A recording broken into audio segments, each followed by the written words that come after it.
The library trembles. Han Seo-yeon's hand stops midair, a century-old manuscript hovering inches from the shelf. She feels it before she hears it. A cold pulse that runs up her spine and settles behind her eyes. Not an earthquake. Something worse. The lights flicker. Dust rains from the ceiling beams. Patrons look up from their reading tables confused. But our girl already knows. It's coming from below. She slides the manuscript into place with steady fingers.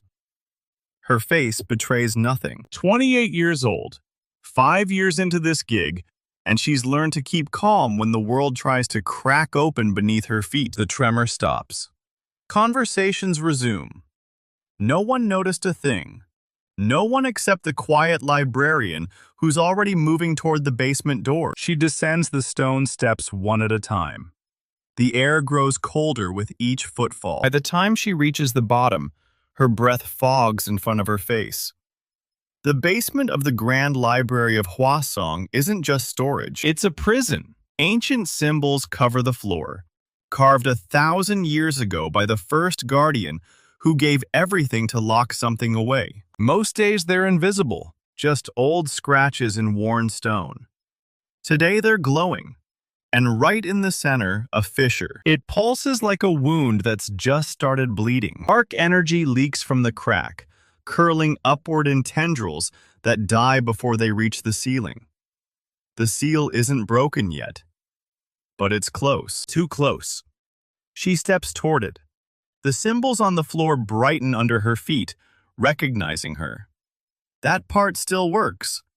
The seal knows its guardian. She kneels beside the fissure and presses both palms to the cold stone. The moment her skin touches the seal, her power surges. Golden light pours from her hands and flows into the crack like molten glass. The dark tendrils recoil, hissing. Not a sound, but a pressure in her skull. The seal fights back. She's done this before. Small repairs, hairline fractures, maintenance. This one's different. The fissure drinks her light like it's starving. She feels the drain immediately. It's pulling harder than she expected, demanding more than the usual patch job. Something's changed. A sharp pain lances through her temple, and then it's gone. Not just the pain, something else. A memory. She had it a moment ago, and now she can't find it. Her grandmother's face? The smell of jasmine tea? She's not sure. The golden light fades. The fissure seals. Not perfectly, but enough. The dark energy stops leaking. The symbols dim to a faint glow. It held. For now.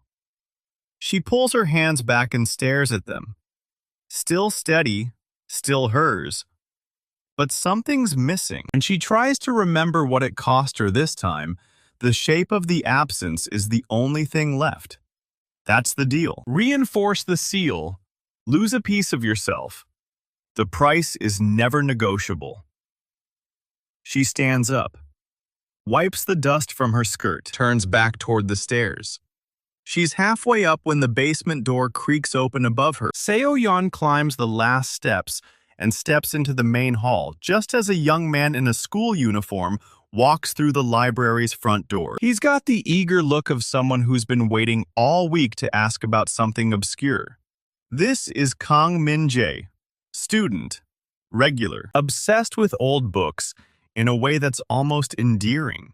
He spots her immediately and waves like they're old friends. She's still catching her breath from the basement. He doesn't notice. He's too busy pulling a scrap of paper from his pocket and rattling off a title. Something about pre-dynastic seal inscriptions. Rare.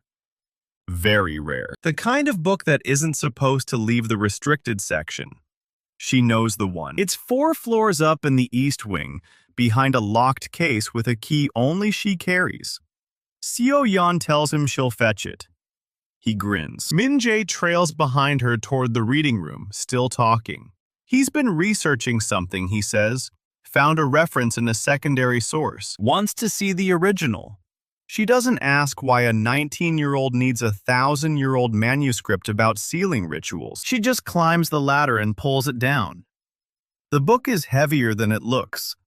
The leather binding is warm. It hums under her fingers. She doesn't tell him that. She hands it over and watches him carry it to a reading table with the care of someone holding a live grenade. He's a good kid. Smart. Curious. But curiosity has a way of walking people right into the basement when no one's watching. She files that thought away. From across the room, a voice cuts through the quiet. Yoon-ji-ah leans against the circulation desk with her arms crossed, one eyebrow raised in that way she's perfected over 3 years of working beside Seo-yeon. She says their girl looks like she hasn't slept in a week. Jia doesn't know anything. Not really. But she's not blind. She sees the late nights, the sudden disappearances, the way the library's west wing collapsed 3 years ago, and Seo-yeon wouldn't explain why she was down there when it happened. She jokes that their head librarian is secretly a superhero, burning herself out on double shifts. Seo-yeon offers a tired smile and blames the archive reorganization. Jia doesn't buy it. Her eyes flick to the basement door for a half-second too long. But she lets it go. She says she'll handle the front desk and tells Seo-yeon to go drink some water before she keels over on the poetry section. Seo-yeon almost laughs. If only the poetry section were the most dangerous thing in this building. Mid-afternoon brings the usual lull. Min-jae is still hunched over his manuscript. Jia is sorting returns. The sun slants through the tall windows and paints gold across the reading room floor. Seo-yeon stands behind the reference desk, watching it all. Quiet. Peaceful. Normal. Then the front door opens. Elder Hwang walks in. He's the town's mayor, 83 years old, bent at the shoulders but sharp behind the eyes. Most people see a kindly grandfather who's held office for 3 decades. Seo-yeon knows better. He doesn't browse the shelves or pretend to check out a book. He walks straight to her.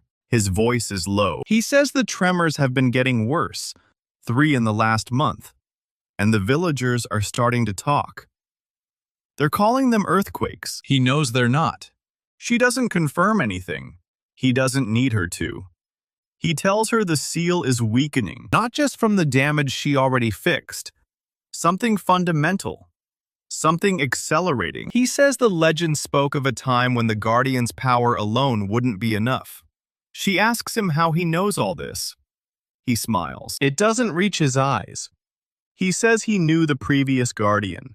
Seo-yeon goes still.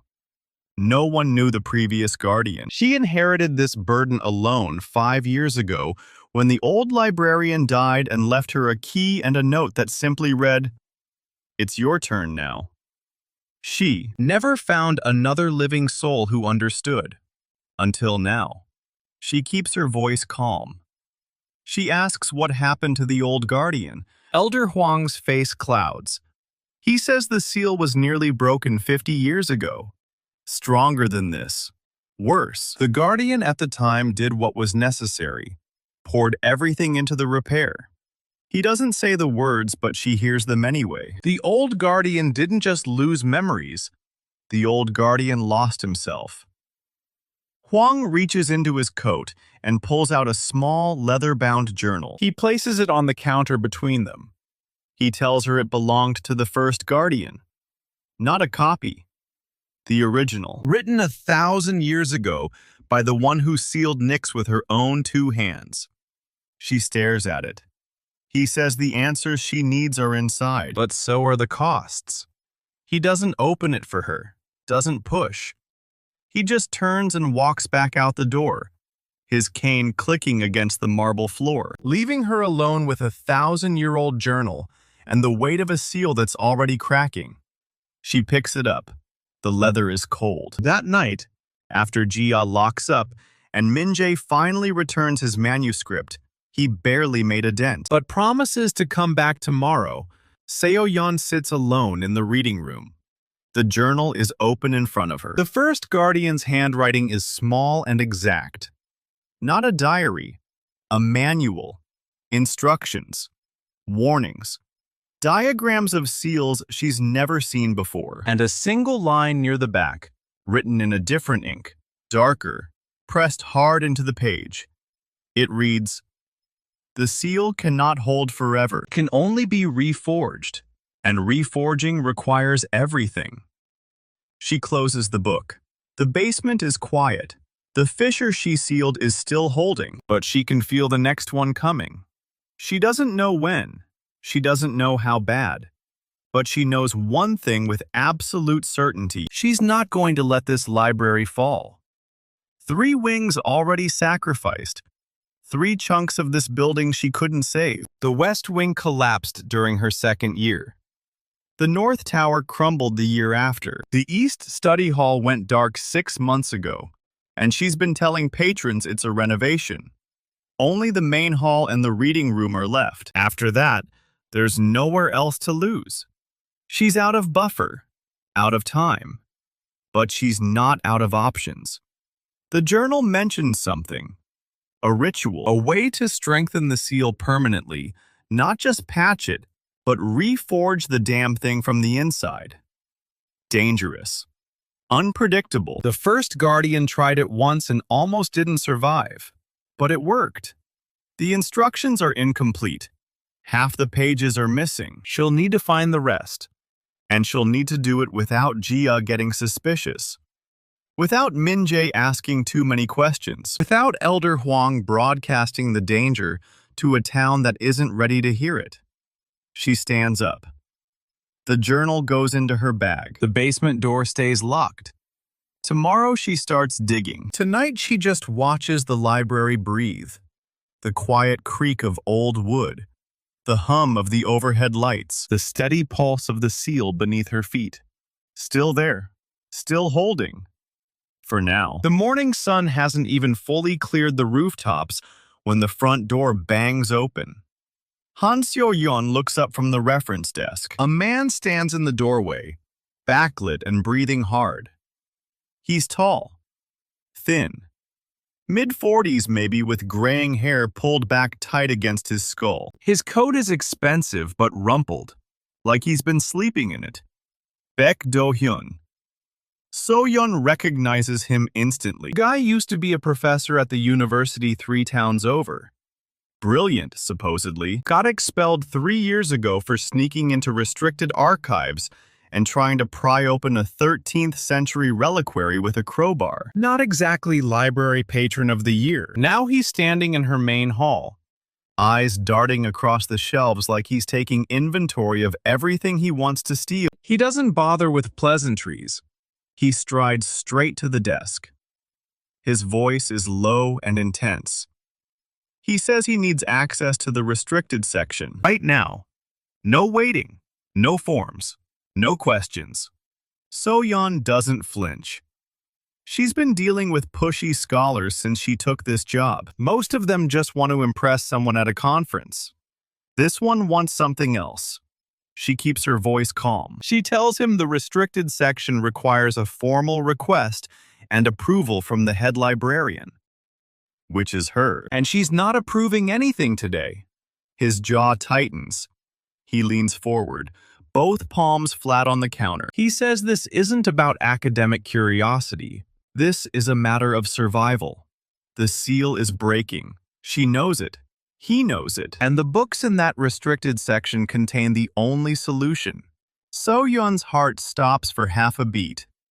He said the word. Seal. Not a tremor, not an earthquake, not a structural problem in an old building. He used the exact word. Her face doesn't change. She's gotten very good at that. She asks what seal he's referring to. He laughs. It's not a friendly sound. He tells her not to play dumb. He's been researching the Grand Library of Hwasong for 15 years. He knows what's buried beneath it. He knows about the Guardian. He knows about Nyx. The name drops like a stone into still water. Seo-yeon feels it in her chest. Nobody says that name. Nobody alive even knows it, except her. And Elder Hwang. And apparently this disgraced academic who looks like he hasn't eaten a proper meal in weeks. She doesn't confirm anything. She just watches him. He reaches into his coat. She tenses. But what he pulls out isn't a weapon. It's a book. Old. Falling apart at the spine. The cover is stained with something dark. He sets it on the counter between them. He says this is a transcription of the first Guardian's original instructions. Not a copy of a copy. The real thing. Translated from tablets that predate the library itself. He opens it to a marked page. The handwriting is cramped and ancient. Diagrams crawl up the margins. She recognizes the symbols. They're the same ones carved into the basement floor. The same ones that glow when the seal starts to crack. He jabs a finger at a passage near the bottom. He says the seal cannot be patched forever. Every repair weakens the foundation. Eventually, the Guardian runs out of memories to feed it. And when that happens, Nyx doesn't just crack the seal. Nyx shatters it. He looks up at her. His eyes are bloodshot. He says he knows how to reforge the seal. Permanently, without the Guardian having to sacrifice everything. The words hang in the air. Seo-yeon thinks about the journal upstairs, the line in different ink. Reforging requires everything. She thinks about the previous Guardian, the one who lost himself. She thinks about 3 collapsed wings and a basement that's getting hungrier every month. She reaches out with her power. It's subtle, not the golden light she uses for the seal. Something quieter. A thread of awareness that slips from her fingertips and brushes against his presence. The Guardian's secondary gift. She can sense hidden potential. Read the shape of a person's intentions. See what they could become if their path sharpens in the right direction.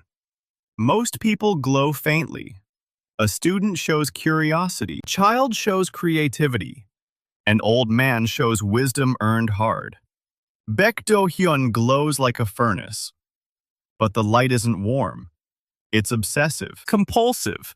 A mind that hasn't slept in years because it can't stop chasing the same question in circles.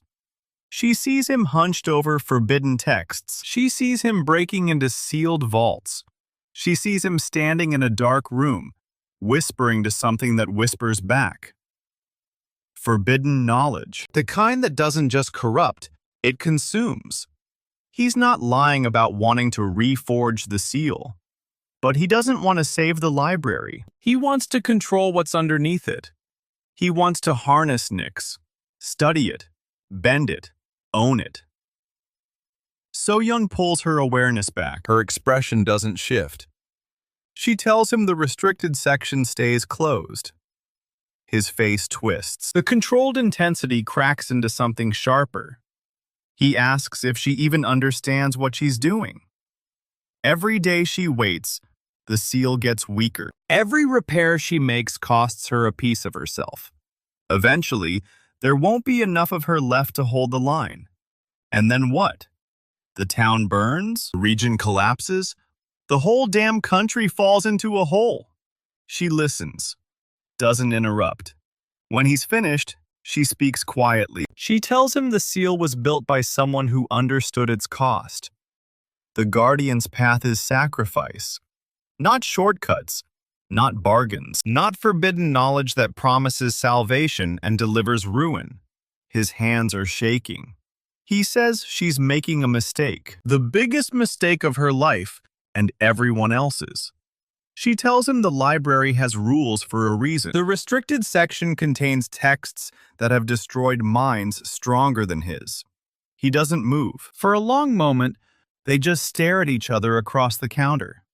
The morning light catches the dust motes floating between them. Then he grabs his book, shoves it back into his coat. His voice drops to something cold and quiet. He says he's not going to let her arrogance doom them all. He'll find another way in, with or without her permission. He turns and walks out. The door slams shut behind him. The sound echoes through the main hall. Seo-yeon watches him go. Her heart is beating too fast. She forces herself to breathe slowly. In, out. She's been guardian for 5 years. She's faced cracks in the seal. She's lost memories she'll never get back. She's watched 3 wings crumble into dust. But this is the first time someone outside the burden has walked in and named it correctly. The first time she's faced a threat that isn't a monster. It's a man. A brilliant, broken, obsessed man who knows just enough to be dangerous. Behind her, a small noise, a chair scraping. She turns. Min-jae is standing near the reading room entrance. His manuscript is open on the table behind him. His face is pale. He heard everything. His voice is shaky. He asks who that man was and what he meant about a seal under the library. Seo-yeon studies him for a moment. This boy who came in asking for a rare manuscript about seal inscriptions. This curious student who's been haunting her reading room for weeks. He looks scared, but he's not running. He's asking questions. She walks over to him. Her voice is calm, steady. She tells him the man's name is Baek Do-hyun. He's a former scholar, dangerous, obsessed with things that shouldn't be disturbed. She tells him to stay away from Baek Do-hyun. Don't talk to him. Don't answer his questions. Don't let him anywhere near the basement. Min-jae swallows. He asks what's in the basement. Seo-yeon hesitates. The truth is too big, too heavy. She's not ready to drag this kid into a war he didn't sign up for. Not yet. Maybe not ever.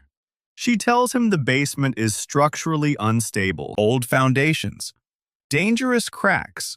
Baek Do-hyun thinks there's something valuable down there, but he's wrong. It's just stone and darkness, and a building that's been falling apart for years. Min-jae doesn't look convinced, but he nods. He trusts her. That's the thing about Min-jae. He actually trusts the quiet librarian who helped him find that manuscript. She tells him to go home. Take the manuscript with him. Come back tomorrow when things are calmer. He hesitates. Then he gathers his things. At the door, he pauses, looks back at her. He says if something's wrong, if there's something she needs help with, he wants to know. He's not just a student anymore. He's been here long enough to care about this place. About her. Seo-yeon almost cracks. Almost tells him everything, but she just nods and tells him she appreciates that. Then he's gone. The door clicks shut. She's alone in the main hall. The sun has climbed higher. Light pours through the tall windows and pools on the floor. Everything looks normal, peaceful, like it always does. But she can feel it now, the tremor beneath her feet. Fainter than before. Steady, patient. The seal is still weakening. And Baek Do-hyun isn't going to stop. She walks to the reading room. The journal is still in her bag where she left it last night. Half the page is missing. A ritual she doesn't fully understand. A cost she's still trying to comprehend. She pulls it out. Opens it to a diagram she's been studying since dawn. A circle of symbols inscribed inside a larger circle. Lines connecting them in patterns she's never seen before. The first guardian's handwriting next to it. The reforging begins with the anchor stone. She doesn't know what the anchor stone is. Doesn't know where to find it. Doesn't know how many more cracks she can patch before the whole thing comes apart. But she knows one thing. Baek Do-hyun is out there right now, looking for another way in. He's got 15 years of research. He's got a transcription of the original tablets. He's got nothing to lose and everything to prove. She closes the journal. The weight of it presses against her palms. 3 wings sacrificed. 2 rooms left. 1 rogue scholar who just declared war, and a seal that's been dying for 1,000 years, waiting for her to figure out how to save it. She stands up. The basement door is across the main hall. Locked. Quiet. But she can feel what's behind it. The slow throb of dark energy, the patient hunger of something that's been waiting a very long time. She walks to the door, places her palm flat against the wood. The symbols beneath her feet pulse once, acknowledging her. She whispers to the darkness. She says she's not going to let anyone break this seal. Not Baek Do-hyun. Not whatever's whispering to him in the dark. Not even Nyx itself. The library is her burden, her choice, her life. And she's going to protect it, even if it costs her everything. She pulls her hand back, locks the door, returns to the desk. Outside, the town of Hwasong goes about its morning. People walking dogs. Shopkeepers opening their doors. Kids running to school. Nobody knows what's buried beneath their feet. Nobody knows the librarian is fighting a war they can't see. She opens the journal again, finds the page with the missing diagram, and starts making notes. She's going to find the anchor stone. She's going to find the missing pages. She's going to reforge the seal. And if Baek Do-hyun tries to stop her, she'll deal with him too. One problem at a time. The first guardian faced Nyx alone and won. Seo-yeon isn't alone. She's got a journal full of secrets. A student who's starting to suspect the truth. A mayor who knows more than he's saying. And a library that's still standing. For now. The library closes at 9. Seo-yeon locks the front doors herself, sliding the heavy iron bolt into place. Her fingers brush the wood, and for a second she just stands there, feeling the weight of the building around her. Quiet. Still. The way it's supposed to be. Outside, the street lamps of Hwasong flicker on one by one, casting pools of yellow light across the cobblestones. She walks through the main hall, checking the windows. Everything is locked. Everything is secure. But she can feel it. That faint tremor beneath her feet. The seal shifting in its sleep. She doesn't go to the basement tonight. She's already pushed too hard. Already given too much. Instead, she heads to the reading room, where her journal waits on the table. The diagram of the anchor stone is still there, half-studied, surrounded by her own cramped notes. She sits down, opens the journal, and starts reading again. The first guardian writes about the anchor stone like it's something physical, something you can hold. But the description keeps shifting. One page calls it a stone. The next calls it a memory. The next calls it a promise made flesh. Seo-yeon rubs her eyes. The handwriting is starting to blur. She's been at this for hours, days, weeks, and she's no closer to understanding what the anchor stone actually is. She closes the journal, leans back in her chair, stares at the ceiling. The reading room is dark, except for the small lamp on her desk. Shadows pool in the corners. The tall shelves loom like silent witnesses. She's alone, completely alone. And then she hears it, a sound that doesn't belong. A soft scrape, metal on metal, coming from upstairs, the restricted section. She's on her feet before she even thinks about it. Her chair scrapes back. The journal stays on the table. She moves toward the stairs. Her footsteps are silent. Years of navigating this library have taught her exactly where to step. The staircase spirals up into darkness. The restricted section is on the 4th floor, behind a locked gate. She climbs, slowly, listening. Another scrape, closer now, followed by a low grunt. Someone is trying to pick the lock. She rounds the last curve of the staircase and sees him.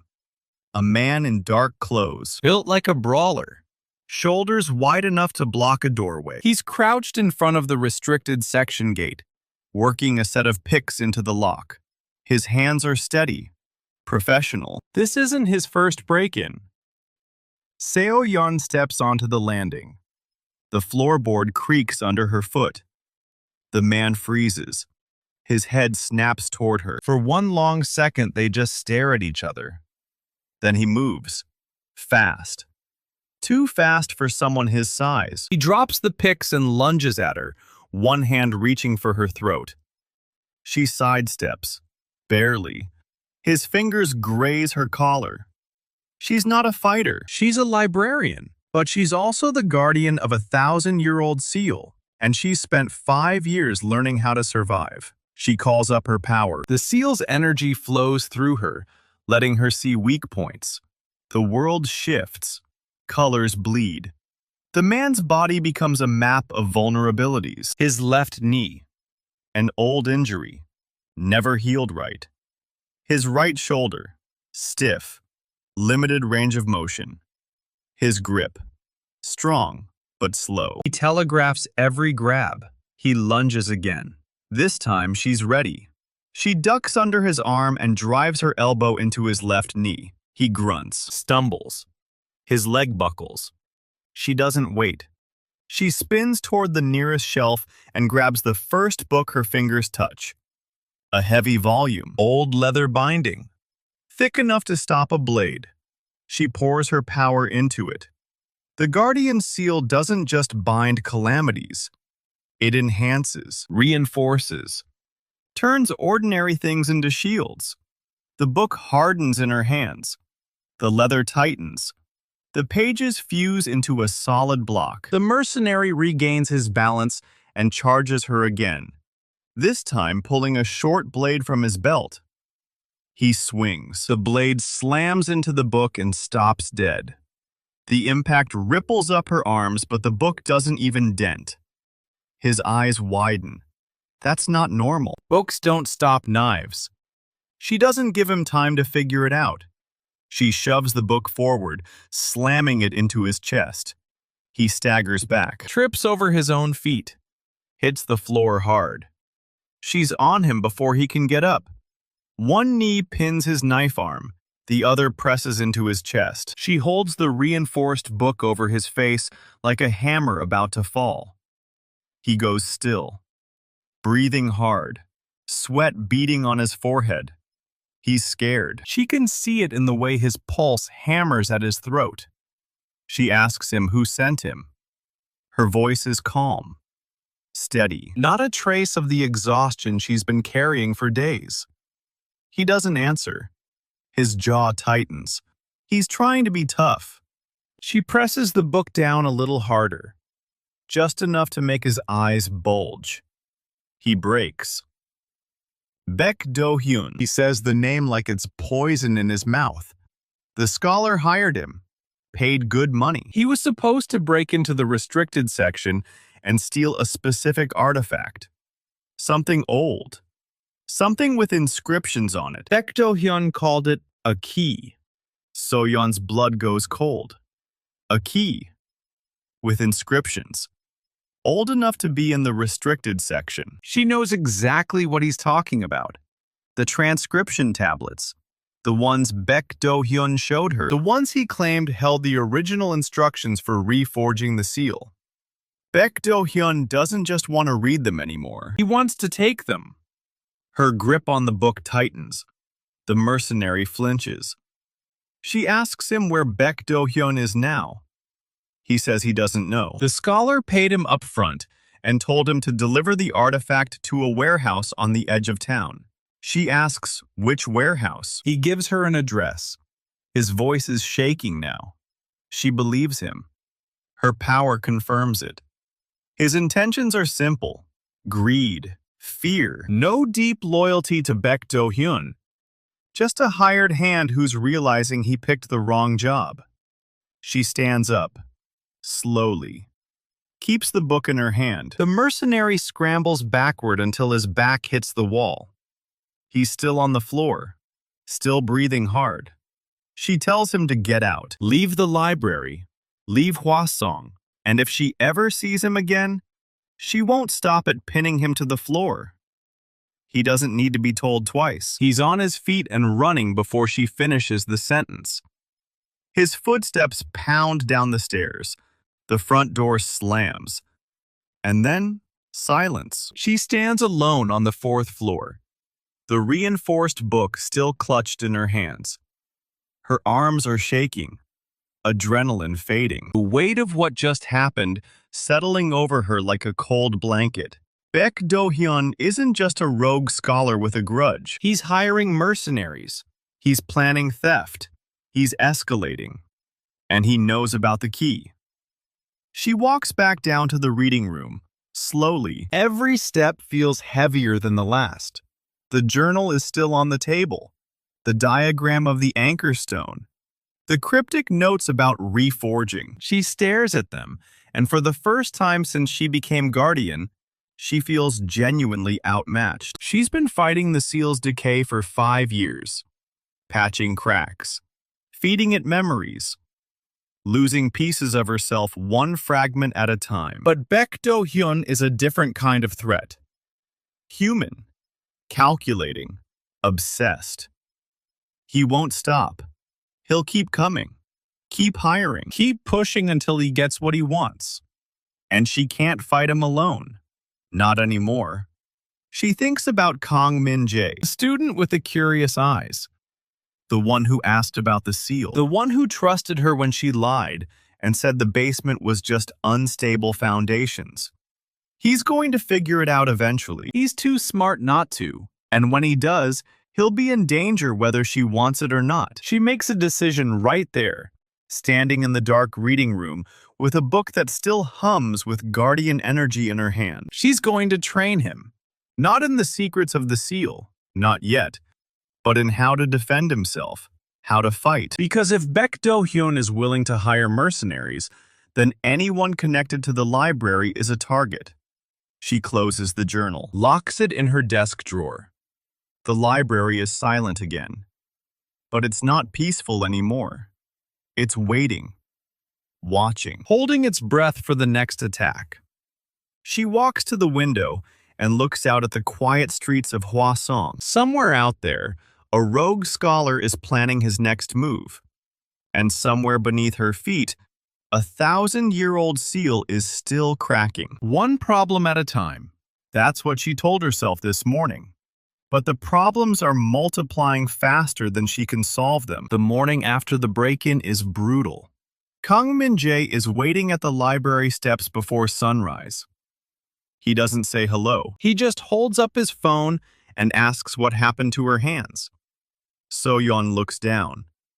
Her knuckles are raw. Purple bruises bloom across the back of her right hand, where the book slammed into the mercenary's chest. She tells him she fell. He doesn't buy it for a second. He says he was walking home last night and saw a man running from the library like his life depended on it. The guy was bleeding. Looked like he'd been in a fight. And now she's standing here with bruised knuckles and shadows under her eyes that go down to her bones. He asks her what's really going on. She opens the library door and tells him to come inside. The main hall is cold. The morning light hasn't reached the windows yet. She walks to the reading room without turning on the lights. He follows. His footsteps echo in the empty hall. She stops at the desk where the journal is still locked in her drawer. She turns, looks at him, really looks. His jaw is set. His hands are clenched. He's scared, but he's not backing down. She asks him if he trusts her. He says he wants to. But he needs to know what she's hiding. She takes a breath. Then she tells him everything. She tells him about the seal beneath the library, the ancient calamity that sleeps under the basement, the 1,000-year-old duty that passed from guardian to guardian until it landed on her 5 years ago.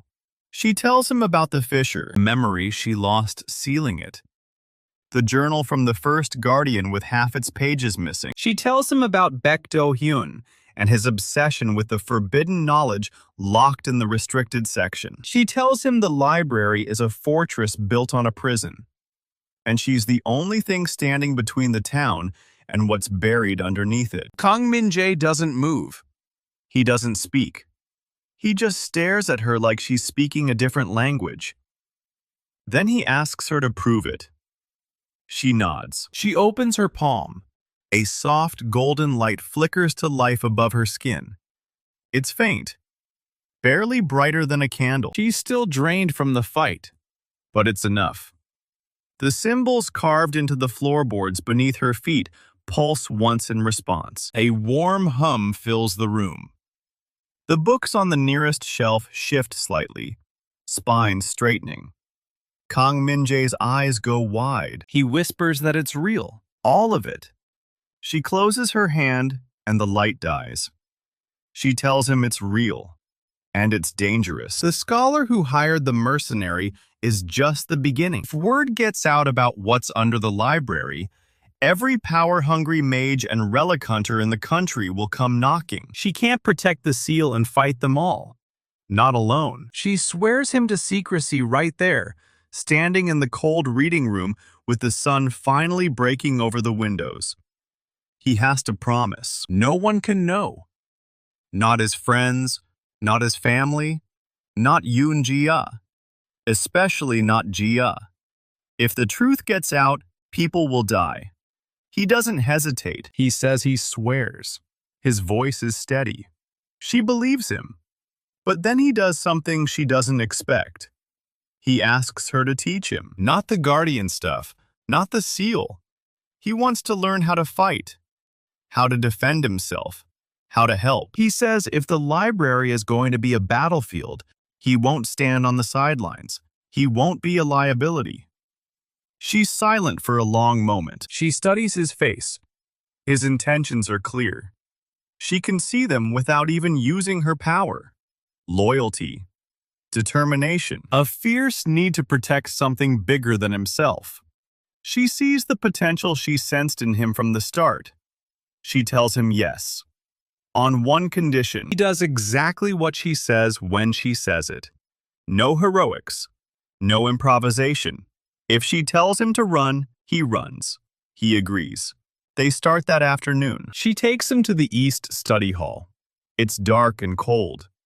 The books are still stacked in piles from the renovation that never finished, but the space is open. Enough room to move. She tells him the first lesson is balance. She shoves a stack of books into his arms, tells him to hold them out at shoulder height, and stand. He lasts 3 minutes before his arms start shaking. She doesn't let him lower them. She walks around him, correcting his stance. Shoulders back, feet apart, knees loose. She tells him a fight doesn't start when someone throws a punch. It starts in your body. If your body is rigid, you're already losing. He keeps holding. Sweat drips down his forehead. His arms burn. He doesn't complain. She pulls the books away and tells him to take a stance. He drops his weight. His feet are still too close together. She taps his ankle with her foot until he widens them. She tells him a narrow stance means a single shove puts him on his back. She demonstrates. One palm to his shoulder. He stumbles, catches himself. She doesn't wait for him to recover. She tells him again. Wider stance. He adjusts. She shoves again. Harder this time. He rocks but doesn't fall. She nods. That's better. Yoon-jae finds them on the third day. She comes looking for Seo-yeon to ask about a late book return. Instead, she finds the head librarian ducking under a wild punch from Kang Min-jae and sweeping his front leg. Min-jae hits the floor hard. Seo-yeon tells him good, but he's still leaving his guard open on the right. Jae clears her throat. Both of them freeze. Min-jae's face goes red. He scrambles to his feet. Jae crosses her arms and leans against the doorframe. She asks what exactly is going on here. Seo-yeon wipes sweat from her forehead and says it's a fitness program for students. The library's new community outreach. Jae raises an eyebrow. She says it looks more like combat training. Min-jae opens his mouth to explain. So-yeon cuts him off. She tells Jae it's self-defense basics. The town has been on edge lately. She thought it would be a good idea to teach students how to protect themselves. Jae doesn't look convinced, but she doesn't push. She just says it's a little strange for a librarian to be teaching hand-to-hand combat. Seo-yeon meets her eyes without flinching. She says every librarian has hobbies. She asks Jia to cover the front desk for another hour. Jia looks at Seo-yeon for a long moment, then at Min-jae, then back at Seo-yeon. She says, fine, but she wants to know what's really going on eventually. She walks away. Her footsteps fade down the hallway. Min-jae exhales. Seo-yeon tells him to keep his guard up. They go again. He's faster than he was 2 days ago. His footwork is still sloppy, but his reactions are improving. She throws a slow jab at his face. He parries it. Not cleanly, but he doesn't flinch. She presses the attack. 3 strikes. Right, left, right. He blocks the first 2. The third clips his shoulder. He staggers. Recovers. She tells him that was better. He asks what happens when someone comes at him for real. With a weapon. Like the mercenary. She stops. She tells him that's the next lesson. Tomorrow. Right now he needs water and rest. As Min-jae gathers his things, he asks her one last question. He wants to know if she thinks Baek Do-hyun will come back. She doesn't answer right away. She looks toward the window. The street outside is quiet. Too quiet. She tells him Baek Do-hyun won't stop. The seal is too powerful. Too valuable. He'll keep coming until he gets what he wants. Min-jae asks what they do then. She turns back to him. Her expression is hard. She says they get ready. And they fight. He nods. He doesn't look scared anymore. He looks ready. As he leaves, Seo-yeon stays in the empty study hall. The golden light beneath the floorboards is fainter tonight. She can feel it in her bones. She pulls the journal from her pocket and flips to the anchor stone diagram. The circle of symbols stares back at her. She traces the lines with her finger. The answer is in here somewhere. She just has to find it before Baek Do-hyun finds her. She closes the journal, locks the library for the night. Outside, a shadow moves in the alley across the street. It watches the library windows go dark. Then it slips away into the night, heading east toward the old warehouse district. Elder Hwang's office sits on the 2nd floor of the town hall. It smells like old paper and ginger tea. He pours her a cup without asking if she wants one. His hands are steady for a man his age. She takes the cup but doesn't drink. She's been on edge since the mercenary broke in. Sleep hasn't come easy. Every creak in the library sounds like a lockpick now. Hwang settles into his chair and folds his hands across his stomach. He doesn't waste time on small talk. He tells her he knows what she is. He says he's known since the day she first walked into the library 5 years ago. Her fingers tighten around the cup. She asks him how. He says the previous guardian told him. Seo-yeon sets the cup down. She's never met another living soul who knew the old guardian. She asks him who the previous guardian was. Hwang says his name was Han Jae-wook. He was the town archivist before her, a quiet man with ink-stained fingers and a limp from a fall in the West Wing. He held the seal for 31 years. Hwang says Jae-wook came to him near the end. His memory was already going. He'd patched too many cracks. He told Hwang the next guardian would come. He didn't know when or how, but the seal always chooses. Seo-yeon asks how Jae-wook died.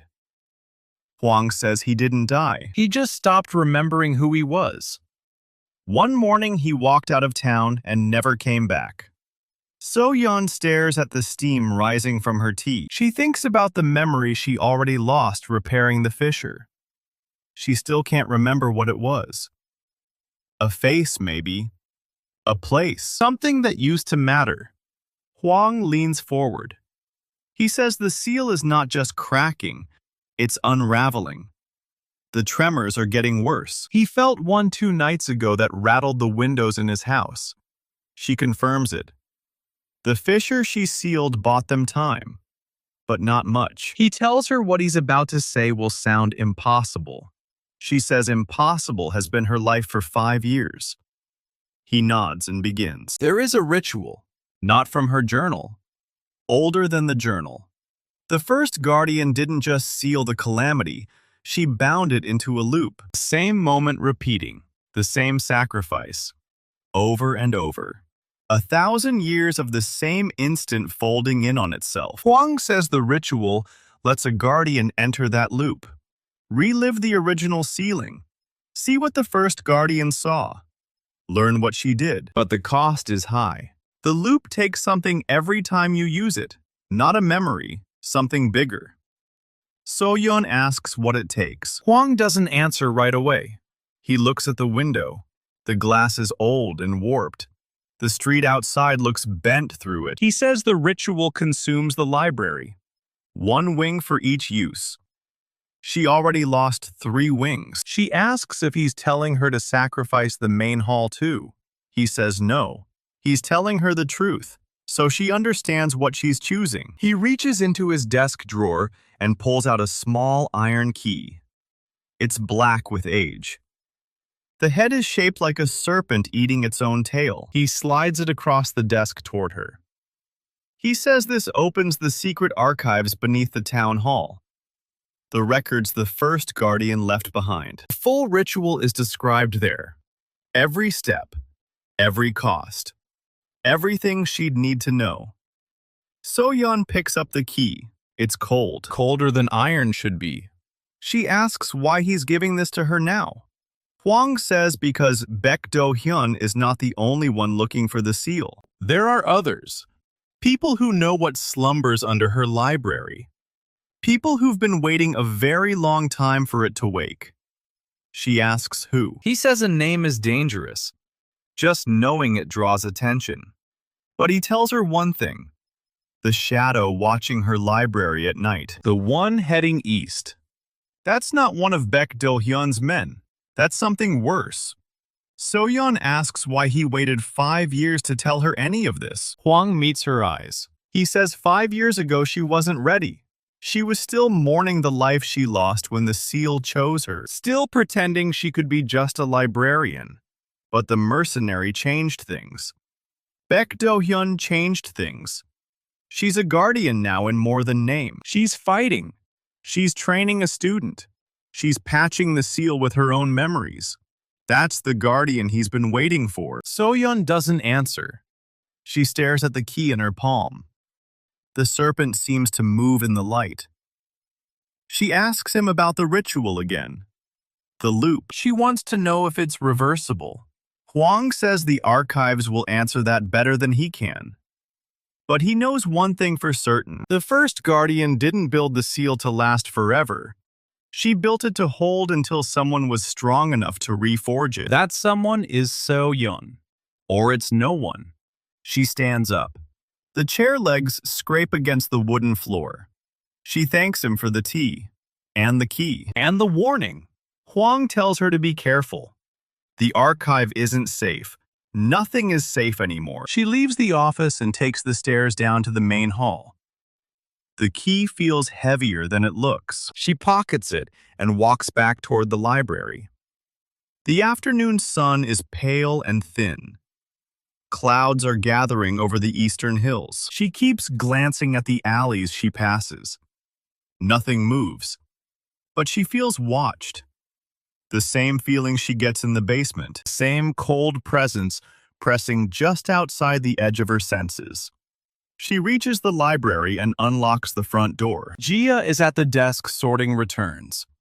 She looks up when Seo-yeon walks in.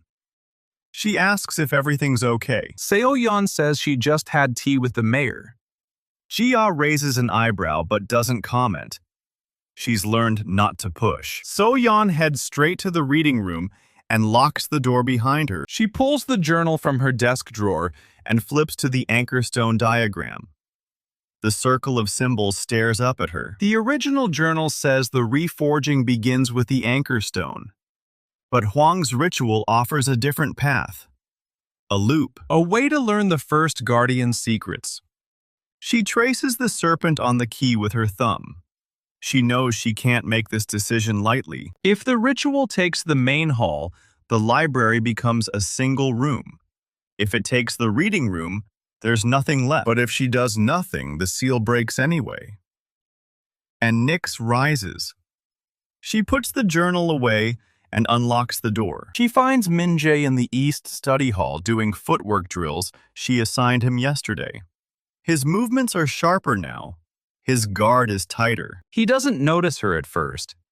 She watches him pivot and strike an imaginary opponent. 3 days ago, he couldn't throw a punch. Now he's got the beginnings of a fighter's instincts. He spots her and stops. He asks if something happened. She says she needs to go somewhere tonight, somewhere dangerous. She asks if he'll guard the library while she's gone. Min-jae says yes without hesitating. She tells him to keep the doors locked.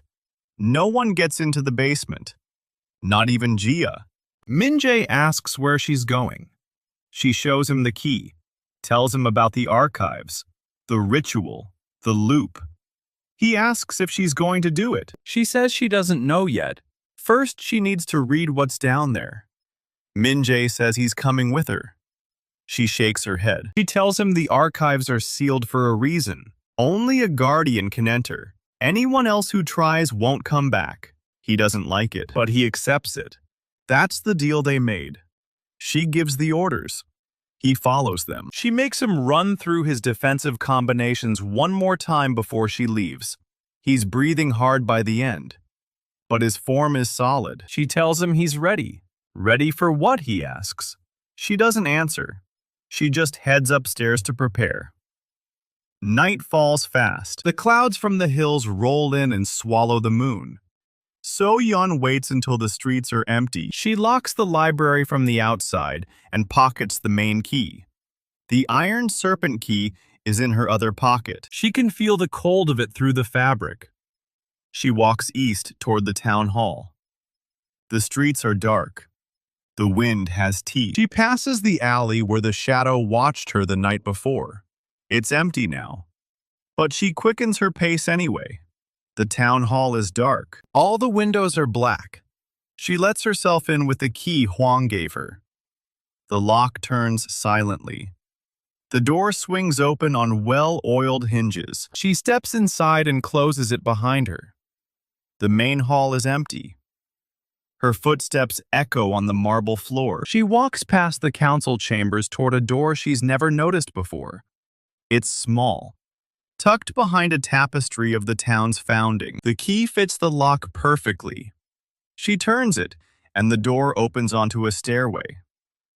Stone steps spiraling down. Older than the town hall. Older than the library. She takes the first step, then the second. The air gets colder as she descends. The walls are carved with symbols she recognizes from the basement. The same ancient script. The same warnings. She reaches the bottom and finds a single room, smaller than she expected. Stone shelves carved into the walls. Scrolls stacked in neat rows. And at the center, a pedestal. On the pedestal sits a book bound in black leather. Not a journal, a ritual text. She opens it and reads the first page. The instructions are written in the same hand as her journal. The first guardian's hand. She reads about the loop, the timefold ritual, how to enter the moment of the original sealing. She reads the cost. 1 wing of the library per use. A piece of the guardian's anchor to the present. Each loop weakens the seal slightly. But it also teaches, reveals, prepares.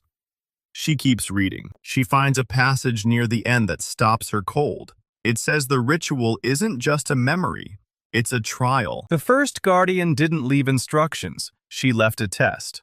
Guardians who survive the loop earn the right to reforge the seal. Guardians who fail are erased. Not dead, erased, as if they never existed. Seo-yeon closes the book and stares at the stone walls. She thinks about Min-jae guarding the library alone.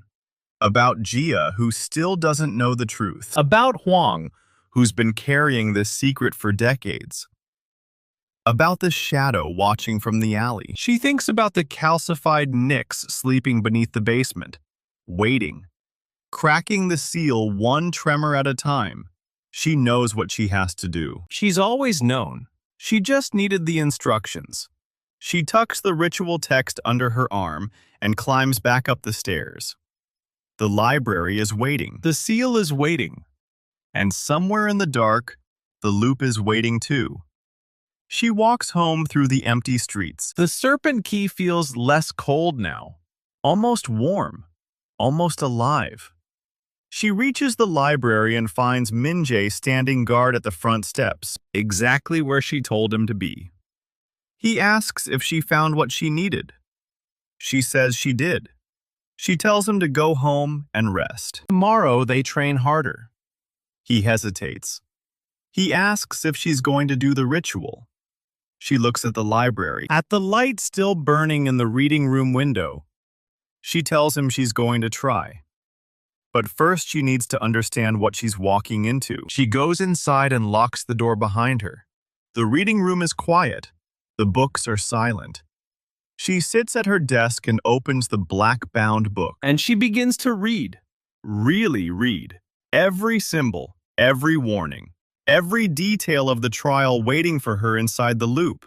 The night stretches on. The candles burn low, and somewhere beneath the floorboards, the seal pulses softly, like a heartbeat, waiting to be broken or reforged. She traces the diagram on the page with her finger, the same circle of symbols from her journal, but larger here, more complete. Someone has added notes in the margins.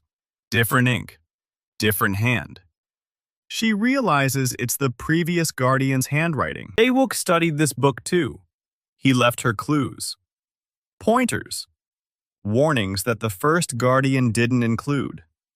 One note catches her eye. Scrawled in shaky letters at the bottom of a page, "The anchor is not a stone." She reads it again, then again. The journal calls it the anchor stone. The ritual text calls it the anchor stone. But Dae-wook wrote it plain as day. The anchor is not a stone. She flips through the rest of the book, looking for more of his notes. She finds 3. The second says the ritual opens a door, but something waits on the other side, something that isn't the first guardian. The third says if she fails the trial, it won't just erase her. It will erase everyone she loves, everyone she's ever protected, as if her guardianship never happened. The Calamity will have been free for 5 years. Seo-yeon closes the book. Her hands are steady, but her heart isn't. She thinks about Min-jae, Jia, Hwang, even the townspeople who don't know her name. If she fails, they were never saved. They were never safe. She stands up and walks to the basement door. She doesn't go down. She just stands there with her palm against the wood. She can feel the seal pulsing on the other side. Weak. Fraying. Dying. She whispers to it. She tells it she's not going to let it break. She's going to reforge it, no matter what it costs. She goes back to the reading room and keeps studying until dawn breaks through the windows. When Jia arrives to open the library, she finds Seo-yeon still at her desk. The black book is hidden in the drawer, but her eyes are red. Her hands are ink-stained. Jia asks if she slept at all. Seo-yeon says no. Jia doesn't ask why. She just puts a fresh cup of tea on the desk and goes to unlock the front door. Min-jae arrives an hour early for training. He takes one look at her and knows something's changed. The ritual. She says she's still deciding, but she'll need him ready either way. He nods. He doesn't push. He just stretches and takes his stance in the East study hall. She joins him after finishing her tea. They train hard that morning, harder than any day before. Min-jae lands 3 clean strikes in a row. He blocks a combination that would have knocked him flat a week ago. He's getting faster, stronger, more dangerous. She tells him he's almost ready. He asks, ready for what? She says to protect the library if she doesn't come back. He stops fighting. His hands drop to his sides. He asks her what that means. She walks to the window and looks out at the street. The clouds from last night are still there. Darker now. Lower. She tells him the ritual is a trial. If she fails, she doesn't just die. She gets erased. Everything she's done gets erased. He won't remember her. No one will. Min-jae says that's impossible. She says nothing about the seal is impossible. It defies reason. It always has. He asks her not to do it. She says she doesn't have a choice. If she doesn't try, the seal breaks anyway. Nyx rises. Everyone dies. At least this way there's a chance. He says there has to be another way. The anchor stone. The journal. Something she hasn't found yet. She turns to face him. She tells him she's been looking for another way for 5 years, and all she's found is the ritual. He doesn't have an answer for that. Neither of them do. They stand in the cold study hall with the weight of a 1,000-year-old prison pressing down on them. And neither of them knows what comes next. Min-jae finally breaks the silence. He says, if she's really going to do this, he wants to be there. In the basement, when she performs the ritual, she shakes her head. She says it's too dangerous. He says he doesn't care. He's not letting her face this alone. Not after everything she's taught him. Not after everything she's told him. She looks at him for a long moment. She sees the determination in his eyes. The same stubborn fire that made him wait on the library steps at sunrise. The same refusal to let her push him away. She tells him he can be in the basement, but only outside the ritual circle. If something goes wrong, he runs. He doesn't fight.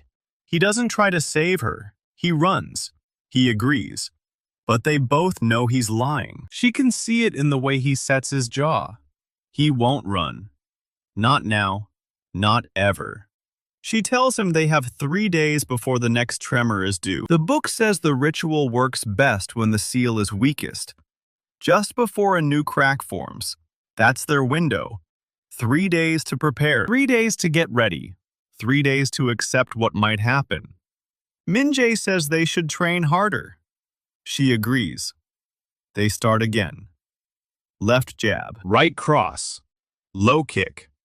He's faster than her now in some combinations. His youth and hunger closing the gap. But she's got 5 years of guardian instincts burned into her muscles. She doesn't need to think about where to move. She just moves. Gia walks past the East study hall and sees them sparring. She stops in the doorway. Watches for a moment without saying anything. Min-jae lands a clean sweep and Seo-yeon hits the mat. Gia asks if this is still the fitness program. Seo-yeon gets up and brushes herself off. She tells Gia it's self-defense. And it's not a program anymore. It's preparation. Gia asks for what? Seo-yeon meets her eyes. She says something is coming. Something bad. And they all need to be ready. Gia doesn't ask for details. She just nods and walks away. But Seo-yeon catches her glancing back. There's something in Gia's eyes that Seo-yeon hasn't seen before. Not fear. Not suspicion. Something closer to recognition. As if Gia has known more than she's been saying. As if she's been waiting for Seo-yeon to finally tell the truth. Seo-yeon files that thought away for later. Right now, she has 3 days. 3 days to decide if she's really going to walk into a trial that might erase her from existence. She already knows the answer. She made it the moment she saw Jae-wook's handwriting in the margin. She's going to find out what it really is. And she's going to reforge the seal. The library settles into silence around her. Seo-yeon locks the main doors from the inside and draws the heavy drapes over every window on the ground floor. She doesn't want anyone seeing the glow from the street. Min-jae watches from the main hall. She tells him to stay upstairs and keep guard. If anyone tries to get in, he stalls them. He asks how long she'll be down there. She doesn't know. She's never done this before. The ritual text says the loop can last minutes or hours or days in real time. The time inside doesn't match the time outside. Min-jae doesn't like that answer. She tells him it's the only one she's got. Then she takes the black leather book and the iron serpent key and descends the stone steps into the basement. The air down here is colder than it was 5 years ago. The ancient symbols carved into the floor pulse with a faint amber light. They always glow when she's near. Tonight, they're brighter than usual. The fissure she sealed is a thin scar across the stone. Holding, barely, she kneels in the center of the largest symbol. The circle of faded inscriptions surrounds her like a cage drawn in chalk and old blood. She opens the ritual text to the page she marked earlier. The handwriting is cramped and precise. Every stroke pressed deep into the parchment by a hand that knew exactly what it was recording. She reads the words aloud in the old language. The air thickens. The amber light beneath her deepens to gold, then to white. The symbols ignite one by one. They burn cold. They burn silent. She keeps reading even as the light climbs the walls. The ritual demands total focus. One slip and the loop doesn't open. One slip and she's just a woman kneeling on a cold stone floor reading dead words. So she doesn't slip. She lets the words pull her under. The basement dissolves. She is somewhere else now. Somewhere that hasn't existed for 1,000 years. The sky above her is black with ash and burning embers. The ground beneath her feet is cracked and scorched. She's not in her own body. She's seeing through someone else's eyes. The first guardian. A woman with calloused hands and a voice like a blade. She's older than Seo-yeon expected. Gray streaks in her dark hair. Scars across her forearms. Eyes that have seen too much death and accepted they'll see more. She's standing at the edge of a crater that stretches for miles. At the bottom, Nyx rises. It's not a creature. It's not a monster. It's a wound in reality itself. An absence that moves. A darkness that watches. The first guardian doesn't hesitate. She walks down into the crater. Every step leaves a glowing print in the scorched earth. Seo-yeon feels what the first guardian feels. The exhaustion. The terror. The absolute certainty that she's not walking back out, but also the resolve. The refusal to let this thing consume everything. The first guardian begins the sealing. Golden light erupts from her palms. She carves symbols into the air with her bare hands. Each one burns itself into existence and stays there, hanging, waiting. Nyx screams. The sound isn't noise, it's absence, a void where sound should be. It scrapes at the edges of Seo-yeon's mind even through the memory. The first guardian doesn't flinch. She keeps carving. The symbols multiply. They form a cage of pure light around the darkness. Nyx fights back. Tendrils of shadow slam against the cage. They crack the outermost symbols. The first guardian plants her feet and pours more of herself into the seal. The golden light surges. The cracks seal.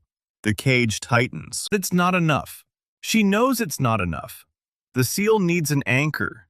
Something that will hold when she's gone. Something that can bear the weight of 1,000 years of imprisonment. She reaches into her chest. Not metaphorically. Her hand passes through skin and bone like they're made of water. She pulls out a shard of golden light. It's not her heart. It's not her soul. It's something between them. Something that contains every memory she's ever had. Every person she's ever loved. Every moment that made her who she is. She presses it into the center of the seal.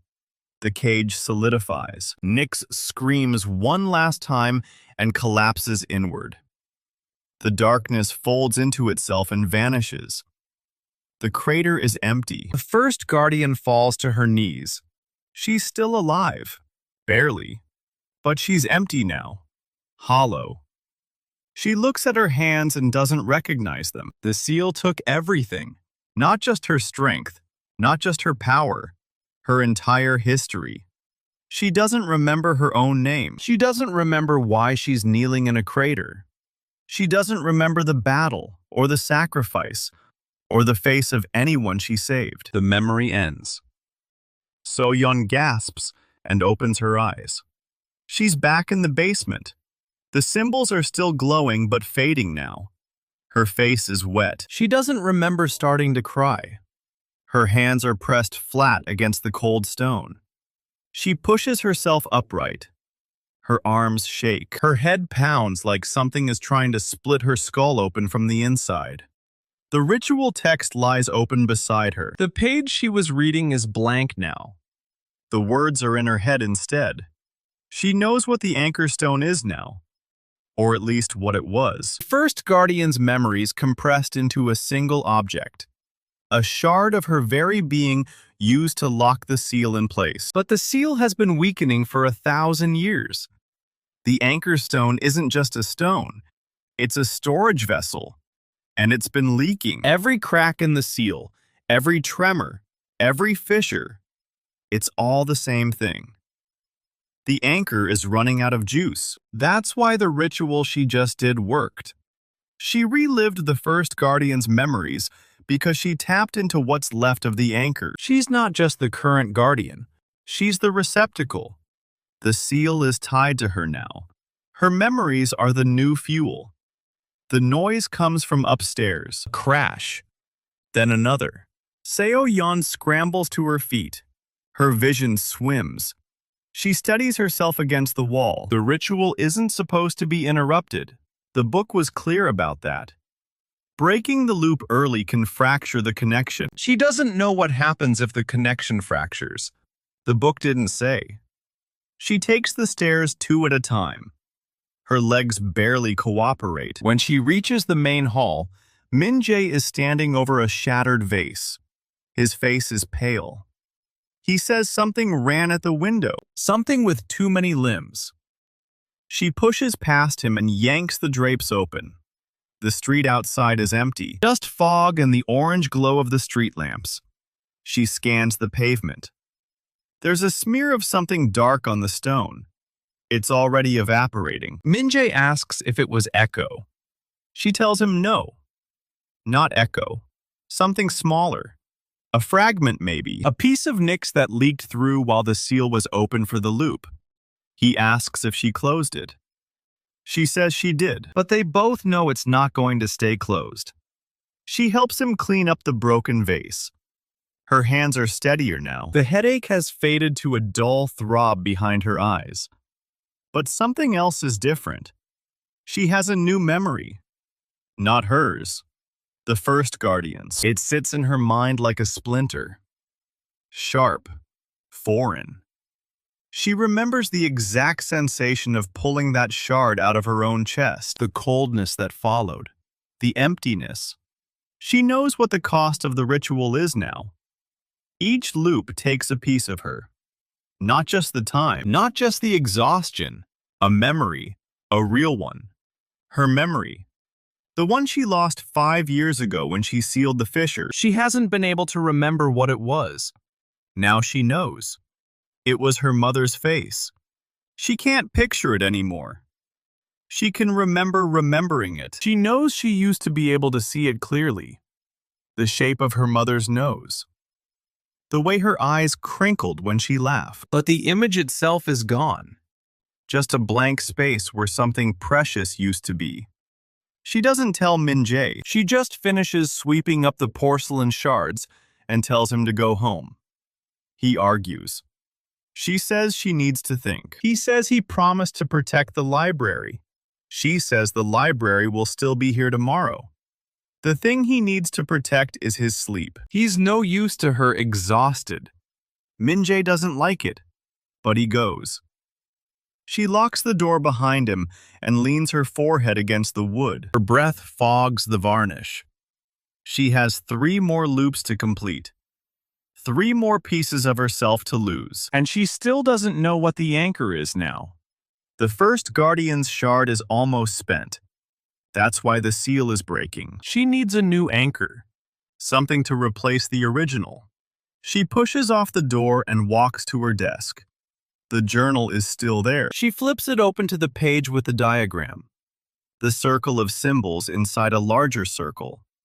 The first Guardian's cramped note in the margin. The reforging begins with the anchor stone.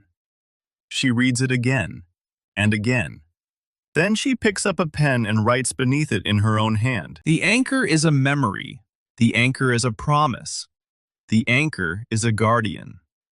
She stares at the words for a long time. Then she closes the journal and locks it in her desk drawer. She has 4 loops total. She's done one. She'll do the second tomorrow night, and the third the night after, and the fourth when the seal is weakest. Then she'll know enough to reforge it. Or she'll be erased. One or the other. She doesn't let herself think about the second option. She walks to the reading room and pulls the chain on the lamp. Warm light spills across the empty chairs and the towering shelves. She sits in her usual spot, the one by the window that overlooks the street. She doesn't read. She doesn't study. She just sits and watches the fog curl around the street lamps and thinks about all the things she's going to lose before this is over. Morning arrives gray and heavy. The clouds from 2 days ago haven't broken. They've thickened. Min-jae shows up early again. This time he doesn't wait outside. He uses the key she gave him and lets himself in. She's in the East Study Hall already training. He joins her without a word. They spar for an hour. His form is sharper now. His footwork is cleaner. She lands a strike to his ribs that would have knocked him flat last week. He absorbs it and pivots. Then he lands a hook to her shoulder. She tells him he's getting better. He says he has a good teacher. She tells him not to get sentimental. He grins. The first genuine smile she's seen on him since she told him the truth. After training, she brews tea and sits him down in the reading room. She tells him about the ritual, about what she saw, about the first guardian's sacrifice, about the memory she's already lost. He listens without interrupting. When she's done, he asks one question. He asks if she knows which memory she'll lose next. She says no. The ritual doesn't give her a choice. It takes what it needs. He asks if there's a way to stop it. She says no again. Finishing the ritual is the only path to reforging the seal.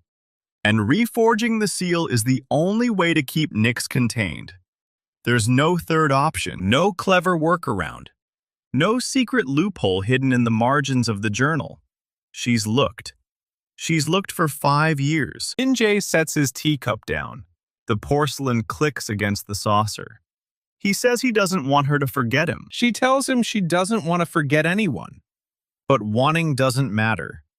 The seal doesn't care what she wants. He doesn't have a response to that. Neither of them speaks for a long moment. The only sound is the ticking of the grandfather clock in the main hall and the distant rumble of thunder from the clouds outside. Finally, she stands. She tells him she's doing the second loop tonight. He asks if she wants him there. She thinks about it. The book said interruptions can fracture the connection. But the crash last night was a fragment of Nyx that slipped through while the seal was open. If something stronger comes through next time, she can't fight it alone. Not while she's in the trance, but only outside the circle. And if something goes wrong, he pulls her out, no matter what.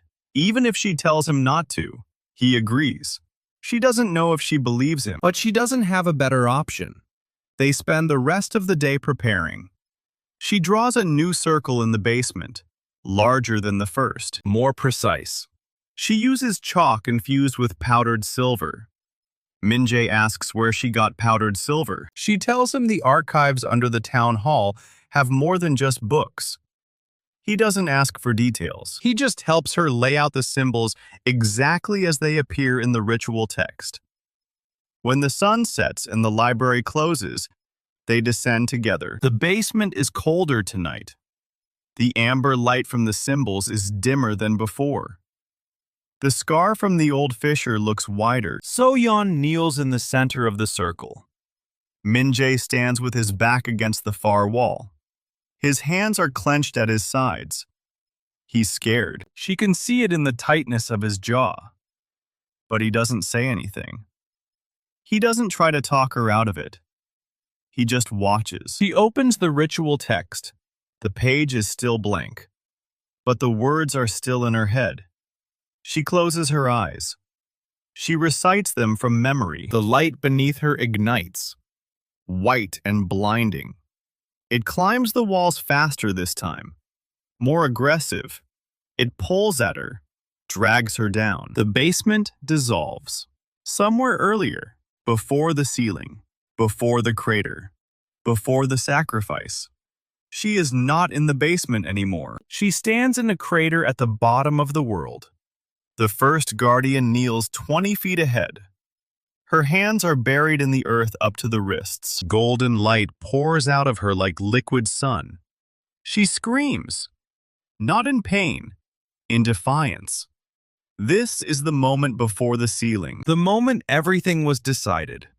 The first guardian rips a shard of pure light from her own chest. It bleeds gold. It hums like a struck bell. She presses it into the ground, and the earth swallows it whole. The seal ignites. The darkness beneath her feet shrieks and recoils. Nyx is being forced down, and the first guardian's eyes are already going blank. Her memories are burning away one by one. Seo-yeon watches, and she feels it. She feels the ache in her own chest where that shard was torn out. Her heart pounds. Her breathing hitches. This is the price. This is always the price. And then Min-jae is shouting. The sound cuts through the vision like a blade. The crater shatters. The first guardian dissolves. Seo-yeon is dragged backward through a tunnel of white fire and noise. She gasps. Her eyes snap open. She's on her back in the basement. The chalk circle is still glowing, but it's flickering now. Min-jae is gripping her shoulders and yelling her name. She shoves him off and rolls to her knees. Her head is splitting. Every muscle in her body screams. She asks what happened. He tells her someone is in the library. Not a fragment this time, a person.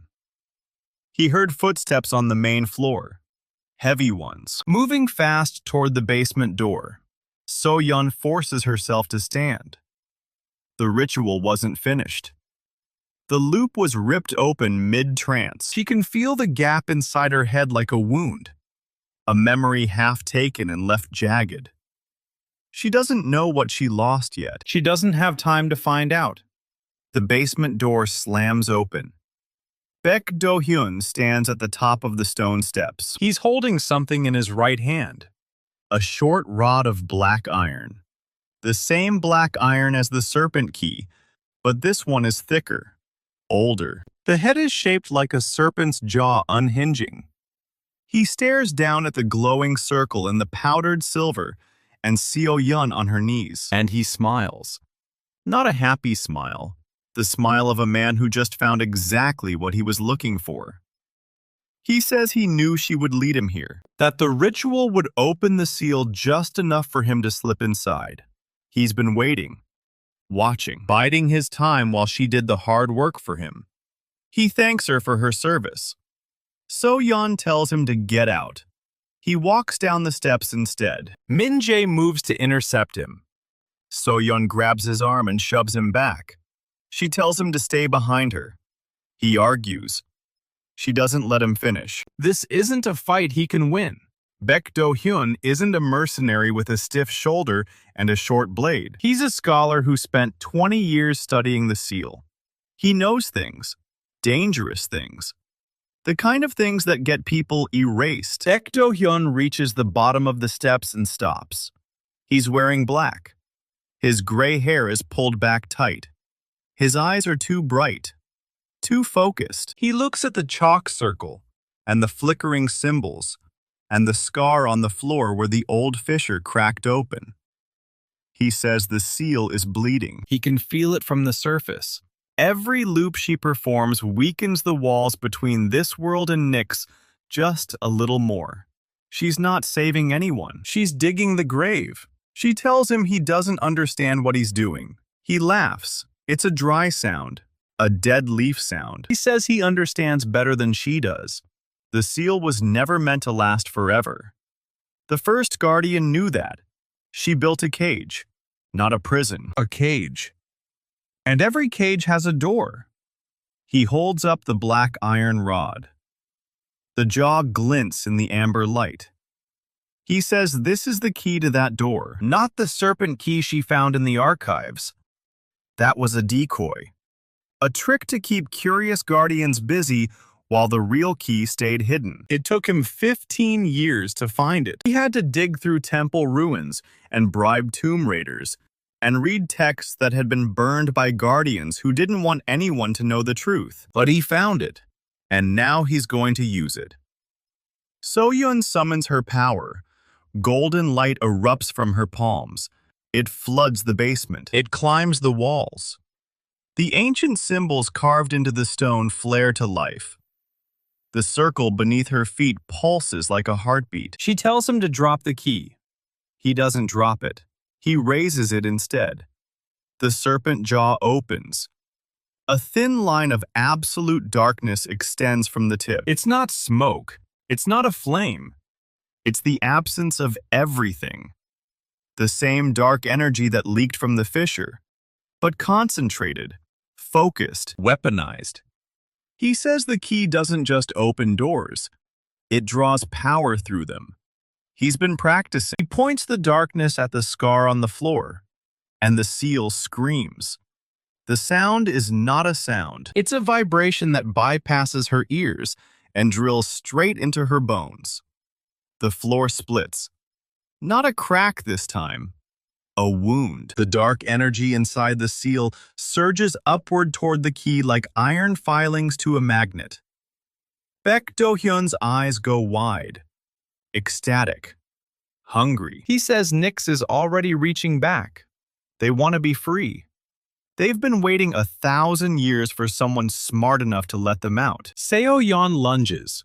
She closes the distance in 3 steps. Golden light sheathes her hands like gauntlets.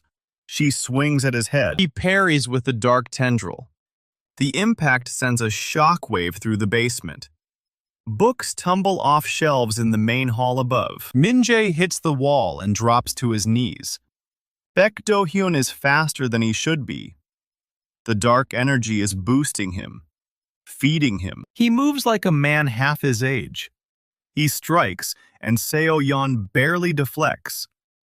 The tendril whips past her shoulder and carves a groove in the stone wall. She rolls, comes up swinging. A blast of golden light catches him in the chest and sends him staggering. But he doesn't fall. The darkness wraps around him like armor.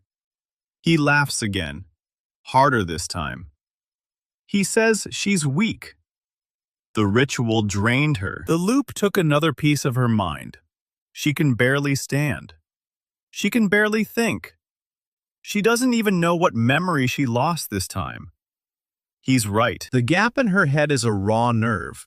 She keeps reaching for it, keeps trying to remember what's missing. And every time she touches the edge of the wound, her concentration slips. The light flickers. Baek Do-hyun sees it. He presses the attack. The tendril lunges for her chest. She twists. It grazes her ribs. The cold is immediate. Not physical cold. Emptiness. Like the dark energy is trying to unmake whatever it touches. She stumbles back. Her heel catches the edge of the chalk circle. She goes down. Min-jae throws himself between them. He doesn't have a weapon. He doesn't have power. He just stands there with his arms spread and his jaw clenched and tells Baek Do-hyun to get away from her. The scholar pauses. Not out of fear, out of curiosity. He tilts his head.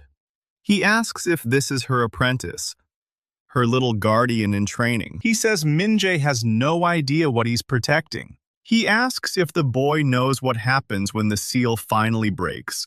When Nyx rises, when the world ends. Min-jae says he knows enough.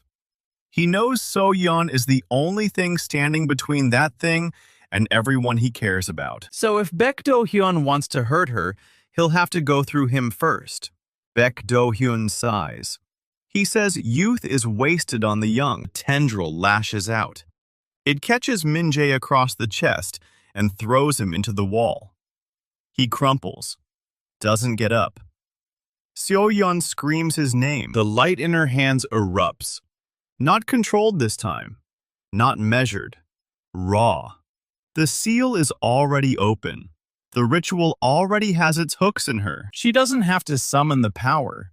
She just has to stop holding it back. The basement floods with gold. The symbols on the walls ignite so bright they burn after images into her vision. The scar in the floor shudders. The dark energy recoils. Baek Do-hyun's smile finally wavers. He raises the key again. Too slow. She is on him before he can bring it down. Her palm slams into his chest. Gold meets darkness. The clash is silent, and then deafening. A pulse of pressure blows out the small window at the top of the basement wall. Glass shatters. Baek Do-hyun flies backward and hits the steps with a crack of breaking bone. He screams. The key clatters out of his hand and skids across the floor. The dark tendril dissolves. The serpent jaw snaps shut. So-yeon staggers toward him. Every step is agony. Her vision is blurring at the edges. She can feel the seal pulling at her, the ritual still unfinished, still open, still hungry. But she keeps walking. She tells him to leave. He drags himself up the steps on one arm. The other hangs at a wrong angle. Blood drips from his mouth. He glares at her. Not defeated, not scared, furious. He says she's only buying time. The seal is already cracking. Every loop she performs makes it weaker. Her little ritual isn't reforging anything. It's disassembling the cage piece by piece. He grabs the serpent jaw key from where it fell. She doesn't try to stop him. She can't. Her legs are giving out. He climbs to the top of the steps and pauses. He says he'll be back. He'll keep coming back. The seal belongs to whoever has the strength to control it. And she's running out of strength. Then he's gone. Footsteps recede through the main hall. The library's front door slams. So-yeon drops to her knees. The golden light gutters and dies. The symbols go dark. The scar on the floor is wider now. It pulses. It breathes. She can see something moving beneath it, something vast and patient. She forces herself to look away. She crawls to Min-jae. He's breathing. His pulse is steady. The blow threw him hard, but the dark energy didn't penetrate. Just impact. Just bruises. She slumps against the wall beside him. Her body is a catalog of pain. Her head is a war zone. She closes her eyes for just a moment. She needs to finish the ritual. She needs to close the loop.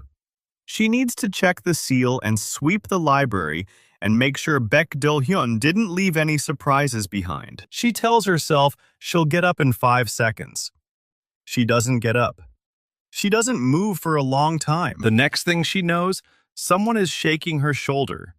A voice. Familiar. Yoon-ji-ah's voice.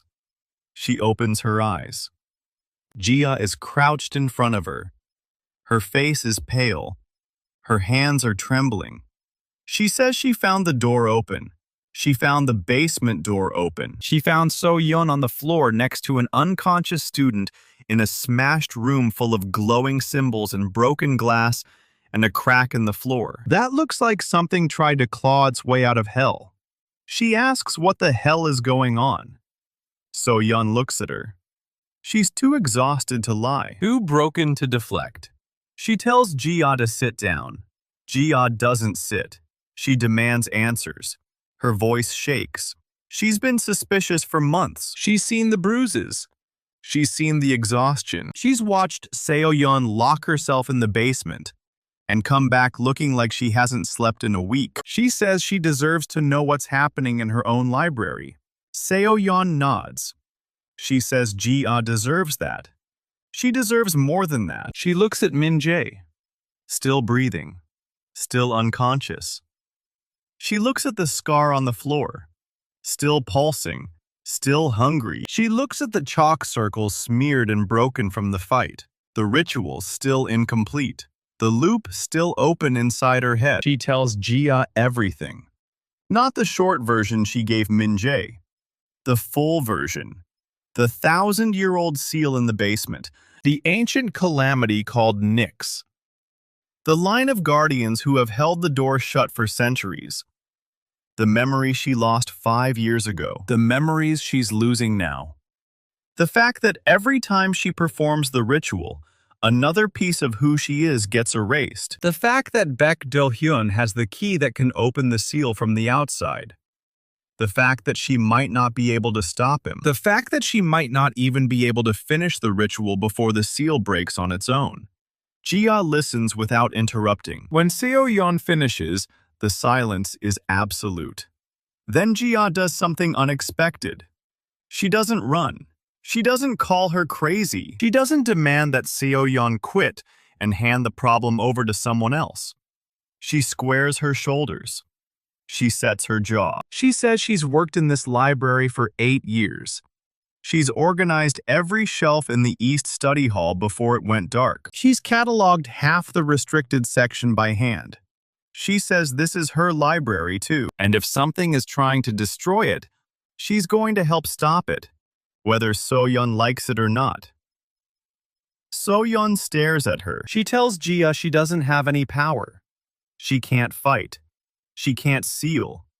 She can barely carry a stack of books without complaining. Jia says that's why she's not going to fight. She's going to research. She's going to dig through every archive and every manuscript and every marginal note in the restricted section until she finds something that can help. Because that's what librarians do. They find things. Seo-yeon doesn't know whether to laugh or cry. She settles for a ragged exhale and a single nod. She tells Jia to start with the archives under the town hall. The serpent key is still in Seo-yeon's pocket. She pulls it out and hands it over. She tells Jia to be careful. The archives don't like visitors who aren't guardians. Jia takes the key. Her hand is steady. She says she'll be fine. Then she looks at Min-jae. She asks if he's going to be okay. Seo-yeon says he took a hit for her. He's tough. He'll wake up. He'll probably be furious he missed the fight. Jia smiles. It's a thin smile, a worried smile, but it's real. She says she'll come back with something useful. She leaves. Seo-yeon sits in the rubble of her basement and waits for Min-jae to wake up. The scar on the floor pulses, slow and rhythmic, like a heart buried deep underground. She watches it. She counts the beats. 3 seconds between pulses. That's faster than yesterday. The seal is weakening. Baek Do-hyun is out there with a real key and a broken arm, and a fury that will only grow. The ritual is half finished inside her head, and she still doesn't know which memory she lost. Min-jae stirs. He groans.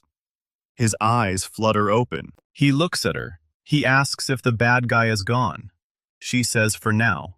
He tries to sit up, winces, touches his chest. He asks what hit him. She says pure, concentrated evil. He says it felt more like a truck. She almost smiles. She tells him Jia knows. He blinks. He asks if she told her, or if Jia figured it out on her own. Seo-yeon says a little of both. Min-jae processes that. He says, at least they don't have to lie anymore. He asks what happens now. Seo-yeon pushes herself to her feet. Her body protests. Her head pounds. The torn edge of the missing memory scrapes against her thoughts. She says now they finish what they started. She's completing the second loop tonight, no matter what it costs. No matter what comes through the door. Min-jae says he's not leaving her alone this time. She doesn't argue. She can't afford to. She looks at the broken chalk circle and the scar on the floor and the darkness moving beneath it. And she thinks about what Baek Do-hyun said, that every loop makes the seal weaker, that she's not reforging anything. She's just chiseling at the cage. She doesn't know if he's right, but she knows one thing for certain. She's not stopping. She can't stop. The seal is her duty, her burden, her choice. And if she has to lose every memory she has to keep Nyx buried, she will make that trade without blinking. She kneels. She pulls the chalk from her pocket. She starts redrawing the circle. Her hands are shaking. The powder is half spilled across the floor. It doesn't matter. She keeps drawing. The symbols need to be exact. The alignment has to be perfect. She works for an hour. Min-jae watches from the corner. He doesn't say anything. He's learning when to be quiet. The new circle is finished. She sits in the center. Silver catches the light from the single bulb overhead. The scar pulses. 3 seconds. She closes her eyes. She reaches for the torn edge of the interrupted loop. It's still there. Still open. Still waiting for her to climb back inside. She takes a breath. She recites the words. The light rises, white and hungry. The basement dissolves. The light hasn't finished rising before the first window shatters. Not from the inside, from the outside. A grappling hook rips through the reading room casement 2 floors up, and a line of dark shapes spills through the gap like ants pouring out of a kicked nest. The mercenaries aren't trying the doors this time. They're coming through every window on the east side at once. Our girl hears the glass break in 3 places before she's even on her feet. Min-jae is already up despite the hit he took. His stance is sloppy, and his hands are shaking. But he's standing between her and the door, and that counts for something. Seo-yeon snaps her head toward the sound, and her bruised hand is already glowing. She knows what this is. Koo Jin-ho doesn't wait for invitations. He watched the library for days, and he saw Baek Do-hyun walk out with a broken arm and a black iron rod. And he decided tonight was the night to clean out what's left. The mercenary leader isn't stupid. He knows the Guardian just burned half her strength fighting a lunatic with a key. He knows the basement is wrecked. He knows the seal is bleeding, and he knows there are artifacts in the restricted section worth more than 10 years of normal contracts. So he brought 15 men, not the 3 he brought last time. 15. Seo-yeon grabs Min-jae by the shoulder and pulls him toward the basement stairs. She tells him they're not fighting in the open. The main hall is a kill box. The reading room is a kill box. The only defensible position in the whole building right now is the basement, because there's one way in and one way out, and the seal itself scares anyone who isn't a guardian. Min-jae doesn't argue. He's learning. They hit the stairs at a sprint with the sound of boots on the floor above them, and someone shouting orders in a voice that's all gravel and old. Cigarettes. Koo Jin-ho, the man himself, probably standing in the middle of the main hall right now, pointing his men toward the restricted section like he owns the place. Seo-yeon hits the basement floor and spins. Her golden light flares. She reaches for the nearest stack of books. Old ledgers from the 1800s, brittle and forgotten. And she pours power into them. The spines snap rigid. The pages fuse into plates. The whole stack lifts off the floor. 10 heavy books rising in a staggered wall that blocks the stairwell entrance. They hover there trembling, holding. Min-jae stares at it. He's seen her reinforce a single book. He's never seen her do 10 at once. The sweat on her forehead tells him exactly how much it's costing her. She tells him to grab anything he can use as a weapon. He scans the basement. Broken chalk. A shattered window. The smeared remains of the ritual circle still glowing faintly in the silver dust. Nothing sharp, nothing heavy. Then his eyes land on the iron candlestand in the corner, the one that's been there for 100 years and weighs about 40 pounds. He grabs it. It's not a sword. It's not even a club. It's a big, heavy stick. And right now that's better than nothing. He plants his feet in front of the book barrier, and he waits. The first mercenary comes down the stairs at a run. He hits the floating wall of fused ledgers face first at full speed. The books don't break. He does. His nose crunches, and he drops backward into the man behind him, and both of them tumble up the stairs in a heap of limbs and cursing. Seo-yeon doesn't smile. She's counting her breaths.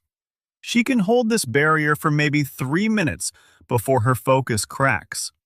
Maybe less. The bruise on her hand is throbbing.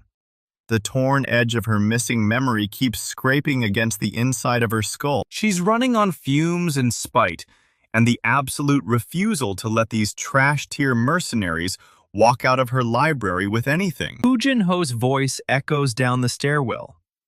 He tells his men to stop charging like idiots. He tells them to find another way. He tells them to go through the basement window. So-yeon's head snaps toward the broken casement, the window she shattered fighting Baek Do-hyun. She didn't board it up. She didn't have time. She was too busy bleeding on the floor and telling Jia everything, and trying not to pass out. Big mistake. The first mercenary is already squeezing through the gap. He drops to the basement floor and rolls to his feet with a short blade in each hand and a grin that says he thinks he's already won. He doesn't see Min-jae coming. The candle stand catches him across the ribs with a sound like a wet branch snapping. The mercenary folds. His blades skitter across the stone. Min-jae brings the iron stand down again, and the guy stops moving. Our boy is breathing hard, and his eyes are wide, and So-yeon realizes this is the first time he's ever hit someone for real. Not training, not sparring. Real. She doesn't have time to comfort him. 2 more mercenaries are coming through the window, and she can already hear something heavy being dragged across the floor upstairs. The restricted section gate. They're cutting through it. She makes a choice. She can't hold the barrier and fight at the same time. She drops the book wall. The ledgers crash to the floor in a heap of fused paper and bent leather. She spins to face the window just as the second mercenary clears the frame. Her golden light flares. She grabs a single book from the floor, a slim volume of old poetry, thin as a pamphlet, and she hurls it at his chest. Mid-flight, the book hardens. It hits him like a brick wrapped in silk. He goes down gasping, and she's already reaching for the next one. The third mercenary hesitates. He's halfway through the window, and he sees his 2 buddies on the floor, and he sees the glowing librarian with the bruised knuckles and the furious eyes, and he decides maybe he's not getting paid enough for this. He tries to pull back. So-yeon doesn't let it. She grabs his collar and yanks him through the rest of the way and slams him against the stone wall. She asks him how many more are coming. He tells her 15 total. He tells her Koo Jin-ho is upstairs. He tells her they're taking everything from the restricted section, every artifact, every manuscript, every tablet. She asks where Jin-ho is right now. The mercenary says he's in the East Study Hall. He says Jin-ho is looking for something specific, something he called the Transit Stone. So-yeon's blood goes cold. The Transit Stone isn't an artifact. It's a piece of the original seal. The first Guardian used it to anchor the binding to the library's foundations. It's not supposed to be movable. It's not supposed to be touchable. It's buried inside the east wall behind 3 feet of stone and a ward that only a Guardian can see. But if Jin-ho knows its name, that means Baek Do-hyun told him. And if Baek Do-hyun told him, that means the rogue scholar figured out something even Seo-yeon didn't know. The transit stone can be removed, and if it's removed, the seal doesn't weaken. It shatters. She drops the mercenary. She tells Min-jae to watch the window. She tells him to hit anyone who comes through and ask questions never. He nods. His knuckles are white on the candle stand. She turns toward the stairs and she runs. She's not fast. Her body is screaming. Her head is pounding. The golden light around her hands is flickering like a bulb with a loose wire. But she runs anyway. Up the basement stairs, through the door into the main hall, and straight into chaos. The library is a war zone.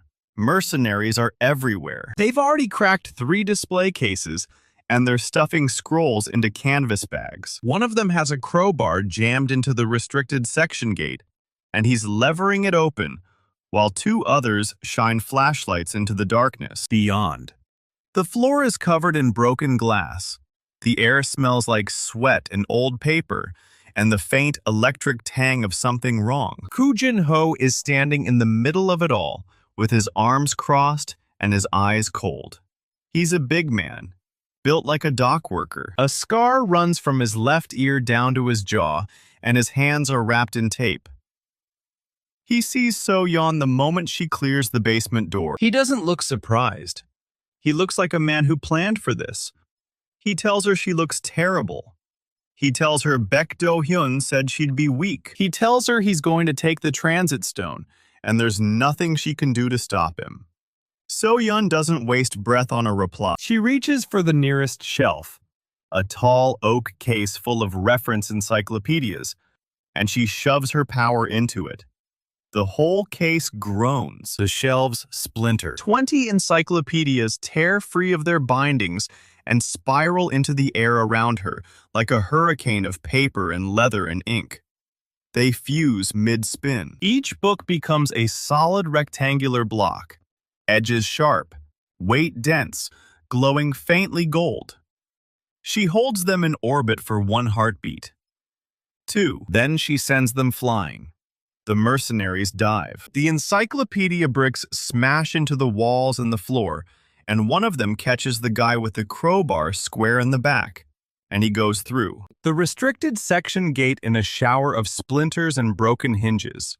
Another mercenary takes a book to the knee and drops screaming. The third dives behind an overturned reading table, and the encyclopedia punches straight through it like a cannonball through cardboard. Koo Jin-ho doesn't move. He watches the chaos with a flat expression. He waits until Seo-yeon's barrage ends, and her arms drop, and she's gasping for air. Then he uncrosses his arms. He reaches into his jacket. He pulls out a small iron disc about the size of a pocket watch. It's covered in symbols, old symbols, the same symbols carved into the basement floor. A dampener. Baek Do-hyun must have given it to him. A device designed to cancel out guardian power in a small radius. Koo Jin-ho presses the disc against his chest. The symbols flare black. Seo-yeon's golden light gutters and dies. The encyclopedia bricks clatter to the floor as ordinary books. She reaches for her power and finds nothing. Just a cold, empty space where the warmth used to be. She's not a guardian right now. She's just a 28-year-old librarian with bruised knuckles and a bad headache, standing in front of 15 armed men. Jin-ho smiles. It's not a nice smile. He tells her he's been waiting a long time for this. He tells her Baek Do-hyun promised him the transit stone and everything else in the restricted section. He tells her the only question is whether she walks out of here on her own feet or on a stretcher. Seo-yeon straightens her spine. Her hands are empty. Her power is gone. Her student is in the basement, guarding a broken window. Her friend is somewhere under the town hall, digging through old scrolls. She is completely alone, and she is still standing between these men and the thing they came to steal. She tells him the transit stone is hidden behind a ward only she can see. She tells him if he kills her, he'll never find it. She tells him he can tear the whole east wall down brick by brick, and he'll still be standing in an empty room holding a pile of rubble and a disappointed expression. Jin-ho's smile thins. He knows she's bluffing. He also knows she might not be. He tells her she's going to take him to the stone herself. Right now. No tricks. So-young says she'll take him to the stone on one condition. He lets everyone else go. Min-jae, Jia, every mercenary who isn't him. He clears the library and leaves her people alone. Jin-ho laughs. He says she's in no position to bargain. He says he has 15 men and a dampener and all the time in the world. He says she's going to show him the stone, or he's going to start breaking her fingers one by one until she changes her mind. He takes a step toward her, then another. So-yeon doesn't back up. She's standing in the wreckage of her library with glass in her hair and blood on her collar, and her power shut down like a slammed door. She should be terrified. She's not. She's furious. And fury is a kind of fuel. She looks past Jin-ho's shoulder, She looks at the east wall. She can't feel the ward anymore. The dampener has cut her off from the seal completely. But she doesn't need to feel it. She knows where it is. She's known for 5 years. It's behind the third shelf from the left, behind a false panel, behind a second ward disguised as a water stain. The transit stone is the size of a fist and the color of old bone. And it's been waiting in the dark for 1,000 years. And she's about to lead a mercenary directly to it. She tells Jin-ho she'll take him. She tells him to call off his men. He doesn't call them off. He tells them to keep packing. He tells 2 of them to follow him. Then he gestures toward the East Study Hall. After you, Librarian. Seo-yeon walks. Her legs are shaking. Her hands are numb. The dampener presses against her chest like a cold stone. She leads him through the broken gate and past the smashed display cases and into the dark wing where the light doesn't reach and the dust is thick. Enough to taste. The East Study Hall is a tomb. She hasn't been in here in months. The shelves are empty. The chairs are overturned. The air is still and heavy, and the only sound is their footsteps on the old wood floor. She stops in front of the third shelf. She reaches for the false panel. Her fingers find the seam. She pulls it back. Behind it, the stone wall is bare. No symbols. No glow. Just old mortar and a faint outline that might be a water stain or might be something else entirely. Jin-ho leans close. He asks if this is it. Seo-yeon says it is. She says the transit stone is behind the brick. She says he'll need to break through. Jin-ho pulls a hammer from his belt. He raises it. He swings. The brick cracks. He swings again. The crack widens. He swings a third time, and the brick shatters, and behind it, something glows. Pale blue. Cold. The color of a dead star. The transit stone. Jin-ho reaches for it. His fingers close around the cold blue light. And the moment he touches it, the dampener on his chest crackles and dies. The symbols go dark. The iron disc crumbles to rust. Seo-yeon feels her power flood back into her like a tide of fire and lightning. The stone isn't just an anchor. It's the original anchor. The first piece of the seal ever laid. And it doesn't answer to dampeners. It answers to guardians. She slams her golden light into Jin-ho before he can even scream. The blast throws him across the room and through a reading table and into the far wall with a crunch that says at least one rib just gave up. His men lunge for her. She doesn't even look at them. 2 encyclopedia bricks catch them in the chest, and they join their boss on the floor. By the time Min-jae reaches the East Study Hall, still clutching his candle stand, it's over. The mercenaries who could still walk are already running. The ones who couldn't are lying very still and waiting for the police. Jin-ho is slumped against the wall, with blood on his teeth and a look in his eyes that says he just realized how badly Baek Do-hyun set him up. Seo-yeon is standing in the middle of the wreckage. Her golden light is fading. Her hands are shaking. The transit stone is still in the wall, glowing faintly, undisturbed. She leans against the shelf. She looks at Min-jae. She tells him the library isn't safe anymore. She tells him they need to move the important artifacts somewhere no one can find them. She tells him she knows a place. Min-jae looks at the shattered brick and the broken mercenaries, and the transit stone pulsing in the dark. He asks if she's okay. She doesn't answer, because she just realized which memory the interrupted loop took. She can't remember the color of her mother's eyes. She knew it this morning.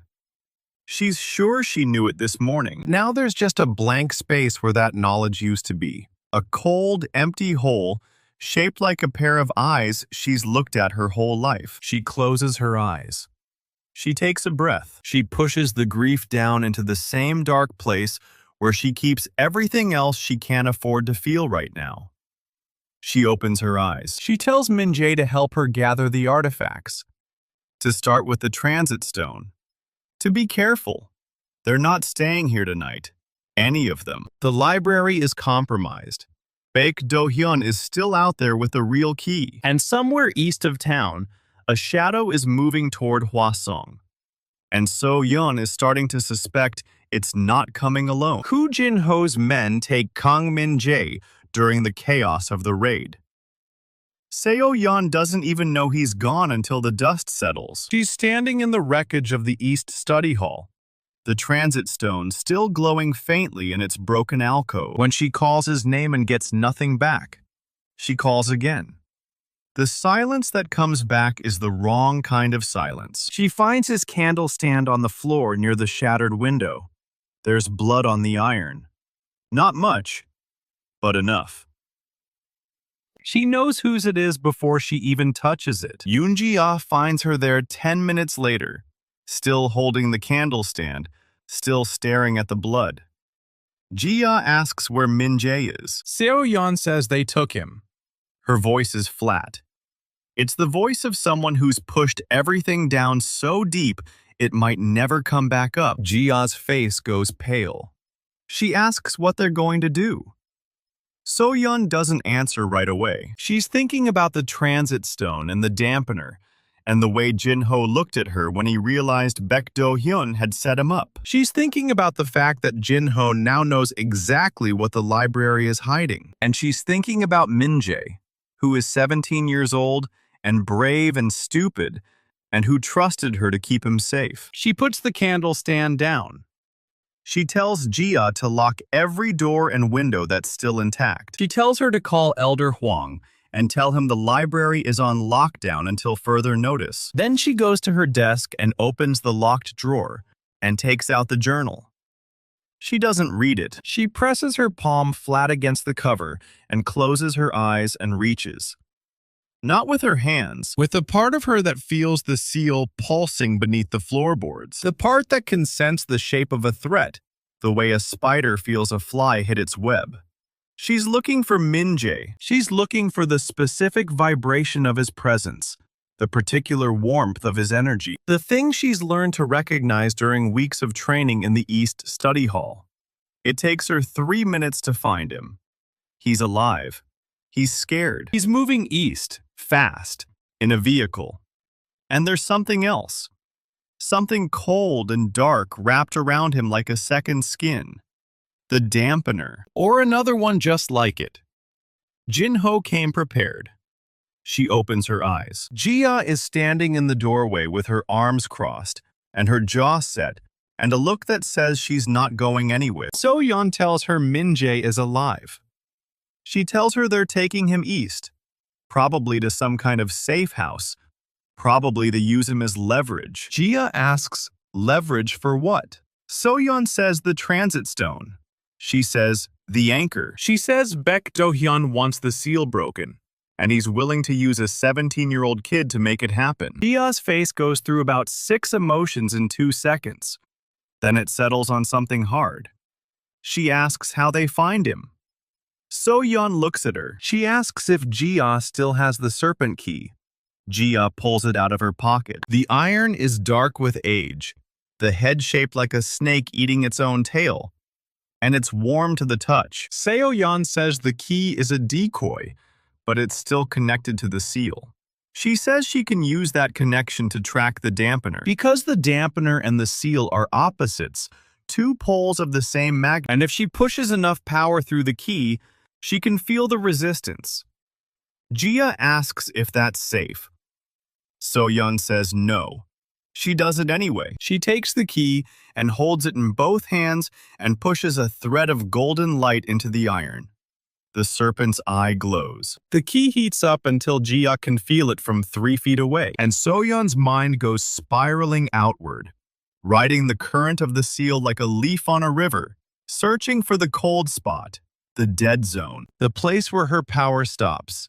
She finds it east of town, maybe 12 miles, in what used to be a textile mill before the West Wing collapse put half the town out of work. She can feel Min-jae there, a small, warm flicker at the center of the cold.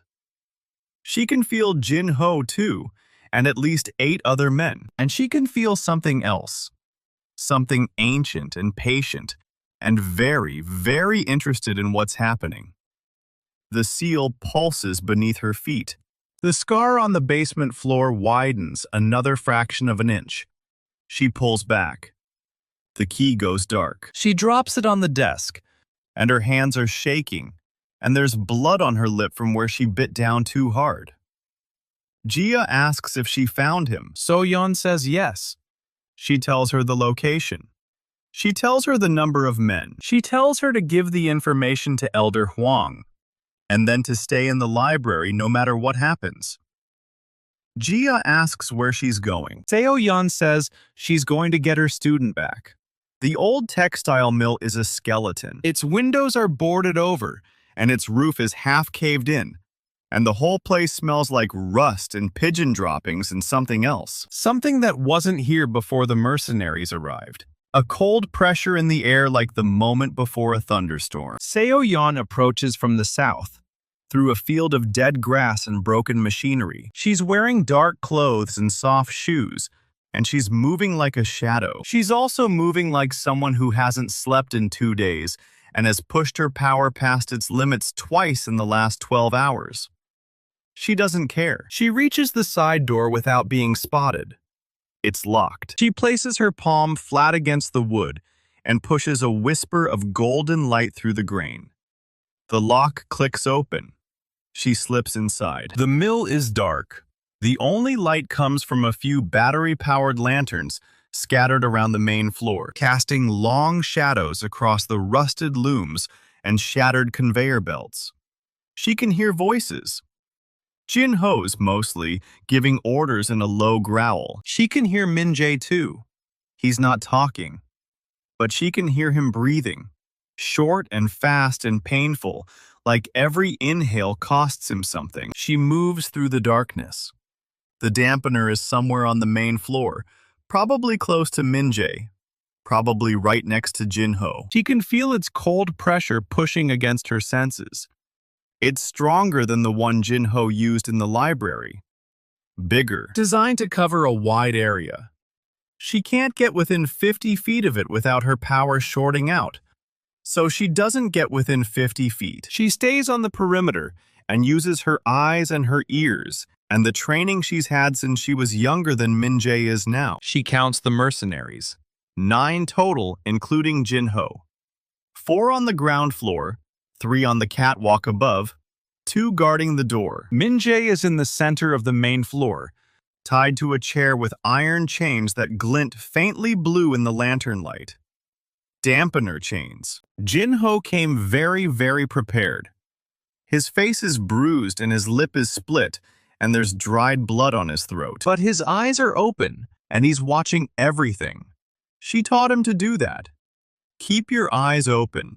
Watch for an opening. Don't give up, even when it looks hopeless. She's proud of him, and furious at him, and terrified for him all at the same time. She pushes it all down. She waits. Jin-ho is pacing. He's talking on a phone, or something that looks like a phone, and his voice is tight with anger. He's telling someone that the transit stone is still at the library, that the librarian interfered, that the deal is off unless the price doubles. The person on the other end says something that makes Jin-ho's scar go white against his jaw. He hangs up. He turns to Min-jae. He asks the kid what the librarian will trade for him. Min-jae says nothing. Jin-ho hits him. Seo-yeon's hands clench. She doesn't move. The 2 guards by the door are about 15 feet apart. They're bored. They'd been standing here for hours, and nothing has happened, and they've stopped expecting anything to happen. That's the moment she uses. She comes out of the darkness like a blade. The first guard doesn't even see her before her elbow catches him in the throat, and he goes down without a sound. The second guard turns. His mouth opens. She's already inside his reach, already twisting the weapon out of his hand, already driving her knee into his solar plexus with enough force to fold him in half. He hits the floor. She catches his gun before it clatters. 3 seconds. 2 guards down. No alarm. She moves deeper into the mill. The catwalk is her next target. 3 men with rifles, looking down at the main floor, covering every angle. She can't take them all at once. Not without her power. So she doesn't take them. She takes the catwalk. She climbs the rusted ladder on the far wall, the one that's hidden behind a collapsed conveyor belt, and she comes up behind them without a sound. The first one goes over the railing before he knows what hit him. He lands on a pile of old fabric that cushions his fall, but doesn't stop the crunch of his collarbone breaking. The second one turns. She's already moving. A straight punch to the jaw, a knee to the ribs, an open palm to the sternum that sends him staggering back into the third man. They go down together in a tangle of limbs and rifles. She doesn't stay to watch them fall. She's already moving, already dropping from the catwalk to a stack of old pallets, already rolling to absorb the impact. 3 more down, 4 left, including Jin-ho. And Jin-ho has figured out something is wrong. He's shouting orders. The remaining mercenaries are spreading out, weapons raised, searching the shadows. The dampener is on a small table next to Min-jae's chair. It's the size of a dinner plate and covered in symbols that hurt to look at. If she can destroy it, she can use her power. If she can use her power, this fight is over. But the dampener is 60 feet away, and there are 4 men with guns between her and it. She doesn't have 60 feet. She has maybe 10 seconds before they find her. She makes a choice. She picks up a chunk of broken concrete from the floor. She throws it at the far wall. It hits with a crack that echoes through the mill. Every head turns. Every gun aims at the sound. She runs. Not away from them. Toward them.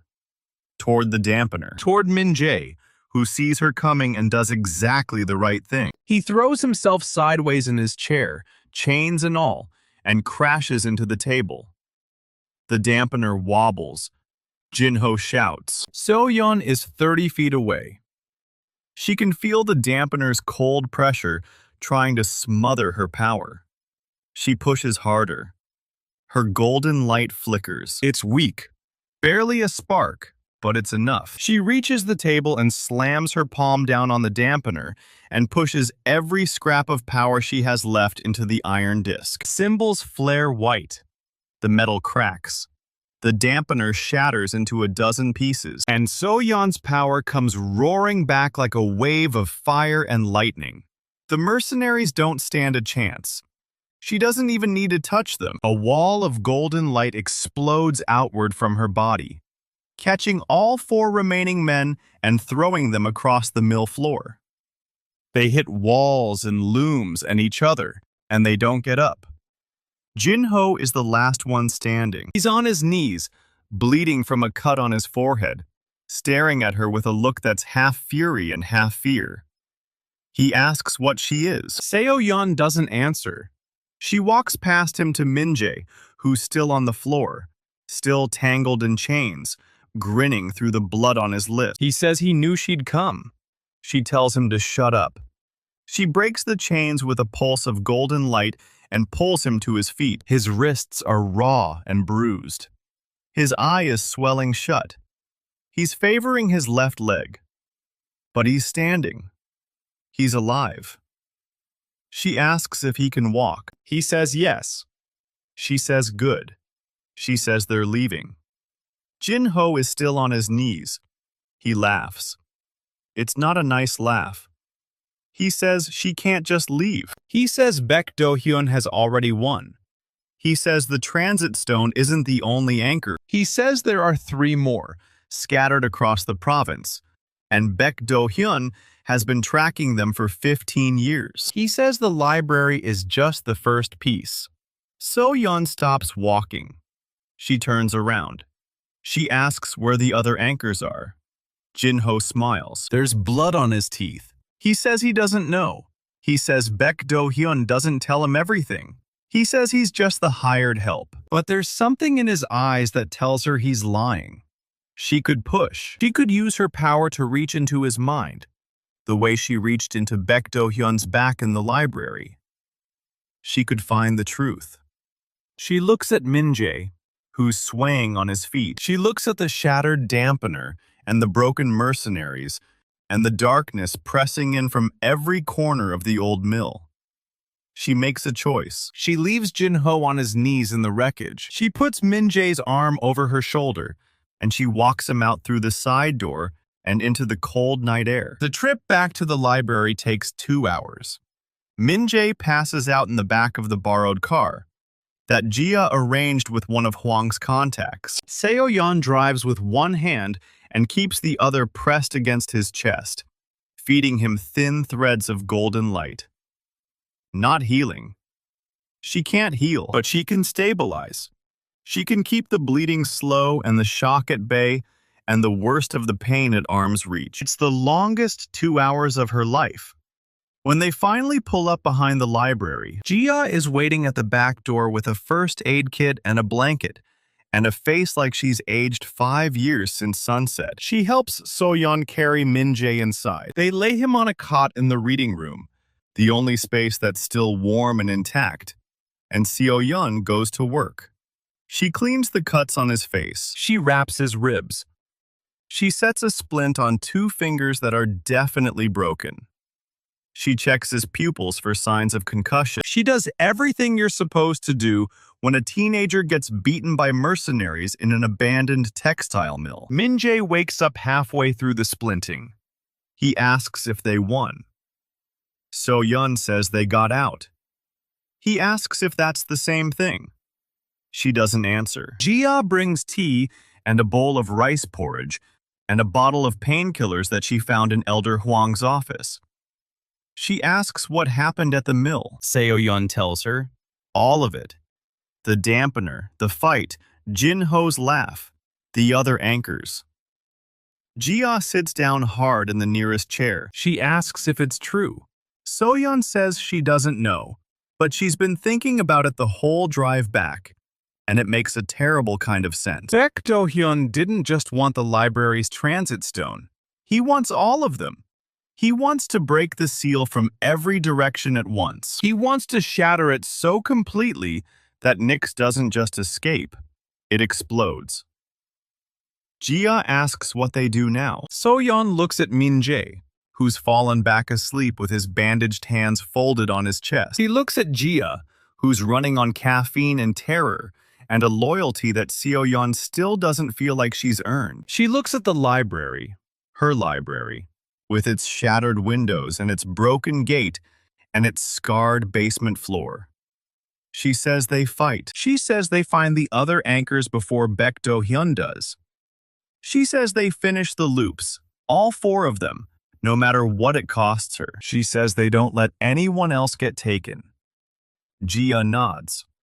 She asks if Seo-yeon has a plan.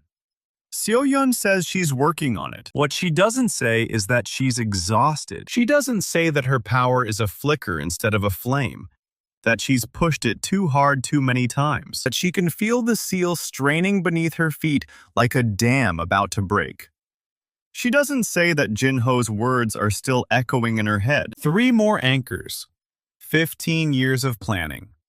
A man who will do anything to control what he can't understand. She doesn't say that she's terrified. She bandages Min-jae's ribs one more time and checks his pulse and makes sure he's still breathing steady. Then she goes to the window and looks out at the darkness. The shadow that's been heading east is still out there. It's closer now. She can feel it the way you feel a storm coming, a pressure behind the eyes, a taste like old copper on the back of the tongue. It's not alone. Jia asks what she's looking at. Seo-yeon says she's looking at what's coming. Jia asks if it's bad. Seo-yeon turns from the window. Her face is calm. Her voice is steady. Her eyes are gold. She says it's worse than bad. She says the Calamity isn't just waking up. It's already awake, and it's been waiting for this. She says she's not strong enough to stop it alone. She says she needs to become stronger. Then she walks to the basement door and pulls it open and descends into the dark. The scar on the floor is pulsing. The smell of ozone and burnt stone fills the air. The chalk circle is still smeared from the fight with Baek Do-hyun. The silver powder scattered across the floor like tiny dead stars. She kneels in the center of the mess. She presses her palms flat against the cold stone. She closes her eyes. The golden light stirs, faint, exhausted, but still there, still hers. She feeds it down into the scar, into the crack that keeps widening, and she feels Nyx press back. Not attacking, not yet, just pressing, feeling her out, measuring her strength. She pushes harder. She isn't sealing the crack this time. She's mapping it. She's following the fracture lines deep into the earth, tracing them outward like the roots of a poison tree. And she finds them. 3 cold spots. 3 dead zones where the seal has worn thin. 3 anchors, just like Jin-ho said. 1 is beneath a temple in the mountains to the north. 1 is under the old dam. 1 is somewhere she can't quite see. Somewhere dark and deep and guarded by a will that is not Nyx and not human. She pulls back. She opens her eyes. Her nose is bleeding. Her hands are shaking so hard she can barely lift them from the floor. But she has what she needs. She climbs the stairs. She walks back into the reading room where Min-jae is still asleep and Jia is still waiting. She tells them what she found. She tells them they're going to need help. She tells them the real fight hasn't even started. Jia asks if she's okay. Seo-yeon doesn't answer. She looks at Min-jae, at his bandaged hands, at the bruises darkening his jaw. She could have lost him tonight. She almost did. And if Baek Do-hyun gets to the other anchors first, she's going to lose a lot more than a student. She's honest enough to admit what that means. What she is now isn't enough. She has 4 loops, 3 missing anchors, and an enemy who's been 15 steps ahead since the moment he walked into her library. She needs to be better. She's been fighting like a librarian, and a librarian isn't going to win this war. She straightens her spine. The golden light flickers once. She lets it settle. She looks at Jia and says they start tomorrow. Jia asks what they're starting. Seo-yeon says they're going to find the other anchors before Baek Do-hyun does. They're going to finish the loops, no matter what it costs. They're not going to lose anyone else. And somewhere far to the east, beyond the dead fields and the old mill and the dark road home, a shadow pauses. It turns its head toward the library the way a wolf turns toward the scent of blood. It smiles. It's been waiting 1,000 years for the seal to weaken. And now, finally, it has a reason to hurry. The basement smells of ozone and dead silver. Seo-yeon kneels in the smeared circle and doesn't let herself hesitate. The scar on the floor pulses under her knees, a slow heartbeat running the wrong direction. She presses her palms flat against the cold stone and closes her eyes. Min-jae is propped against the far wall, unconscious, breathing shallow but steady. She checked his pulse twice before she started, and she'll check it again when she's done. If she's done. The golden light stirs inside her chest like an ember that almost went out. It's weaker than it was the first time. She doesn't try to feed it into the scar this round. She pulls it inward instead, gathers every flicker of it into a tight knot behind her ribs, and whispers the words. They aren't words she learned from a book. They aren't words she memorized from the black leather text. They're words that come up from somewhere deeper, somewhere that predates her, somewhere that predates the library and the town, and maybe even the first guardian herself. The chalk circle ignites, not the way it did during the first loop, a steady golden burn that lit the room like noon. This is different. The light is pale and cold, and it doesn't illuminate anything. It swallows the dark instead, eats it from the edges inward. And then Seo-yeon isn't in the basement anymore. She's standing on a battlefield. The sky is black with smoke, and the air tastes like burning copper. The ground is stone, cracked and scorched, littered with bodies she doesn't recognize. They wear armor she doesn't know, carry weapons she's never seen. And their faces are frozen in expressions that make her stomach turn. They lost. She turns, and the first guardian is standing 10 feet away. She looks older than she did in the last vision, tired in a way that has nothing to do with sleep. Gray streaks through her dark hair, and her hands are shaking, and there's a wound on her shoulder that's still bleeding. She's holding the shard of golden light. It's pulsing in her palm like a second heart. Seo-yeon tries to step closer, and her feet won't move. She's watching this happen, not living it. The memory is sealed around her like glass, and she can only observe what the first guardian did in the final hour before the seal. What she did isn't what Seo-yeon expected. She doesn't charge into battle. She doesn't scream defiance at the horror rising from the rift. She kneels. She kneels in the middle of a scorched stone floor that looks exactly like the basement floor. And she presses her bloodied hands together and she prays, not to a god. Seo-yeon can hear the words, and they aren't directed at anything divine. They're directed inward. The first guardian is talking to herself. She's naming everything she's about to lose. She lists her mother's name and her father's name, and the name of the village where she was born. She lists the river she played in as a child, and the boy who kissed her when she was 16, and the taste of honey cake on the winter solstice. She names them one by one, steady and deliberate. And as she does, the shard in her palm grows brighter. She's feeding it. She's cutting the memories out of herself like cutting pages from a book, and she's feeding them into the anchor stone before she even presses it into the seal. Seo-yeon watches her list a sister's name and then stop. The first guardian's voice catches. Her hands tremble. She looks down at the shard, and for 1 second, her face isn't the face of a guardian. It's the face of a woman who doesn't want to forget. Then the ground splits open behind her, and something roars, and she drives the shard into the stone, and the world goes white. Seo-yeon snaps back into her body with a gasp that tears through her throat. The chalk circle is still burning. The scar on the floor is still pulsing. Min-jae is still breathing. But something's wrong. The golden light hasn't stopped. It's pouring out of her in waves, spilling across the floor, running up the walls, and she can feel the seal responding to it. Not sealing, opening. The scar is widening. A crack shoots across the floor and splits the chalk circle in two, and then the basement window shatters inward. Not from an attack, from pressure. The air itself buckles. Seo-yeon tries to stand, and her legs won't hold her. She catches herself on her hands and watches the crack race up the wall and across the ceiling. And she understands what's happening. The loop isn't done with her yet.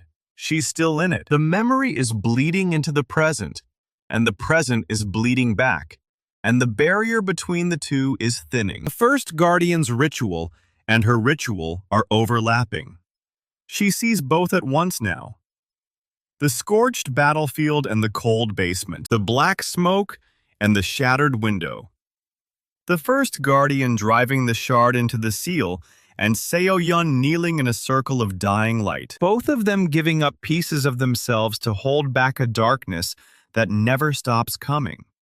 Then the ceiling cracks. A chunk of stone falls and smashes into the chalk circle, scattering powdered silver across the floor. The light goes out. Seo-yeon collapses. She lies on the cold stone, chest heaving, blood running from her nose and pooling under her cheek. The crack is wider than it was before the ritual, a black fissure that runs from wall to wall like a lightning strike frozen in stone. She pushes herself up on her elbows and looks at it, and for a moment she feels something looking back. Not Nyx. Something inside the seal. Something that was put there 1,000 years ago by a woman who knew she was going to forget everything. Then the west wing of the library collapses. She hears it before she processes it. A deep groan that runs through the bones of the building. A sound like a dying animal. And then the crash. Stone against stone. Timber splintering. Glass breaking. The whole library shakes. Dust pours through the cracks in the basement ceiling, and Seo-yeon drags herself to her feet and stumbles toward the stairs. Min-jae is still out cold. She can't carry him. She has to trust the basement holds. She climbs. Every step hurts. Her arms are shaking, and her vision is blurred, and her nose won't stop bleeding. But she climbs. She makes it to the reading room and stops. The west wing is gone. Not damaged, gone. The walls she walked past every morning for 8 years have crumbled into a pile of broken stone and shattered shelving and scattered pages. Books are everywhere, torn and burning with a pale, cold fire that doesn't give off heat. The ceiling is open to the night sky and the stars are out, and they look wrong.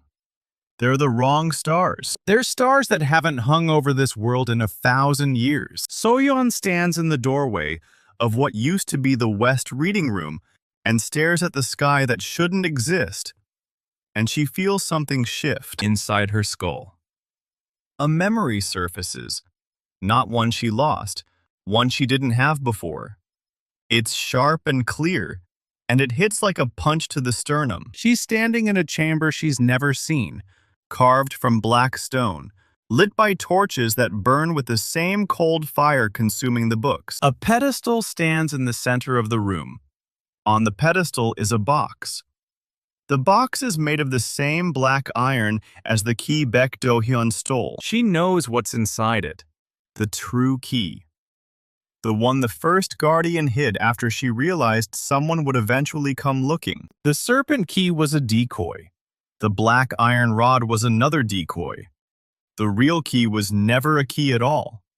It's a memory. A single memory, preserved in iron and stone, hidden somewhere the first guardian thought no one would ever look. The memory fragment shows her the location. Not a map, not coordinates. A feeling. A pull.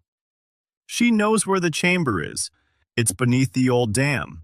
One of the 3 anchors she sensed when she mapped the fracture lines. The true key is sitting on a pedestal in a chamber beneath a dam that's been abandoned for decades.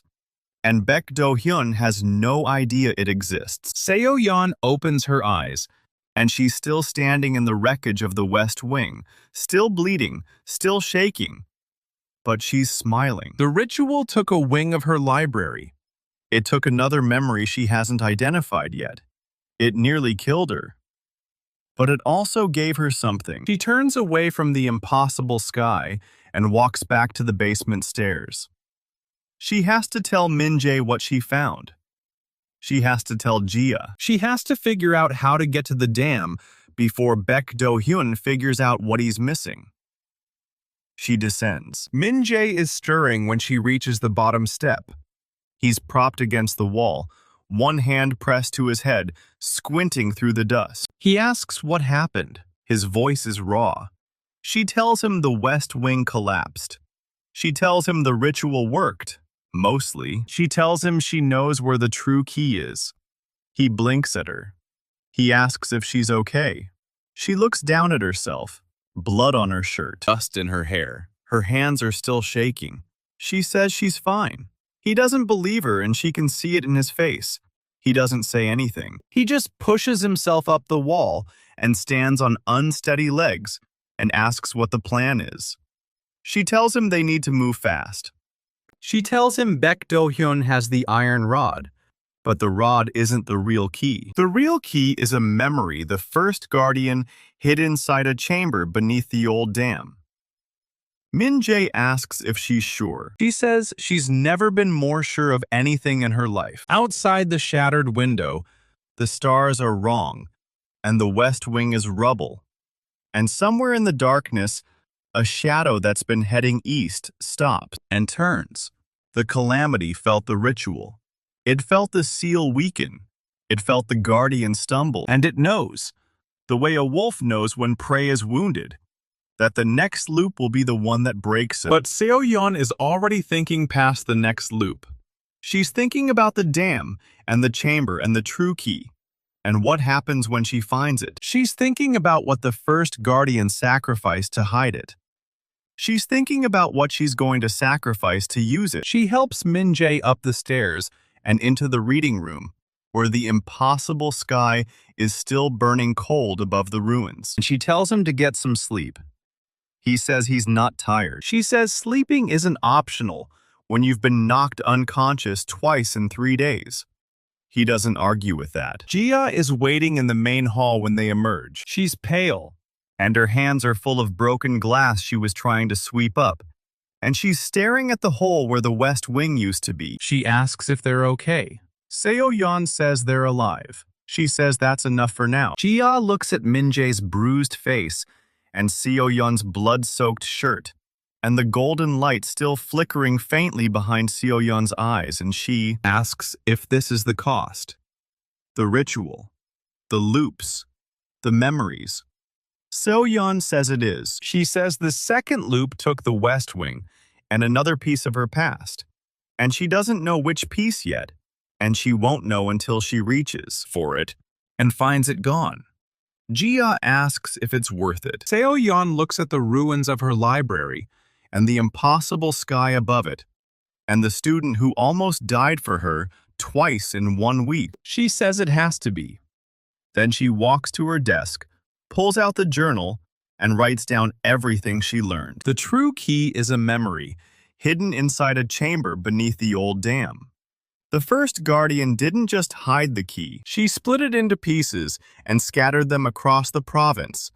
And the anchors Jinho mentioned aren't just anchors, they're hiding places. 3 more chambers, 3 more pieces of the key.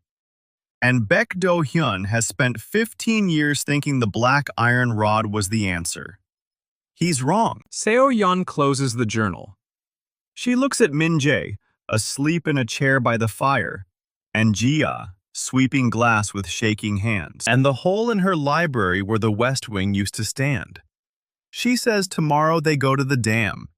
She says they find the first piece. She says they do it before Baek Do-hyun realizes he's been chasing the wrong key. And somewhere far to the east, a shadow that has been waiting 1,000 years tilts its head toward the library and stops smiling. Because the Guardian just learned something it didn't want her to know.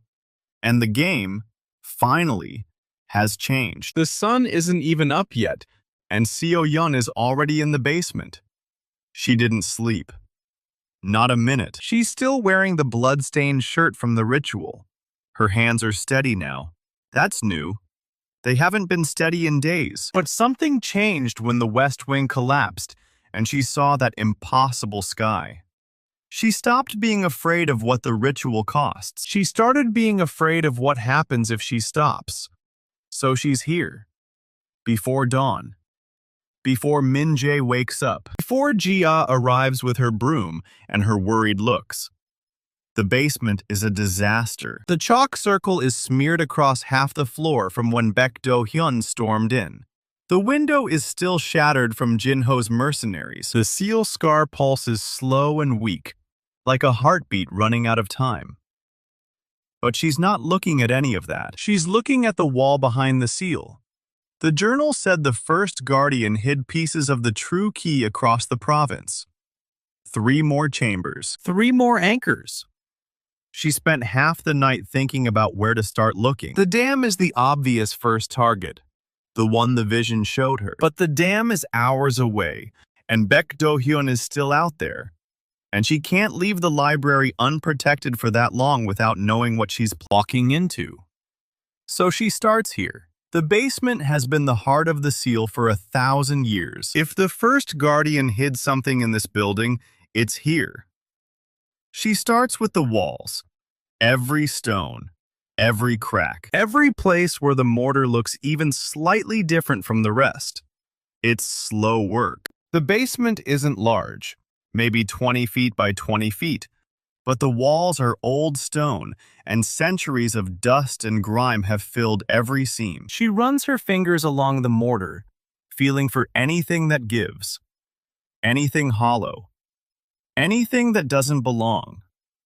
Nothing on the north wall, nothing on the east. The south wall is where the window is shattered, and cold air is pouring in, and she's shivering. But she doesn't stop. She finds it on the west wall. Behind a stack of old chairs Jia stored down here 3 summers ago. She almost misses it. The chairs are heavy, and she's exhausted, and she nearly decides to check the floor instead. But something makes her stop. Something makes her move the first chair, and the second, and the third. And when the wall is clear, she sees it. A seam in the stone that doesn't match the others. It's too straight, too clean. The mortar around it is a slightly different color, darker, like it was mixed with something other than sand and water. She presses her palm against the stone. Nothing happens. She pushes harder. Still nothing.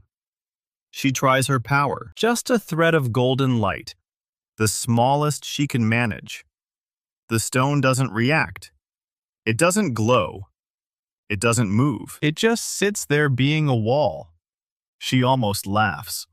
Of course it wouldn't be easy. The first guardian didn't hide the most important secret in the world behind a wall that opens for a light touch. She hid it behind something that would only open for someone who understood what they were looking for. Seo-yeon steps back. She looks at the seam again. She thinks about the journal and the vision, and the first guardian kneeling on a battlefield, pulling memories out of her own chest and feeding them into a shard of light. She thinks about what the first guardian said in the vision. She didn't speak in words.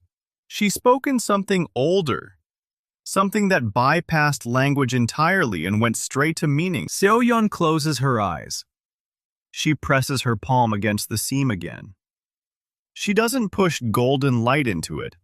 She pushes a memory, the clearest one she has left, the one she's been holding on to since the second loop took her mother's face. It's a memory of the librarian spring, sunlight through the reading room windows, dust motes floating in the air, the smell of old books and floor wax, Min-jae at a table by the window, frowning at a text he's too young to understand, Gia at the front desk, sorting returns and humming something off-key, the quiet hum of a building full of knowledge, full of life, full of everything she swore to protect. The seam glows. Faint at first, then brighter. A line of pale gold running from floor to ceiling. The stone shudders. And then it swings inward like a door. Behind it is a hollow space. Not large, maybe 2 feet wide, 3 feet tall, cut directly into the foundation stone. At the back of it sits a small chest. It's made of the same black iron as the rod Baek Do-hyun stole, the same black iron as the box she saw in her vision, the one hidden beneath the old dam. It's small enough to hold in one hand, and it's glowing faintly. Pale gold, the same color as her power. She reaches in and lifts it out. It's heavier than it looks, cold to the touch, despite the light. There's no lock. No latch, just a seamless surface of black iron with something pulsing inside it. She opens it. The lid lifts without resistance. Inside, resting on a bed of faded velvet, is a key. But it's not made of metal. It's made of light. Pure, golden, warm light. It pulses like a heartbeat. It's shaped like an old-fashioned skeleton key, the kind that used to open the library's original doors before they were replaced with modern locks. But it's not solid. When she reaches for it, her fingers pass through it like it's made of sunlight. The moment her skin touches it, the seal behind her screams. Not a sound, a pressure, a wave of force that slams into her back and drives her to her knees. The scar on the floor pulses once, twice, 3 times. The whole basement shakes. Dust rains from the ceiling.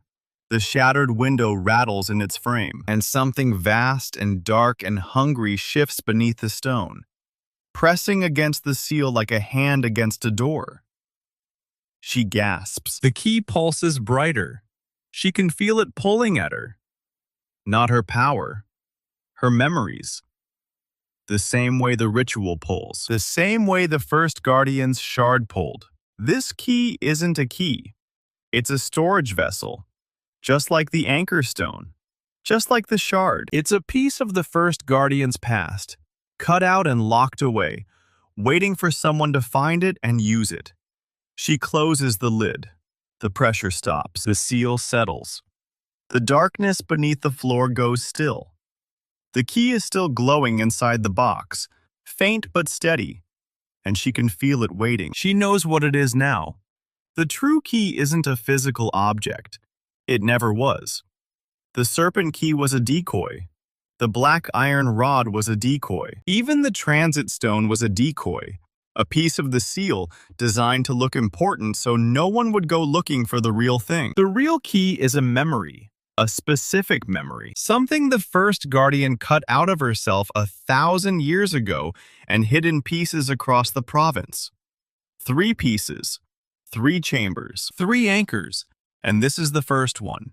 She doesn't know what memory it contains. She doesn't know what it will cost her to use it, but she knows it's the only thing that can reforge the seal without breaking it. The ritual taught her how to feed her own memories into the seal, but this key is different. This key is the first guardian sacrifice, preserved across a millennium, waiting for the moment it would be needed. And that moment is now. She stands up. Her knees are bruised.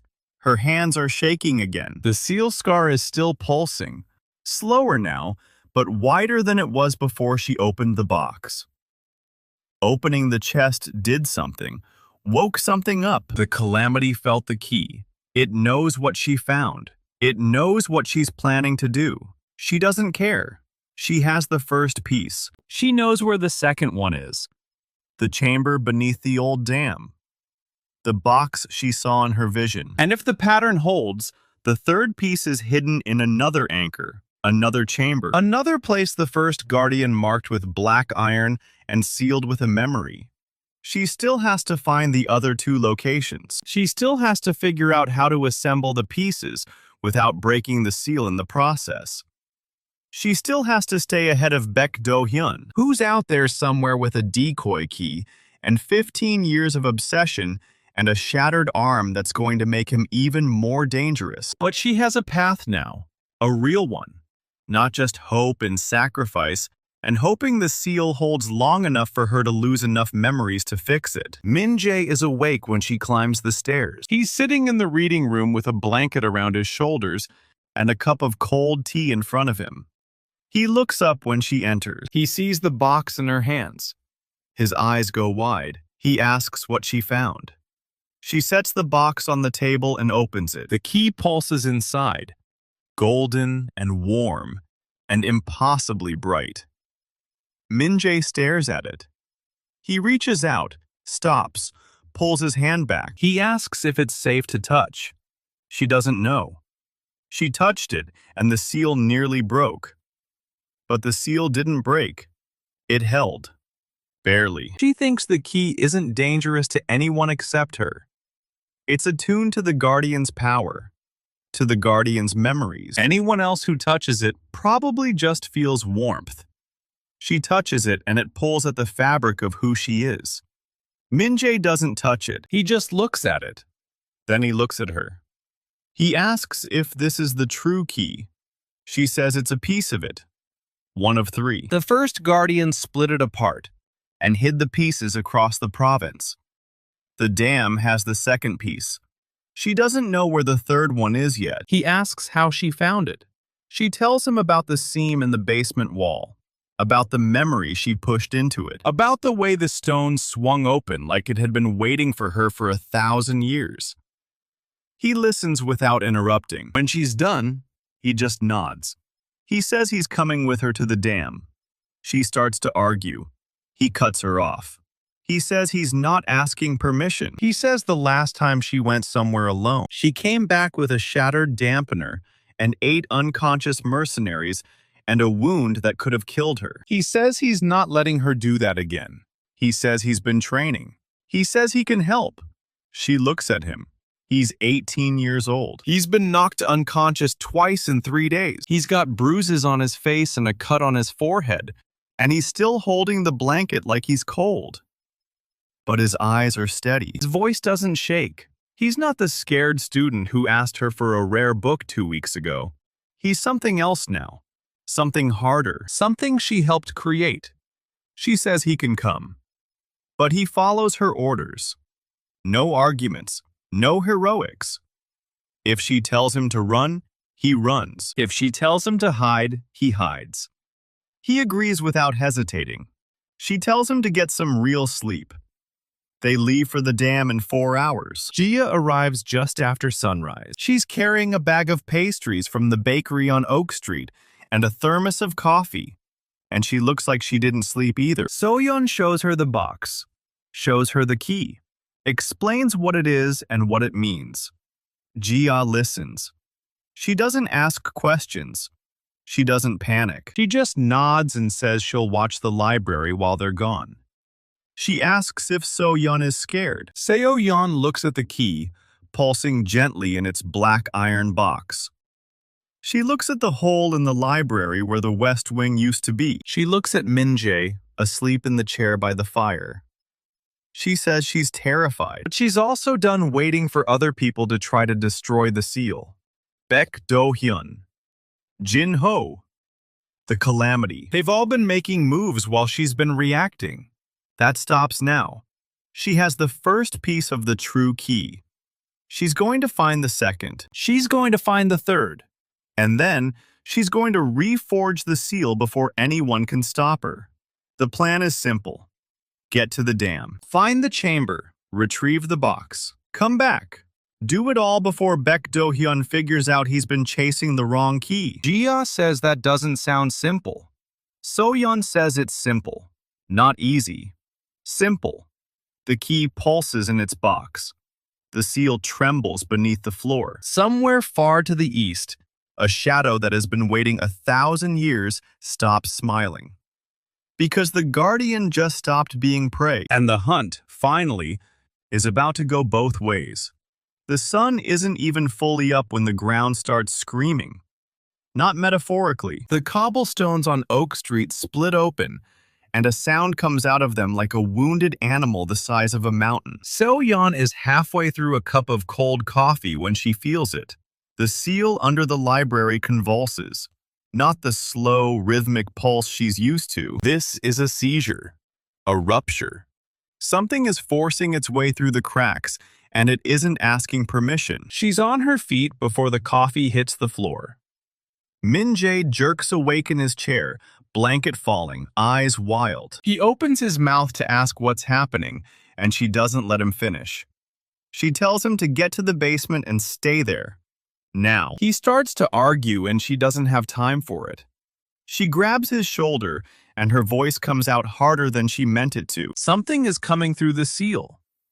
Not a fragment this time, something real. She needs him safe. That's an order. He goes. She grabs the iron box with the key and she runs. The air outside tastes wrong. Metallic and cold and faintly sweet, like ozone mixed with something rotting. The sky is still blue, but the light is off. The way light looks through dirty water. The shadows are all pointing the wrong direction. She reaches the town square and stops. A crowd is already forming. Shopkeepers and farmers and the old woman who sells flowers at the corner. They're staring at something in the center of the square. A shape. Tall and wrong, and flickering at the edges like heat haze over asphalt. It's humanoid, roughly. 2 arms, 2 legs, a head. But the proportions keep shifting. One moment, it's thin as a scarecrow. The next, it's broad and hunched. Its skin isn't skin. It's a surface, matte black and depthless, like a hole cut out of the world. No face, no eyes. Just a smooth plane where features should be. Echo, the Calamity's lieutenant. A being of pure chaos. And it's standing in the middle of Hwasong like it owns the place. It moves. An old man is closest. Mr. Park, who runs the hardware store. He's frozen, staring. One hand raised in front of his face like that's going to help. Echo's arm snaps out. Not a punch. Not a grab. It touches him. Just a touch. One finger to his chest. Mr. Park screams. His skin turns gray where Echo touched him. The gray spreads. Fast. Up his neck. Down his arm. Across his face. It's not killing him. It's worse than that. He's still conscious. still screaming, but his body isn't his anymore. He turns toward the other townspeople, and his eyes are solid black, and his mouth opens, and the sound that comes out isn't a word. It's a frequency, tone that makes everyone within 20 feet clutch their heads and stagger. Chaos. Pure, undiluted, spreading chaos. Seo-yeon doesn't think, she acts. She shoves through the crowd and golden light explodes from her palms. She hurls it at Echo in a tight, concentrated bolt. It hits the thing square in the chest. The impact sounds like a gong being struck underwater. Echo staggers back a step. The dark surface ripples. A crack forms where the light hit, and for 1 second, So-yeon thinks she's got this under control. Then the crack seals. The surface smooths over. The ripple spreads outward, and Echo's body absorbs her attack like water soaking into sand. It straightens up, turns its faceless head toward her. It doesn't have eyes, but she feels it looking at her, feels it cataloging her, learning her. She hits it again, harder. A broader wave this time. A wall of golden light that slams into Echo and pushes it back 10 feet. The air heats up. The cobblestones under Echo's feet crack from the pressure. The same thing happens. The damage seals. The surface adapts. And when she throws the third blast, Echo doesn't even stagger. It just stands there. The golden light washes over it like water over a stone. No effect. Our girl just got out-evolved in 45 seconds flat. She backs up. Her mind is racing. Every attack she's thrown at it, it's absorbed and neutralized. The thing adapts in real time. She could throw everything she has at it, and it would just learn to eat that too. She needs a different approach. The crowd is scattering now, people running in every direction, screaming. Mr. Park is still walking toward the other townspeople with those black hole eyes. So-yeon can't help him yet. She has to stop the source first. She circles Echo. It turns with her, smooth and patient. Not threatened, not hurried. Curious, almost. Like it's never seen anything like her, and it wants to study her before it breaks her. She studies it right back. The surface, the way the darkness moves. The center of its chest, where her first bolt hit. The crack had been real. Brief, but real. The adaptation happens after impact, not before. And it ripples outward from a central point. A core, something solid underneath all that shifting chaos. She thinks back to the first Guardian's journal.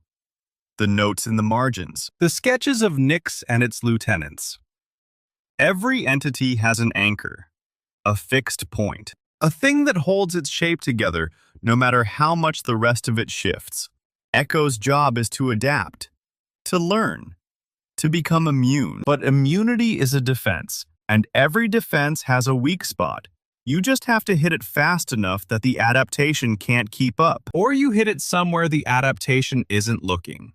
She gets exactly 3 seconds to think about this before Echo moves. It lunges, not fast in the way a person moves fast in the way a glitch moves fast. One frame, it's 10 feet away. The next frame, it's right in front of her. Its hand closes around her throat. The touch is cold. Not temperature cold, absence cold. The cold of a thing that has never been alive and never will be. The chaos spreads. She feels it pushing into her skin, gray tendrils creeping up her neck. Her power flares automatically, golden light pushing back against the darkness. It holds. Barely. The two forces lock against each other, light and void, neither one giving ground. She can't breathe. She can't move. She can feel the adaptation starting. Echo is learning the frequency of her light, learning how to cancel it out. In about 30 seconds, the light won't work anymore, and she'll end up like Mr. Park. And then she hears it. Footsteps. Fast. Young. angry. Kang Min-jae comes out of a side alley with a chunk of broken cobblestone the size of a dinner plate, and he wings it at Echo's head with everything he's got.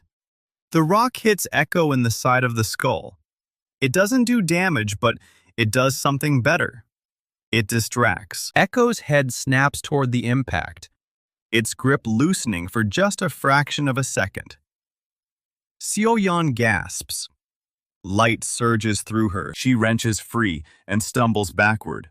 Min-jae is already grabbing another rock. He's screaming at Echo, calling it every name he can think of, making himself the target. The idiot is going to get himself killed, but he's also buying her time. Precious seconds. She needs to make them count. She looks at Echo, really looks, past the shifting surface, past the adapting chaos. There, in the center of its chest, a point, faint, barely visible, a pinpoint of light, golden light. Her light. The first bolt she threw. It didn't disappear. It got absorbed, swallowed whole but not extinguished. The core isn't a weak spot. The core is a stomach. Echo eats attacks and spits back immunity. But it hasn't digested her first bolt yet. It's still in there. A piece of her. A piece she can reach. She digs deep, past the exhaustion, past the 3 nights without real sleep, past the memory gaps and the cracked seal, and the weight of 1,000 years of duty. She finds the well of power at the center of her being, the Guardian's fire, the same light the first Guardian used to bind Nyx into the stone. She doesn't throw it at Echo's surface. She reaches for the piece that's already inside. The golden light in her palms doesn't flare outward. It pulls inward, condensing, focusing, a needle of pure radiance so bright it hurts to look at. She can feel the connection. Thread between her power and the fragment lodged in Echo's core. It's faint, fragile.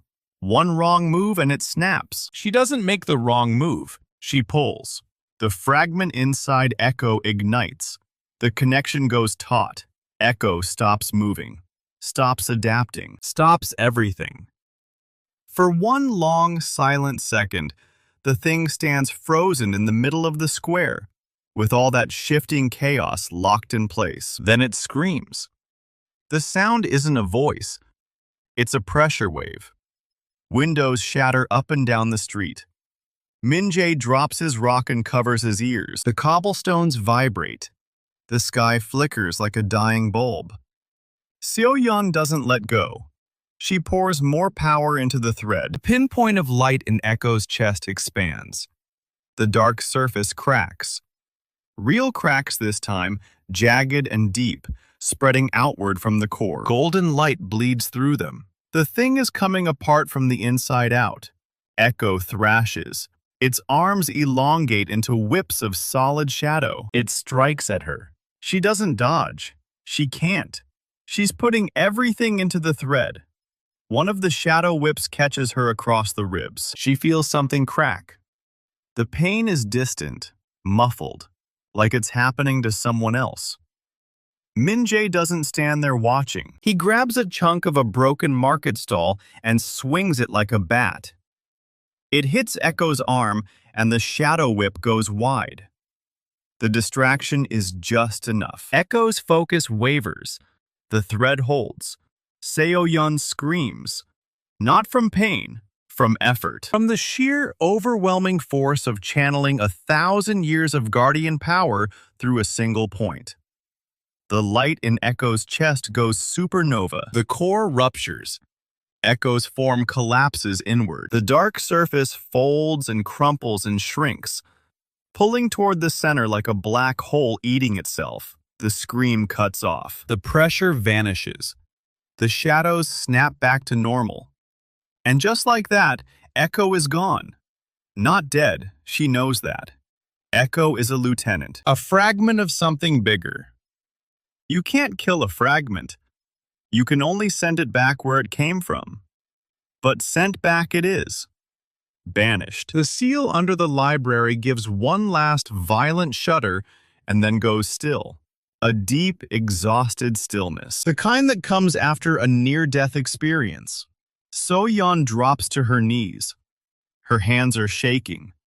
There's blood on her shirt. Her ribs scream every time she breathes. The golden light in her palms gutters and dies. She's completely empty. The well is dry. It'll come back. It always comes back. But right now, she couldn't light a candle if her life depended on it. Min-jae is at her side in seconds. His face is pale. There's blood trickling from his ear. He asks if she's okay, and his voice sounds like it's coming from underwater. She nods. She's not okay, but she's alive. He's alive. The town is still standing. Mr. Park is on the ground across the square. The gray is receding from his skin. His eyes are his own again. He's unconscious, but he's breathing. The chaos echo spread is fading. Not gone. Faded. There's a stain on the cobblestones where Echo stood. A dark, oily smear that doesn't wash off. Something that'll be there for a long time. She gets to her feet. Min-jae steadies her. She tells him they need to check the seal. Now. Before anything else comes through. They make it back to the library in half the time it should have taken. Jia meets them at the door. Her face is sheet white. She says the whole building shook. The books flew off their shelves.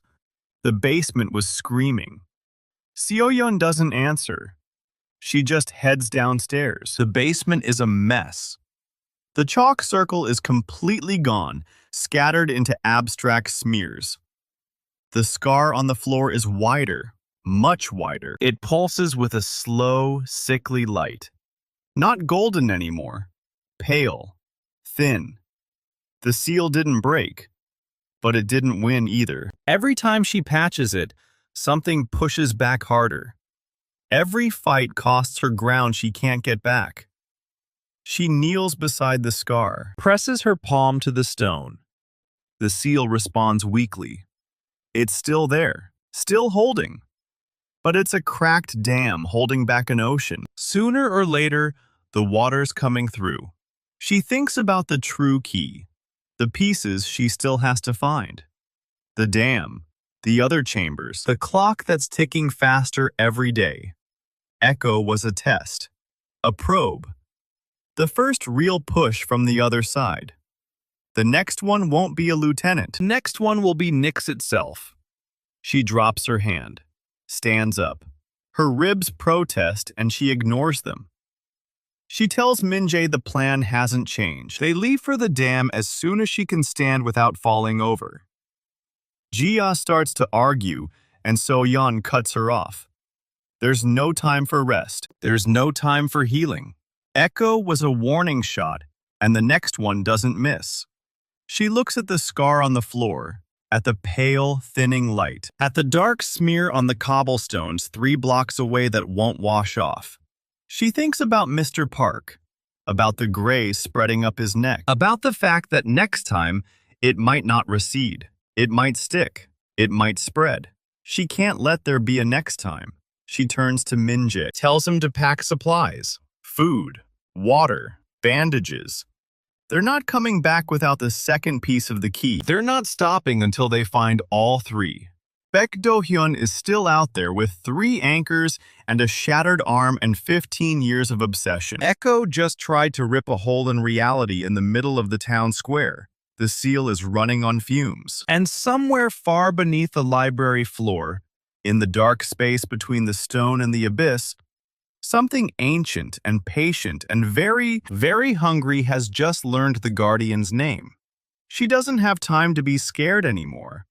She has a hunt to finish. The basement is too quiet. Min-jae stands by the stairs with his arms wrapped around himself. He isn't cold. He's scared. So-yeon can see it in the way his eyes keep darting to the scar on the floor. The pale light pulses slow and thin, like a dying heartbeat. She tells him this is the 3rd loop. She tells him it's going to cost more than the last 2. He asks what she's going to lose this time. She doesn't answer. She doesn't know. She kneels beside the scar and presses both palms to the stone. The cold seeps into her bones instantly. It's deeper this time, hungrier. The seal knows what she's about to do. It remembers the first time and the second time, and it's bracing for the third. She closes her eyes. She pulls the golden light inward. It comes from her chest, not her hands.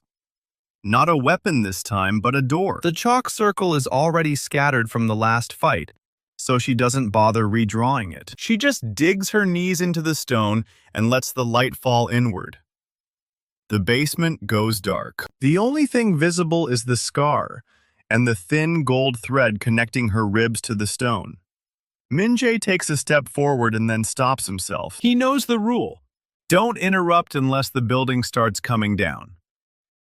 So-yeon's breath steams in the air, and then she's gone. She opens her eyes on a battlefield.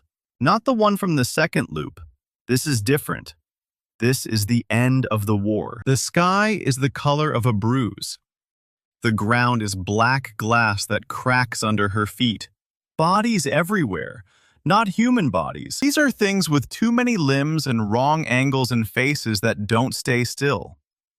The first guardian kneels in the center of the carnage. Her robes are white and soaked through with red and gold. Her hair is half gray. Her hands are shaking. She's holding the shard of golden light against her chest. It's bigger now. Brighter. It pulses like a second heart. So-yeon tries to step closer, but she can't. She's not in this memory. She's watching it from inside the stone. From inside the seal itself. The first guardian speaks. She names a memory. The sky shudders. She names another. The ground splits open. She names a third. And then she screams. Not from pain, from loss. Seo-yeon watches the woman tear a shard of herself out of her own chest. Not light this time. A piece of her soul. A piece of everything she was. A name. A face. A place. A love. A child. Gone. Fed into the shard one by one. The first guardian doesn't stop. She can't stop. The thing beneath the ground is stirring. Nyx. So-yeon feels it through the stone. It's not a creature. It's not a monster. It's an absence. A hole in the world shaped like hunger. The first guardian drives the shard into the stone. The world goes white. When So-yeon opens her eyes, she's still in the vision. The battlefield is gone. Now she's standing in a white void with the first guardian. The woman is whole. Young. Her hair is dark and her eyes are clear. She looks at Seo-yeon. Not through her. At her. She says, "This is the part the ritual doesn't show. The part the journal left out." Seo-yeon asks what part. The guardian says the price. She explains that the seal isn't a lock. It's a trade. 1,000 years ago, she offered everything she had. Her memories, her power, her name, her future. Every single thing that made her a person. She poured it all into the stone. And in return, the world got 1,000 years of peace. But a trade isn't permanent. A trade has to be renewed. The first guardian says the seal was never meant to last forever. It was meant to buy time. Time for the next guardian to find a better way. But there is no better way. There's only the same choice. Give up everything. Or let the world burn. Seo-yeon asks if there's a third option. The guardian shakes her head. She says the seal can only be reforged one way. A guardian has to choose. Not just to fight. Not just to protect. To sacrifice. To give up the power entirely. To become mortal, to become nothing. So-yeon asks what happens if she refuses. The guardian's eyes go dark. She points down. The white void cracks. Seo-yeon looks through the crack and sees the town. Sees the library. Sees Min-jae and Jia, and Elder Hwang and Mr. Park and everyone she's ever known. Sees them turning gray. Sees echo spreading through the streets. Sees Nyx rising from the ground like a black sun. The first guardian says that's what happens. That's always what happens. The seal breaks, Nyx wakes, and the world ends. No third option, no secret loophole, just the choice. So-yeon stares at the crack for a long time. Then she asks one more question. She asks if she'll remember. Guardian doesn't answer. The white void starts to fade. The vision is ending. So-yeon screams at her to answer the question. The Guardian just looks at her with those dark, ancient eyes and says no. No, she won't remember. She'll wake up as a normal librarian with a normal life, and she'll never know what she saved. She'll never know what she lost. That's the price. That's the trade. The white void shatters. And then Seo-yeon is back in the basement. Min-jae is screaming her name. His face is white. There's blood running from his nose. The scar on the floor is glowing so bright it hurts to look at. The whole building is shaking. She tries to stand. Her legs don't work. She tells Min-jae to get out. He refuses. He grabs her under the arms and drags her toward the stairs. The stone floor cracks behind them. Something is pushing up from below. Something vast and dark and ancient. Not Nyx. Not yet. But a piece of it. A finger. A breath. A warning. They barely make it to the main hall. The moment they clear the basement stairs, the floor behind them collapses. Not a crack. Not a hole. A complete structural failure. The entire basement ceiling drops 10 feet and keeps going. The main hall shudders. Books fly off their shelves. The chandelier snaps from its chain and crashes into the reading tables. Seo-yeon screams at Min-jae to keep moving. Gia appears at the front door with her eyes wide and her hands already glowing. She's been practicing. Little sparks of defensive magic. Nothing strong enough to fight, but enough to shield. She throws a barrier over them as the ceiling comes down. The main hall of the Grand Library of Hwasong folds inward like a paper lantern. 200 years of history turns to rubble in about 6 seconds. The noise is beyond thunder. It's the sound of the earth swallowing something whole. When the dust settles, the library is gone. The main hall is a crater. The East Study Hall is leaning sideways with half its wall missing. The West Wing is still a ruin from the second loop. Only the reading room still stands, and it's cracked from floor to ceiling. Seo-yeon is on her knees in the rubble. Her ribs scream. Her power is gone. Not depleted. Gone. She can feel the empty space where it used to be. The golden light that's been humming in her chest since she was a child is silent. She knows what that means. The seal didn't break. It just got traded.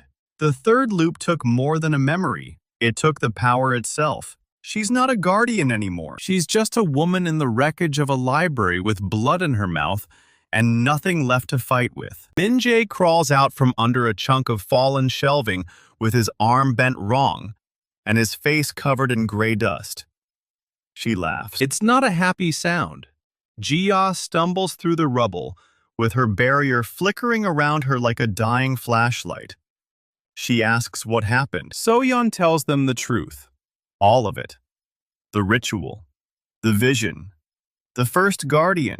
The choice. She tells them the seal can only be reforged by giving up the guardian's power entirely.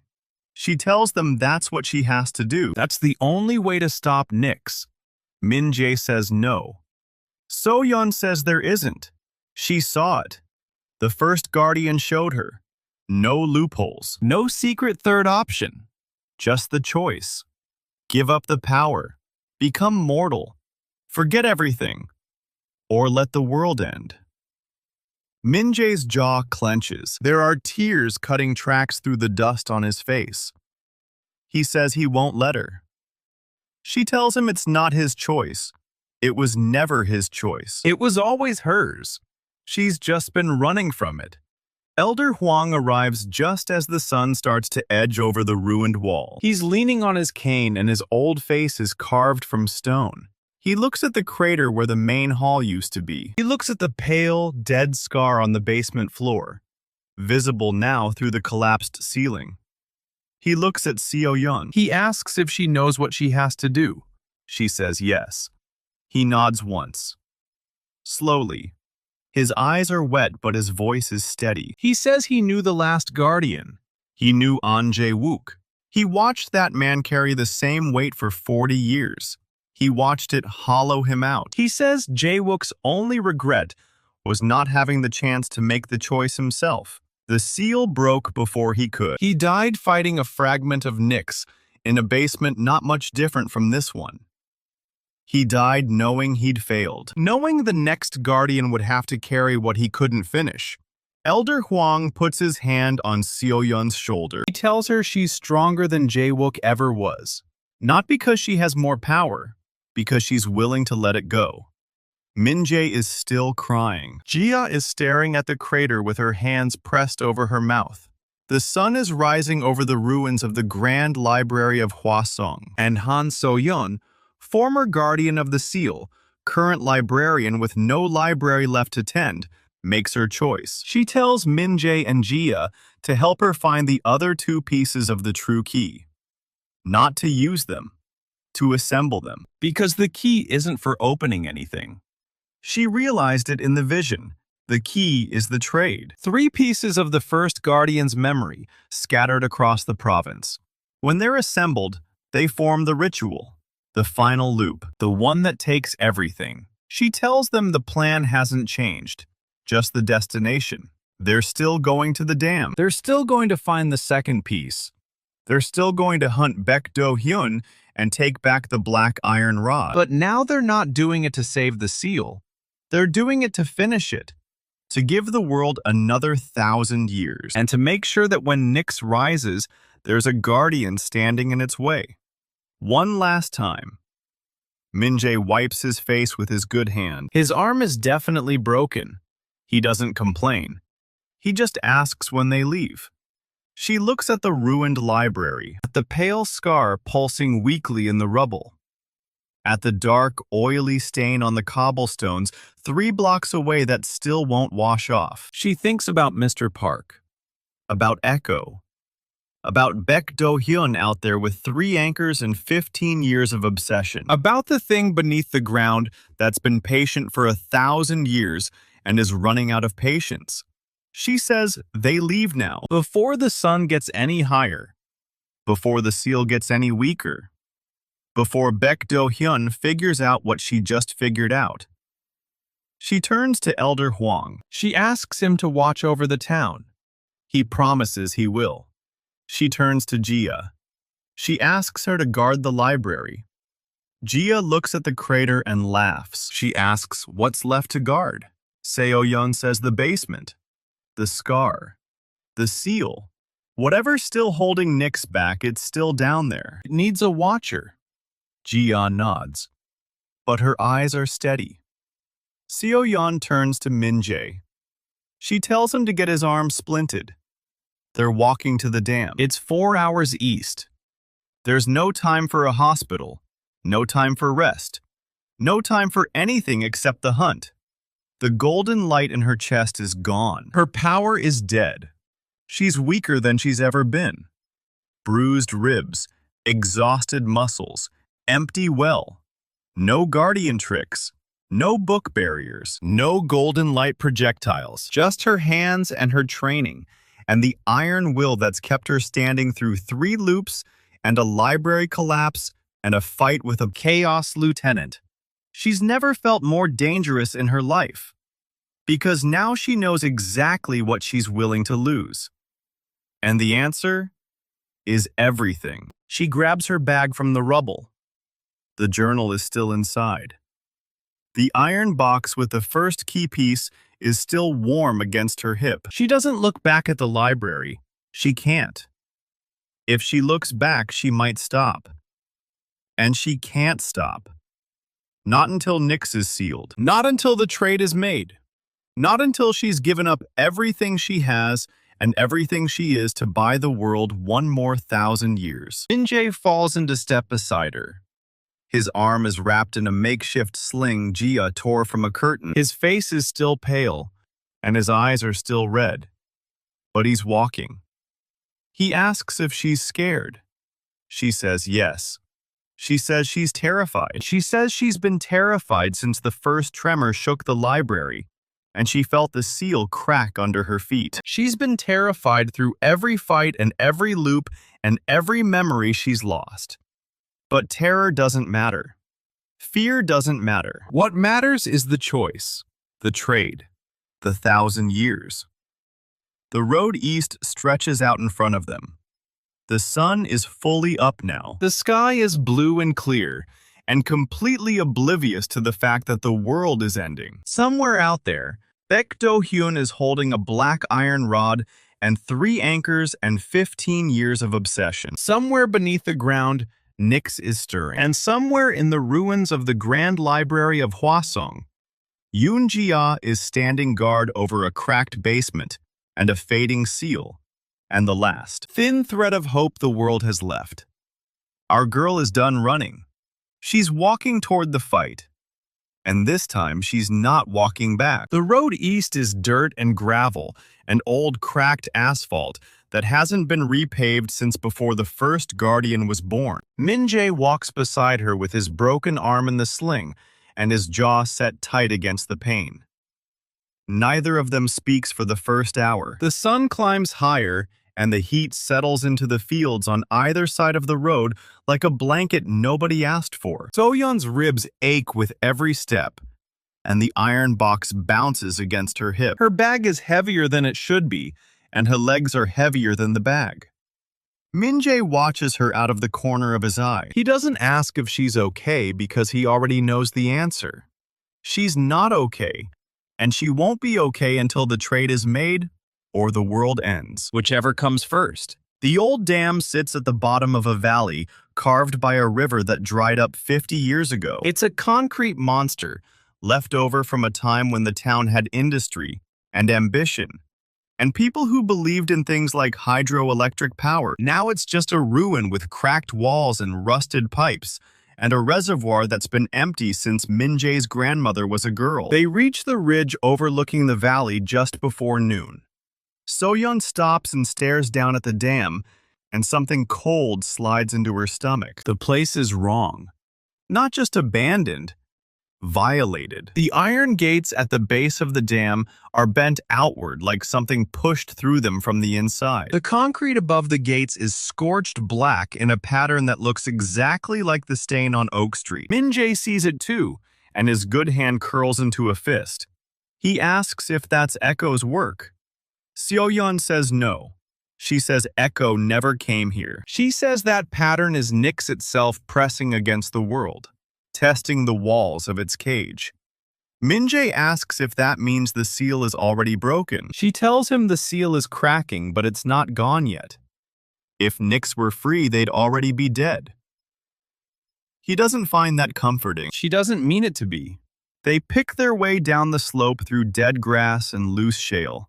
The air gets colder as they descend. Not the cold of shade or altitude. The cold of 1,000 years of darkness pressing up from beneath the earth. The cold of something ancient and patient, and very, very hungry.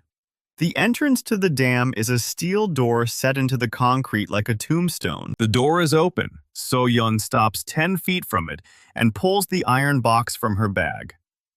The key inside is pulsing. Not the slow, steady heartbeat from before. Fast now. Urgent. Like it knows what's waiting inside. Min-jae picks up a length of rusted rebar from the ground with his good hand. It's not much of a weapon, but it's better than nothing. He asks what the plan is. So-yeon tells him the plan is the same as always. Walk in. Find the chamber. Take the second piece. Walk out. She doesn't say, and hope Baek Do-hyun isn't already inside. She doesn't have to. The corridor beyond the steel door is dark and wet and smells like old copper and something else. Something organic. Something that's been dead for a long time and isn't done rotting yet. So-yeon pulls a flashlight from her bag and flicks it on. The beam catches water dripping from the ceiling and moss growing in a thick black carpet along the walls, and a body sprawled in the middle of the floor. Not a human body. something that used to be human. The thing is, wearing the remnants of a mercenary jacket, and its hands are still clutching a dampener that's been crushed into powder. Its face is frozen in an expression of absolute terror.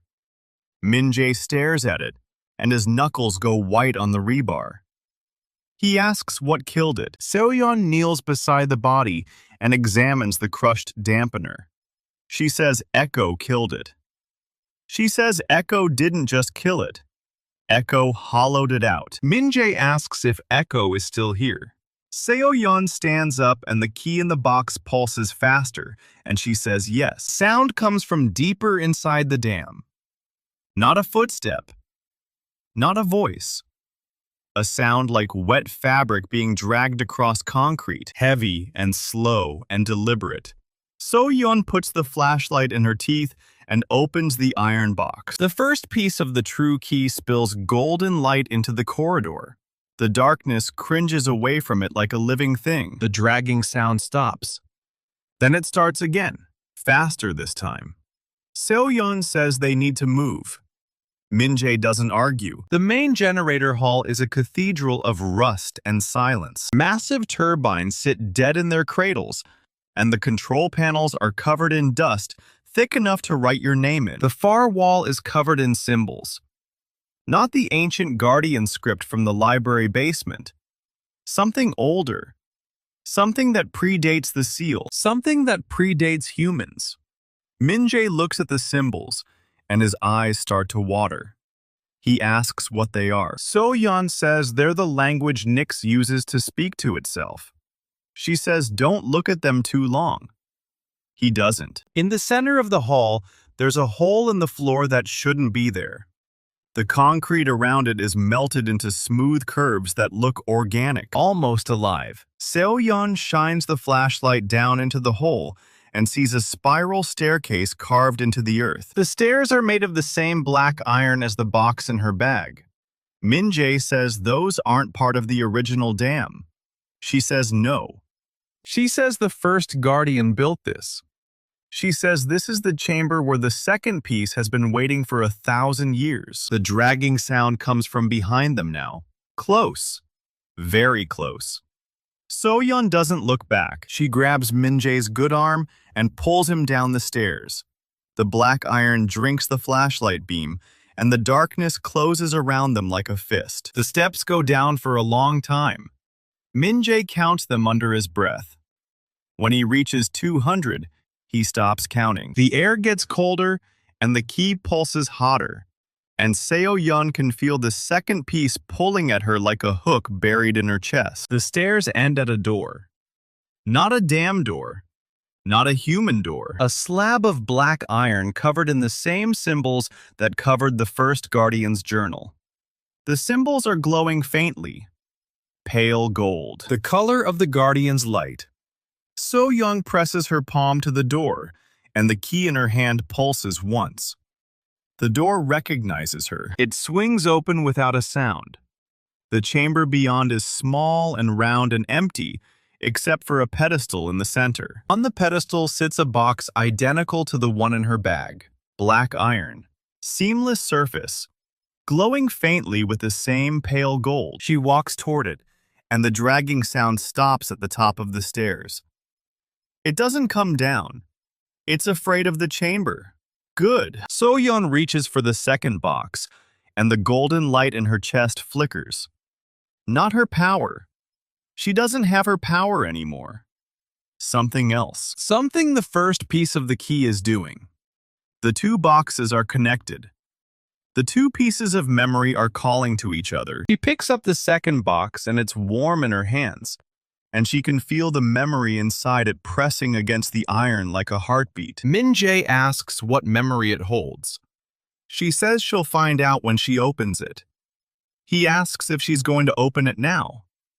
She says no. She says they need all three pieces before the ritual will work. Open one now, and the memory inside might escape. And they can't afford to lose even a single piece. The sound at the top of the stairs changes. Not dragging anymore, whispering. A voice that isn't a voice, speaking words that aren't words in a language that hurts to hear. Min-jae presses his good hand to his ear, and blood starts dripping between his fingers. Seo-yeon grabs him and pulls him toward the door, and the whispering gets louder, and the key in the first box pulses so hot, it burns her skin through her shirt. They climb the stairs as fast as Min-jae's broken arm and Seo-yeon's cracked ribs will allow. The whispering follows them, climbing the walls, seeping through the stone. A voice that was old before the first guardian was born. A voice that has been waiting in the dark for 1,000 years. They burst out of the generator hall and into the corridor, and the mercenary's hollowed-out body is gone. In its place, there's a dark smear on the floor, and a single word carved into the concrete wall. The word is in the ancient script. Seo-yeon reads it and her blood goes cold. Min-jae asks what it says. She says it's a name. She says it's her name. The thing at the top of the stairs has stopped whispering. Now it's laughing. They run. The steel door slams shut behind them as they stumble out into the valley. And the sun is too bright, and the air is too warm, and the world feels wrong. Because they just spent 20 minutes in a place that doesn't belong to the world. Seo-yeon drops to her knees in the dead grass and gasps for breath, and the two iron boxes thump against her hip. The second piece is heavier than the first. Or maybe she's just more tired. Min-jae leans against a rock with his face gray and his broken arm cradled against his chest. The bleeding from his ear has stopped, but his eyes are still watering. He asks if that was Echo. She says no. She says that was something else. Something that's been waiting down there since before Echo existed. Something that was left behind when the first guardian hid the second piece. A fragment of Nyx's original body. Not a lieutenant, not a vanguard. A piece of the thing itself. Min-jae asks why it didn't kill them. Seo-yeon looks at the two boxes. She says it was afraid of the key. She says the key is made of the first guardian's memories, and Nyx can't touch those memories. They're the one thing it's never been able to corrupt. Min-jae asks what happens next. She pulls herself to her feet. Her ribs scream, and her legs shake, and the golden light in her chest is nothing but a memory itself now. But she's standing. She says they find the third piece. He asks where. She says she doesn't know. She says the first guardian's journal has notes about the second piece, but the pages about the third piece are missing. The ones she's been looking for since the beginning. He asks if they're going back to the library. She looks east, toward the town, toward the crater where the Grand Library of Hwang used to be, toward the pale scar pulsing weakly in the rubble and the dark stain on Oak Street, and the thin thread of hope Jia is guarding with nothing but her hands and her heart.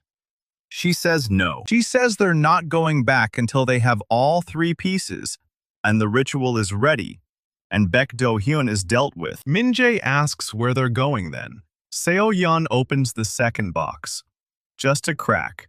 Just enough to let a sliver of golden light escape. The light twists in the air and forms a shape, and the shape is a map. Hwasong at the center, the dam to the east, and a third point, far to the north, deep in the mountains, a place marked with a symbol that hasn't been used in 1,000 years. Min-jae asks what the symbol means. Seo-yeon closes the box. The map vanishes. She says the symbol is the first guardian's name. She says the third piece is buried where the first guardian died. And that place is a long way from here. She turns north, and the sun is behind her, and her shadow stretches across the dead grass like a promise. His arm is still broken, and his face is still gray, and the blood is still drying on his ear.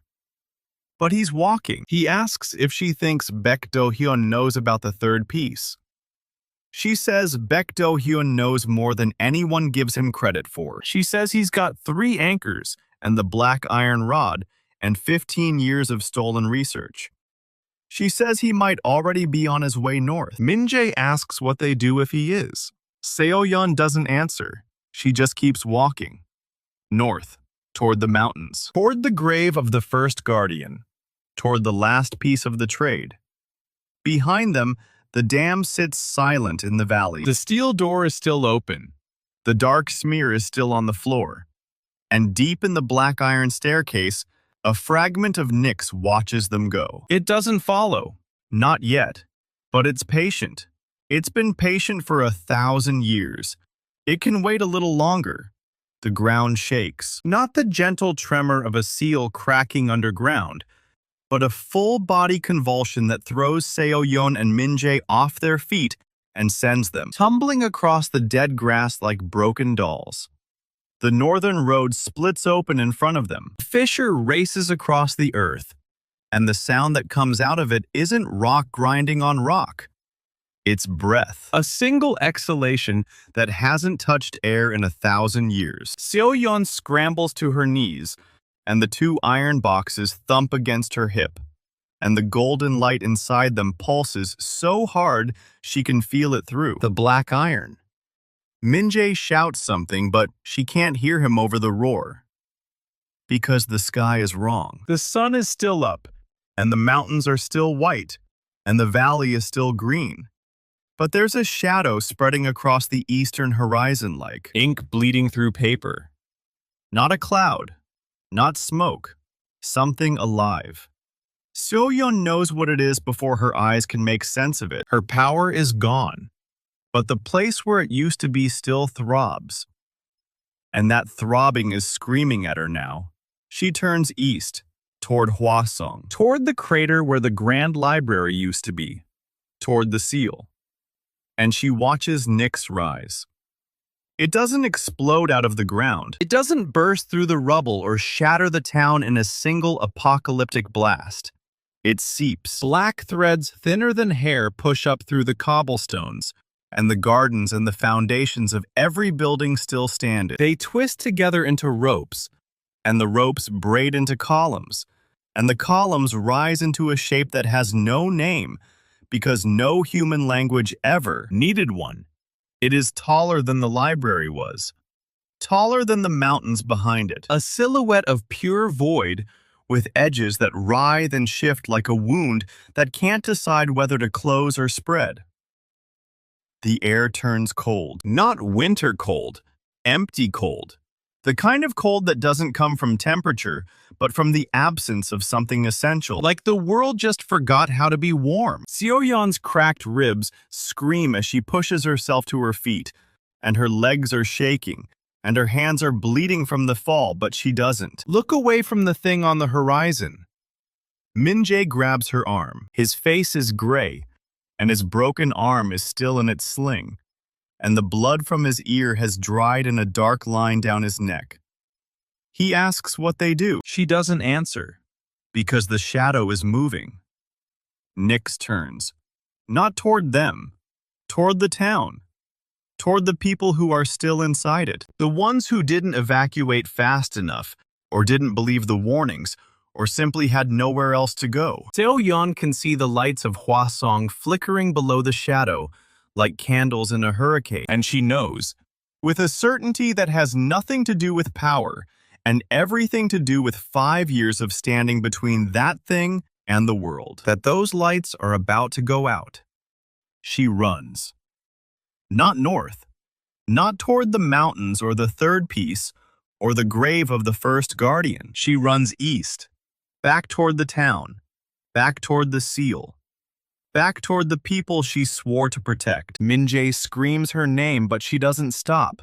And after 3 seconds, she hears his footsteps pounding behind her. His arm is broken, and his ear is bleeding, and he hasn't slept in 2 days.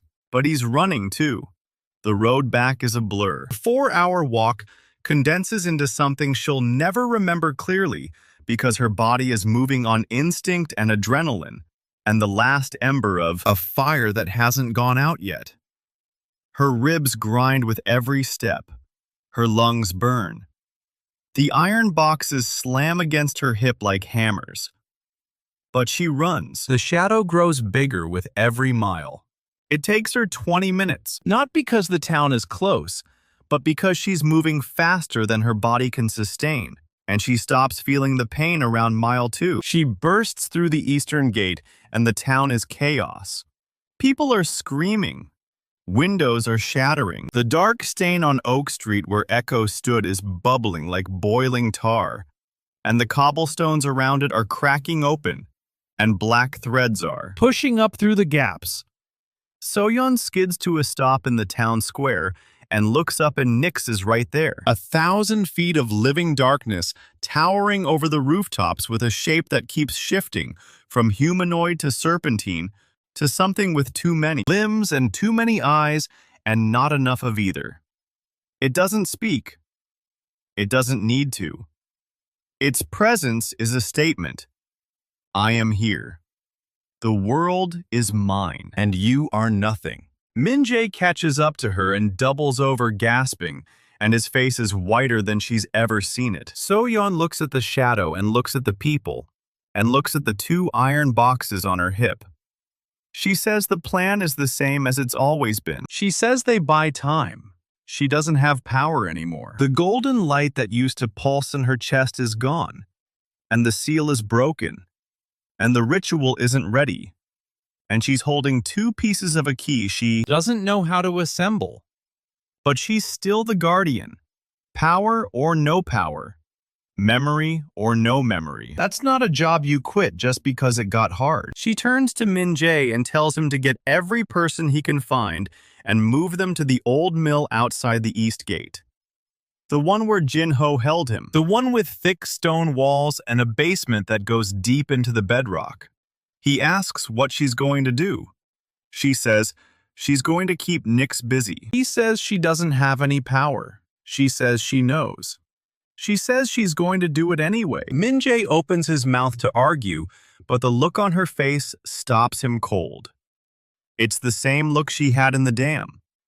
The same look she had on the ridge. The same look the first guardian had when she tore a piece of her soul out of her chest and drove it into the stone.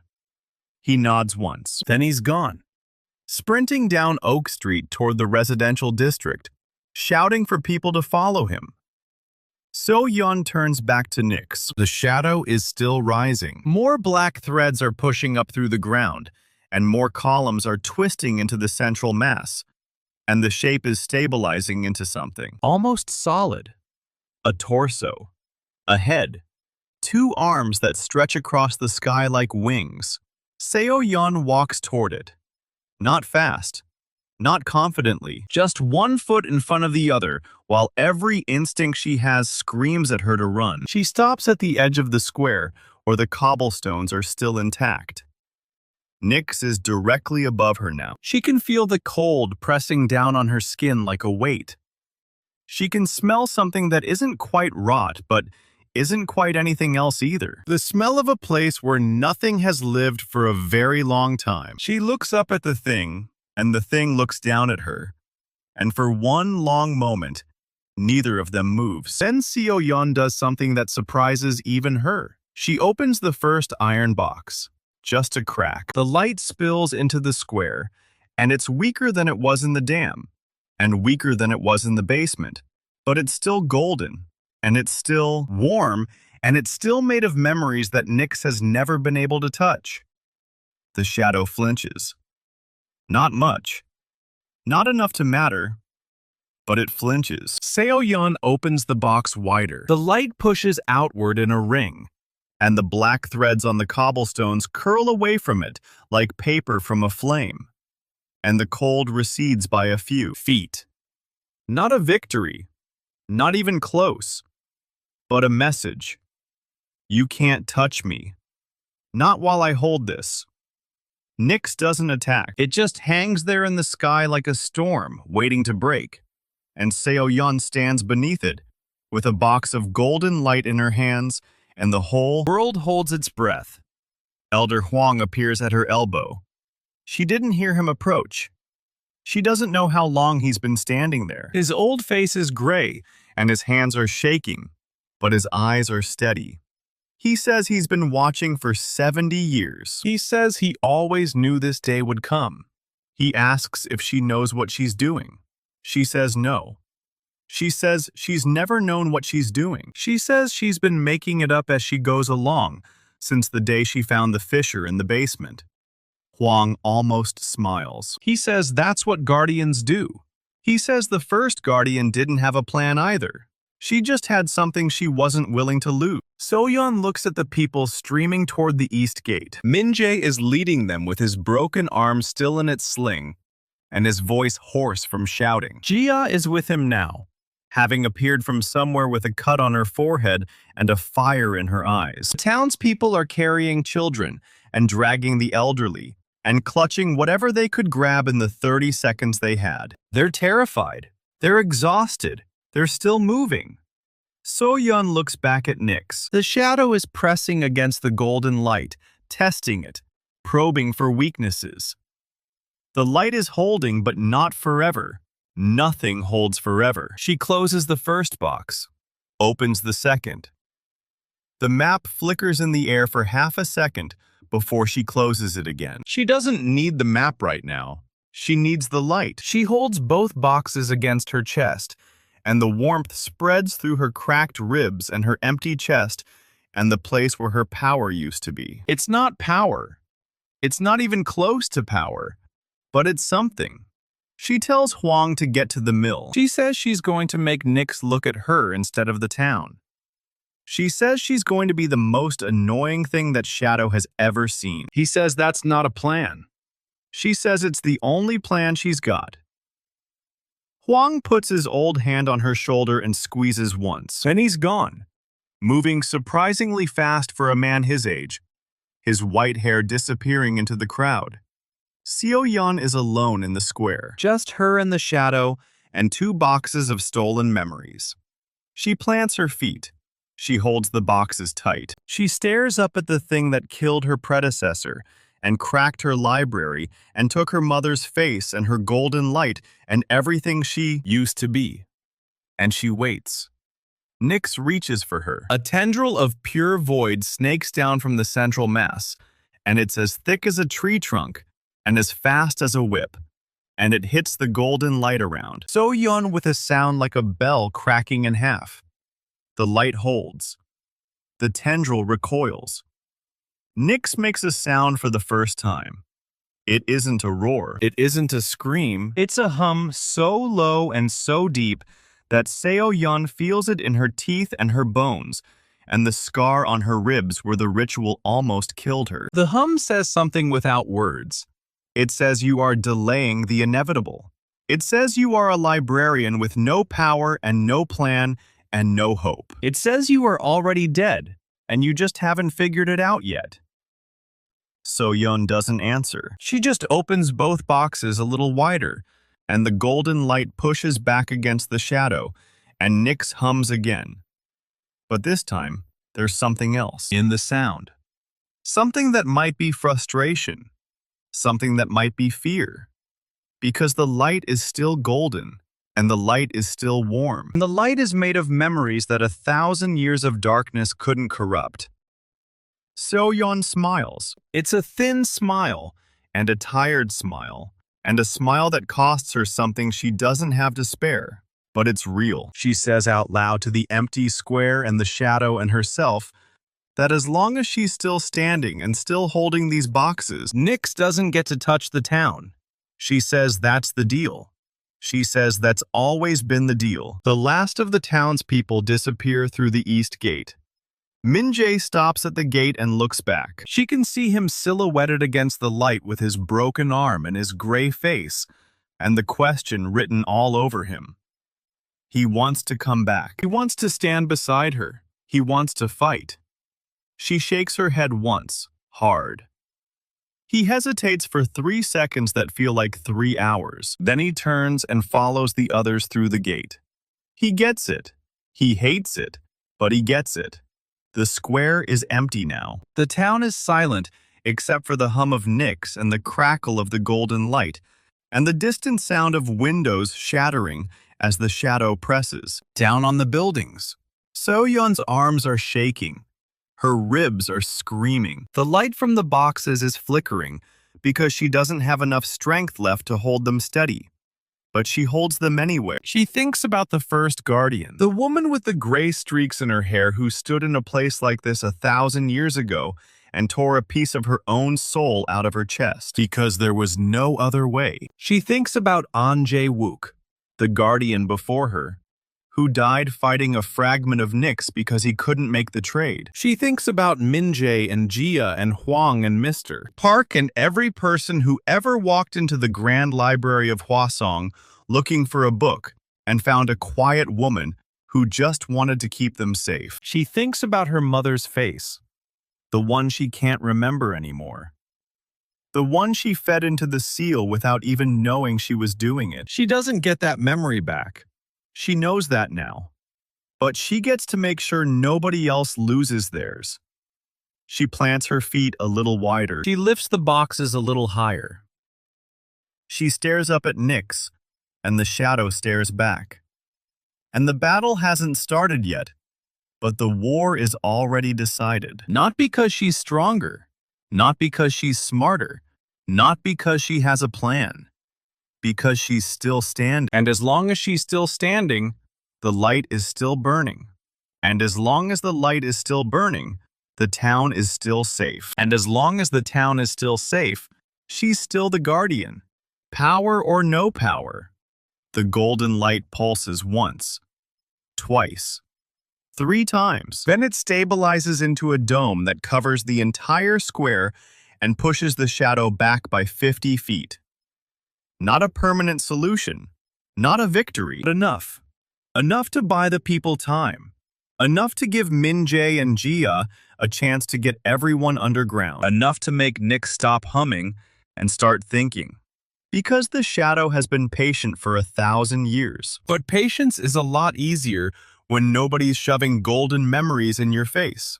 So-yeon's knees buckle. She doesn't fall. She catches herself on the cobblestones with one hand, and the boxes press against her chest, and the light flickers again, but she forces it steady. She's not done yet. She's not even close to done. The real fight is still coming, and she knows it. The boxes are a stopgap, not a solution. The ritual needs 3 pieces, and she only has 2. Baek Do-hyun is still out there with the black iron rod and 3 anchors and 15 years of stolen research. And somewhere north, in the mountains, the first guardian's grave is waiting with the last piece of the trade. But all of that is tomorrow's problem. Right now, in this square, under this shadow, with 2 boxes of borrowed light and a body that stopped working properly 2 days ago, So-yeon does the only thing she's ever known how to do. She holds the line. The golden dome pulses above her. Nyx presses against it from the outside, and the darkness writhes and twists and tests every inch of the barrier. It doesn't break. Not yet. So-yeon closes her eyes and breathes, and the light burns steady in her hands. The first battle of the final war is over. She won it without throwing a single punch, without unleashing a single wave of golden power, without doing anything except standing in the right place at the right time with the right 2 boxes. But she knows what it costs. She can feel the seal crumbling under the earth like a dam with too many cracks. She can feel Nyx's attention focusing on her with a weight that she knows will eventually crush her if she doesn't find the 3rd piece. She can feel the clock ticking down to 0. Min-jae appears at the edge of the dome 3 hours later with food she doesn't eat, and water she doesn't drink, and a report she already knows. The townspeople are safe in the mill basement. Jia is with them, keeping them calm. Hwang is organizing supplies and blankets and praying in the corner, where nobody can see him. The shadow is still pressing against the dome, but it hasn't broken through. Min-jae asks how long she can hold it. She says maybe a day, maybe less. She says she needs to find the 3rd piece before the barrier fails. Min-jae looks at the 2 iron boxes, then at her face, then at the shadow towering over them. He asks what happens if she doesn't. So-yeon doesn't answer. She just opens the 2nd box a crack and watches the map form in the air. The 3rd point burning in the mountains to the north. She closes the box. She pushes herself to her feet. Her legs shake, and her ribs grind, and her hands are bleeding again, but she's standing. She tells Min-jae they leave at dawn. He asks if the barrier will hold until then. She says it'll have to. She says there's no other choice. She turns north, and the golden dome flickers behind her, and Nyx presses against the light like a fist against glass. The shadow is patient. So is she. Seo-yeon looks up at the tower of shadow pressing against her borrowed light. The dome of golden memory is holding, but barely. She can feel it thinning at the edges, like old cloth stretched too far. Her arms stopped shaking 10 minutes ago, which means they're about to give out entirely. She knows what comes next. She's known since the third loop showed her the trade in full. Min-jae is still at her side, broken arm in that makeshift sling, face pale as chalk. He hasn't said a word in 20 minutes. He doesn't need to. She turns to him and tells him to get the third box from her bag. He stares at her. She says she's not asking. Min-jae fumbles with the bag strap, pulls out the second iron box, the one they pulled from the dam. She takes it with bleeding hands and sets it next to the first one on the cobblestones. The two boxes pulse in sync, golden light leaking through the seams. Nyx presses harder against the dome, and the light flickers. Seo-yeon doesn't flinch. She opens both boxes at the same time. The light that spills out is not gentle this time. It hits Nyx like a physical blow, and the shadow recoils 50 feet, then 100. The dome stabilizes. Seo-yeon stands in the center of the square, with two open boxes pouring golden fire into the barrier. Min-jae asks what she's doing. She tells him the truth. She's starting the final loop. He grabs her arm and says she doesn't have to do this alone. She looks at him, and her eyes are not sad anymore. They're just tired. She says she was never alone, and that's the whole point. She tells him to get everyone to the mill basement and stay there until the light stops. He asks how he'll know when it stops. She says he'll know. Then she reaches into the light spilling from the boxes and pulls it into herself. Not into her chest this time, because her chest is empty now, the golden well gone dry. She pulls it into her hands, into her arms, into her shoulders and her spine and her lungs. She breathes gold. The dome collapses inward, folding down from a 50-foot barrier into a sphere that wraps around her body alone. Nyx surges forward, but the sphere is denser now, hotter, and the shadow can't touch it. Seo-yeon closes her eyes.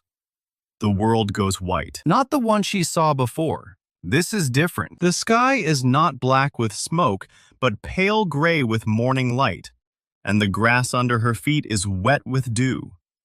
There are no bodies. There is no screaming. The war is already over, and this is the morning after. The first guardian stands 20 feet away in her white robes, the same gray streaks in her dark hair, the same tired eyes. She is holding a shard of golden light the size of her fist, and she is feeding it memories. Not screaming this time, not tearing pieces out of herself with agony, just naming them quietly, one by one, like she's saying goodbye to old friends. A name, a face, a child's laugh, a lover's hand in the dark, a promise made under a full moon. Each memory slides into the shard, and the light grows brighter, and the guardian grows dimmer.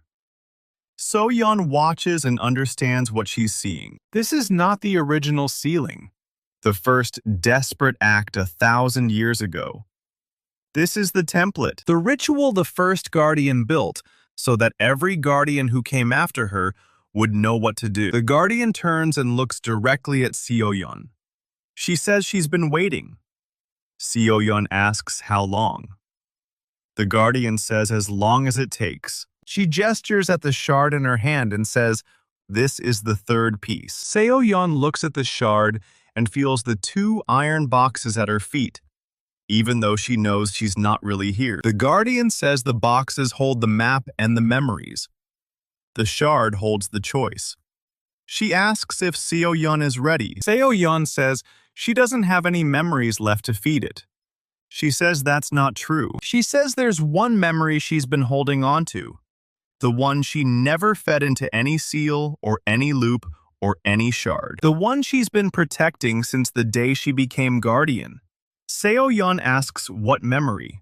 The Guardian smiles. It's the saddest smile Seo-yeon has ever seen. The Guardian says it's the memory of the first time she picked up a book and felt at home. Before the seal, before the war, before Nyx and the 1,000 years of watching. Just a girl in a library with sunlight on the pages and dust in the air, and the absolute certainty that she was exactly where she belonged. The Guardian says she kept that one because every Guardian needs to remember why they're fighting.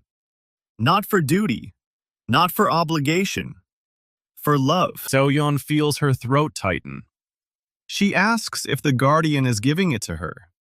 The Guardian says she's giving it to the seal. She says it's the only memory Nyx has never been able to touch because it was never part of the trade. She's been hiding it for 1,000 years, waiting for a Guardian strong enough to use it. Seo-yeon asks how she knows she's the one. The Guardian says she doesn't. She says that's the point. She steps forward and presses the shard into Seo-yeon's hands. The light is warm, and it hums like a heartbeat, and Seo-yeon can feel 1,000 years of loneliness inside it. The Guardian says the trade only works if the Guardian makes it freely. Not because she has to.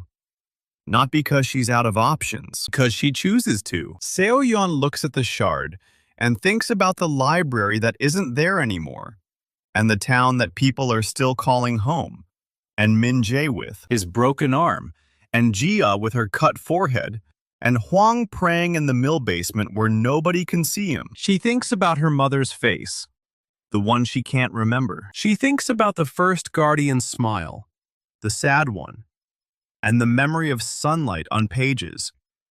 Then she stops thinking and she chooses. The white void shatters. Seo-yeon snaps back into her body on the cobblestones of the town square, and she is burning. Not with pain, with light. The 2 iron boxes are empty, their lids blown open, the metal cold and dark. The light is inside her now, all of it. The map and the memories and the shard and the choice. Her hands are glowing so bright she can see the bones through her skin. Her chest is filling with something that isn't power, not the Guardian's power she used to have, but something older and simpler and brighter. The third piece, the one the first Guardian hid for 1,000 years, the memory of peace. Seo-yeon lifts her hands and the light pours out of her in a wave that doesn't push Nyx back. It grabs Nyx instead. The shadow tries to pull away, but the light is wrapped around it like chains made of golden thread, and the chains are tightening. Nyx screams without sound, and the scream rattles windows all over Hwasong. Seo-yeon doesn't let go. She walks forward. Shadow is a tower of darkness, and she is a woman with nothing left to lose. And she walks toward it like she's walking through the library. Basement on a quiet afternoon. Each step pulls more light from her chest. The light forms a seal in the air in front of her. A circle of ancient symbols, the same ones from the basement floor. She recognizes them now. She knows what they say. They're not a prison. They're a promise. She speaks the words the first Guardian spoke 1,000 years ago, and the seal blazes white hot, and Nyx starts to fold. Not retreat. Fold. The Tower of Shadow crumples in on itself like paper in a fire, layer after layer peeling away and vanishing into the light. Seo-yeon keeps walking. Her legs are shaking and her hands are bleeding, and her chest is a hollow, burning shell. But she keeps walking. She reaches the center of the square, where the shadow was thickest, and she plants her feet on the cracked cobblestones, and she raises her hands above her head. The seal descends. 50 feet across, then 30, then 10, then 5. It wraps around Nyx like a cocoon of golden fire, and the shadow screams again. And then the scream cuts off. The seal is the size of her palm now, a perfect circle of light hovering above her hands. She presses it down, not into a stone or a basement floor or a hidden chamber, into the earth itself, into the cracked cobblestones of the town square, into the ground that has held Hwasong for 1,000 years. The light sinks into the dirt, and the cobblestones knit themselves back together, and the crack in the northern road seals with a sound like a sigh. Seo-yeon collapses. She wakes up in a bed she doesn't recognize. The ceiling is white, and the sheets are clean, and there's sunlight coming through a window on her left. She doesn't remember how she got here. She doesn't remember much of anything, actually. Her name is Han Seo-yeon, and she's a librarian, and she has a shift at the library in about an hour. She sits up. Her body feels fine. Better than fine. Like she's been sleeping for a week. There's a glass of water on the nightstand, and she drinks it and looks out the window. The street outside is quiet, normal. The same cobblestones and the same storefronts, and the same hardware store where Mr. Park sells nails and hammers. She feels like she's forgetting something important, but the feeling fades before she can grab it. She gets dressed and walks to the library. The library is there. Not a crater, not a ruin, not a west wing collapsed into rubble. The Grand Library of Hwasong stands on its foundation, with white stone walls and tall windows, and the same heavy oak doors she's been opening every day. Morning for 6 years. She unlocks the door and walks inside. The reading room is quiet and dusty, and the books are all where they should be. She stops in the middle of the floor and breathes in the smell of old paper, and she feels something loosen in her chest, something she didn't know was tight. A young man is waiting by the front desk. His arm is in a sling and his face is bruised, but he's smiling. He asks if she's the librarian. She says she is. He says his name is Min-jae, and he's looking for a book on ancient seals. Seo-yeon tilts her head and feels a flicker of something, a half-memory that dissolves the second she tries to look at it. She asks why he wants a book on ancient seals. He shrugs and says he's curious. She finds the book for him and checks it out, and he thanks her and leaves. She watches him go and thinks that she knows him from somewhere, but she can't remember where. A woman walks in a few minutes later with a cut on her forehead, healing into a thin pink scar. She introduces herself as Yoon-jae, the new library assistant.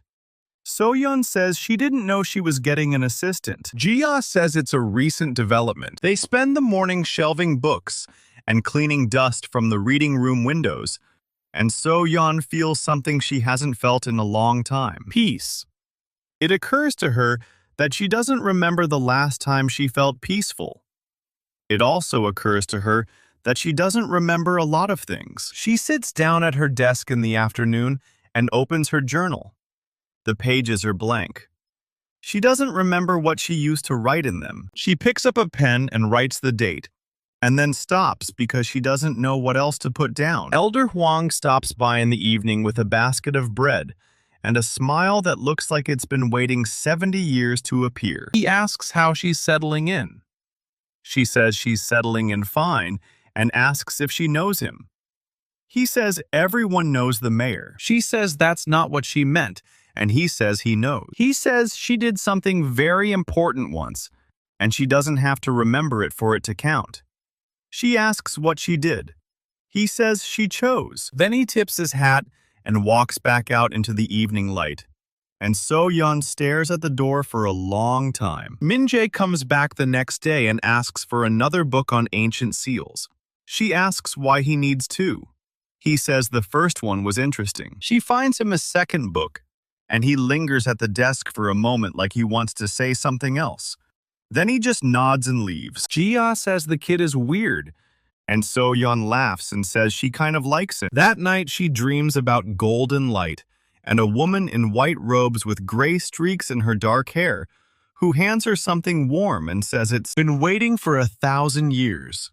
She wakes up and the dream is already fading, but the warmth stays in her chest for the rest of the day. 3 months pass. The library is rebuilt into something new, brighter and warmer, with more windows and a reading room that faces east, so the morning light hits the shelves just right.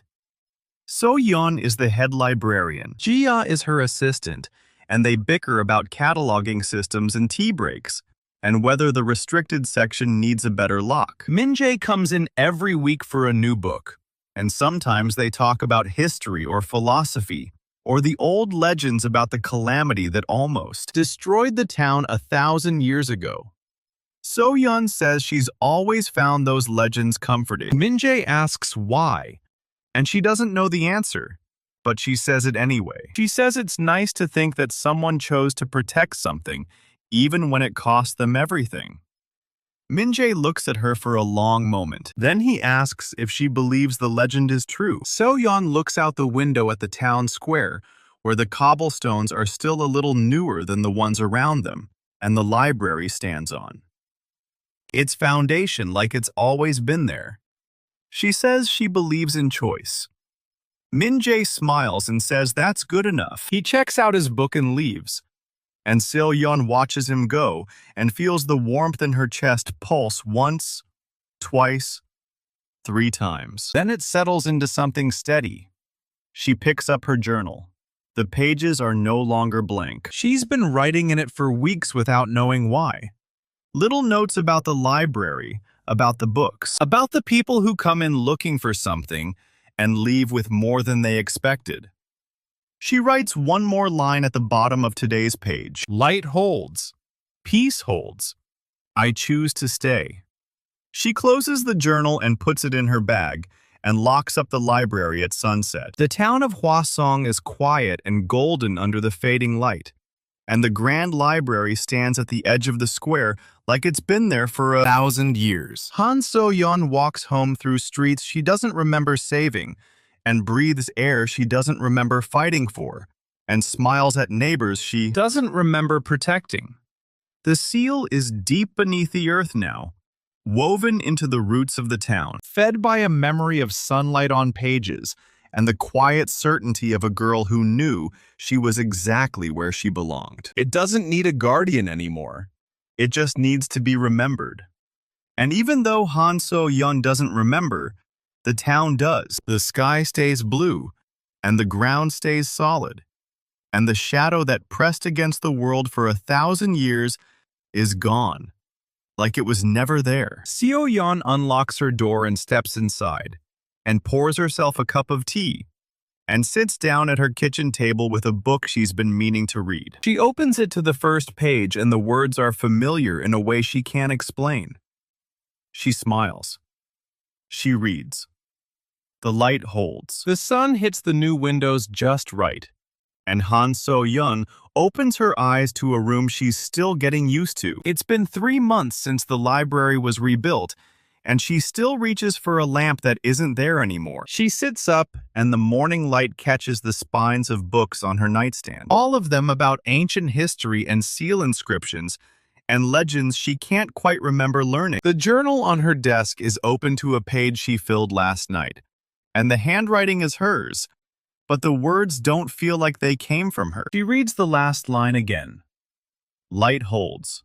Peace holds. I choose to stay.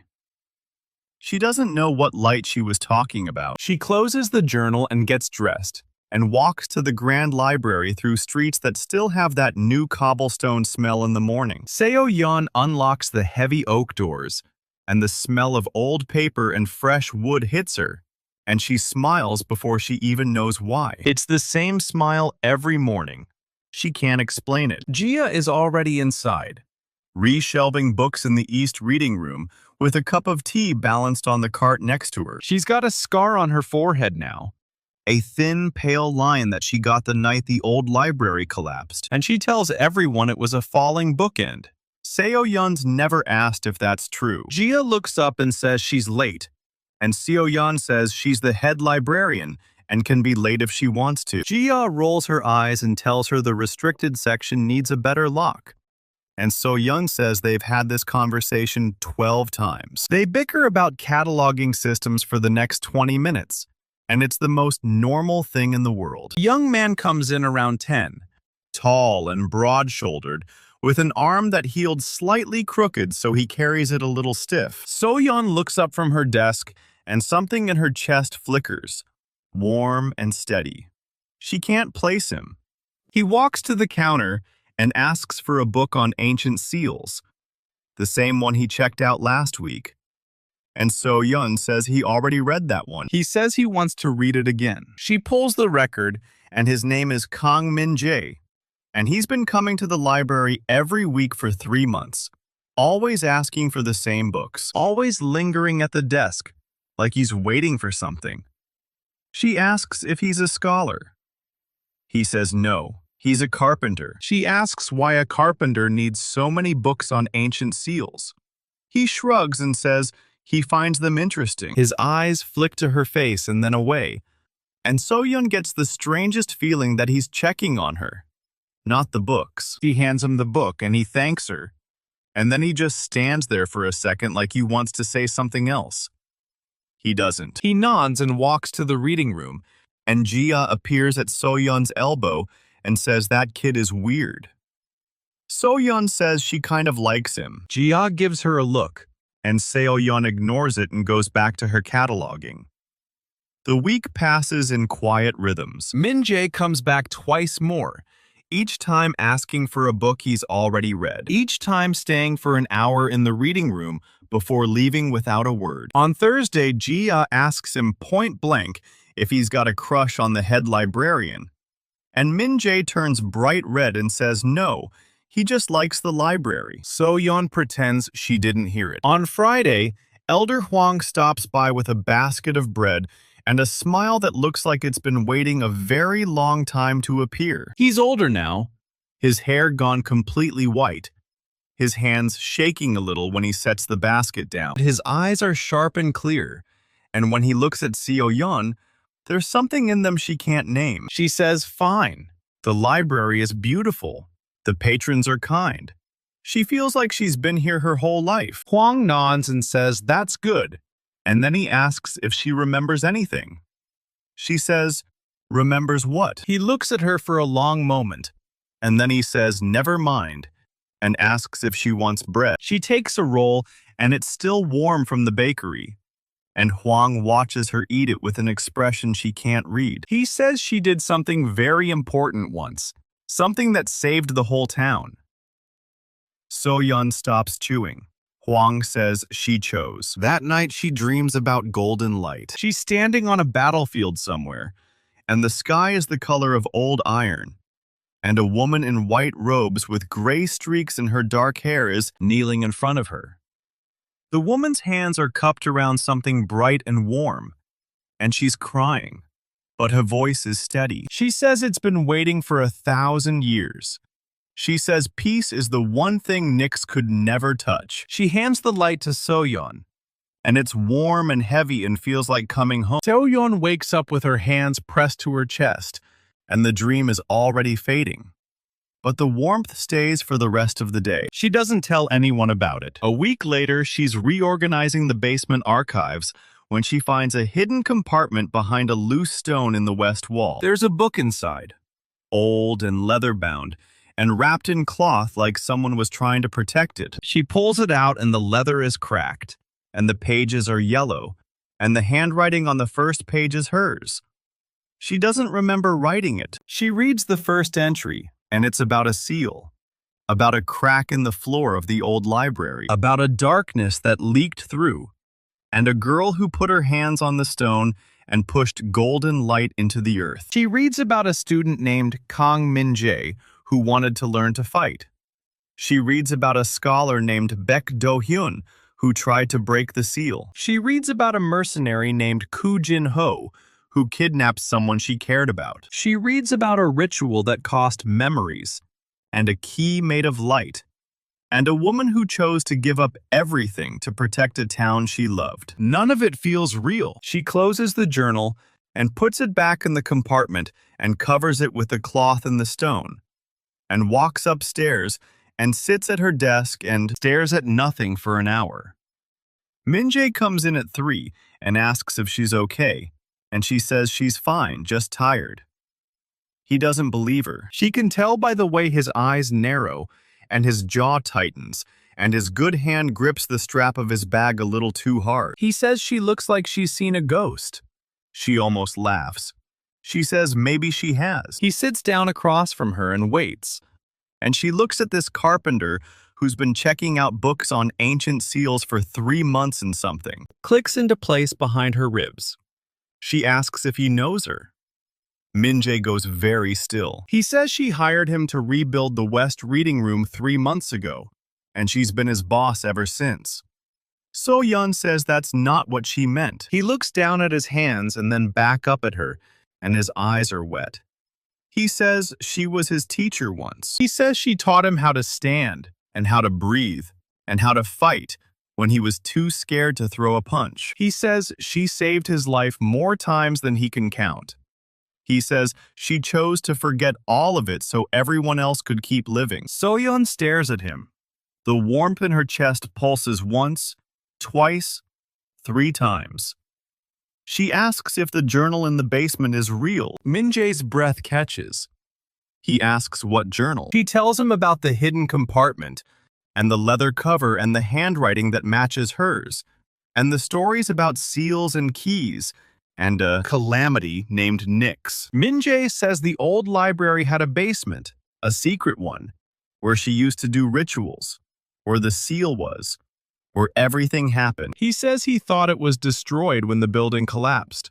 She says, apparently not. They go down to the basement together, and she moves the stone and pulls out the journal, and Min-jae's face goes pale when he sees it. He says that's her handwriting.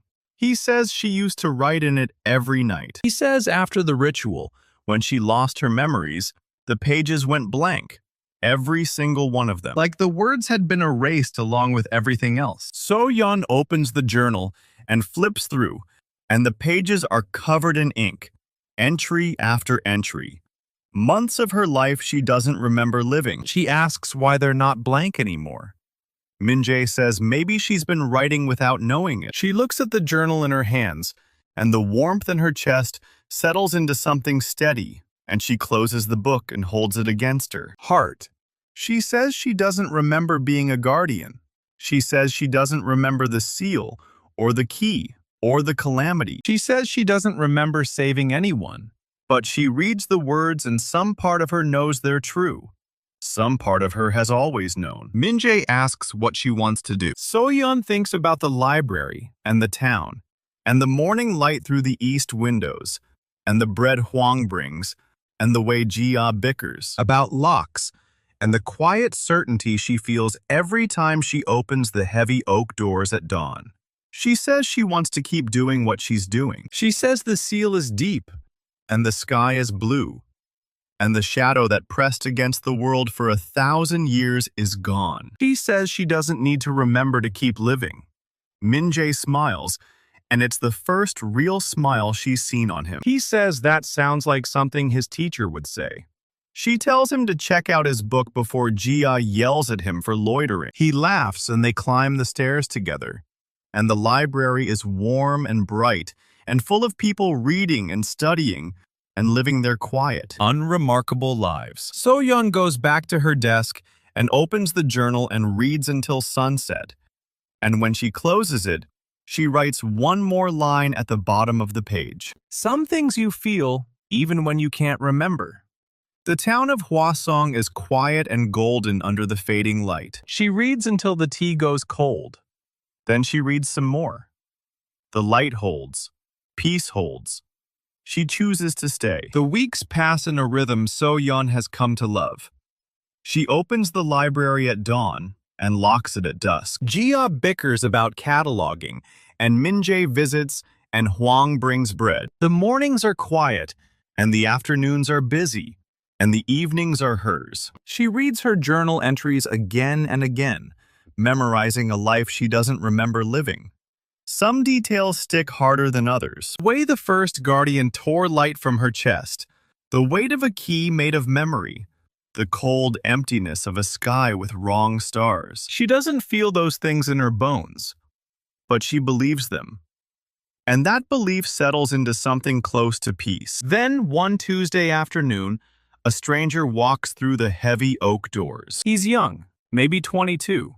with ink-stained fingers and glasses that slide down his nose. He moves like he's never held anything heavier than a book. He stops at the front desk and clears his throat and asks if this is the Grand Library of Hwang. Seo-yeon looks up from her cataloging and says it is. He introduces himself as Kim Ha-jun, a visiting scholar from the provincial university. He's researching ancient seal inscriptions, specifically the ones used in the old northern temples before they were destroyed. He heard the Hwasong Library has a collection of pre-collapse manuscripts, and he was hoping to see them. Seo-yeon's hands go still on the catalog cards. The words ancient seal inscriptions land somewhere behind her ribs and pulse once. She doesn't know why. She tells him the library does have a small collection of pre-collapse texts. Most of them are in the basement archive, climate-controlled and restricted. He asks if he can request access. His voice is earnest and his eyes are bright, and his inky fingers drum against his notebook. Something about the way he says, "request access," makes her chest go tight. Not painful, just tight. Like a hand closing around something warm. She hands him a request form and tells him to fill it out. He takes it with both hands and bows slightly and finds a table near the east window. Jia comes out from the reading room and leans against the counter and asks who the new kid is. Seo-yeon says he's a scholar from the university. Jia raises an eyebrow and says he looks like he hasn't eaten in a week. Seo-yeon watches him bent over the form, writing with quick, precise strokes. She says he'll be fine.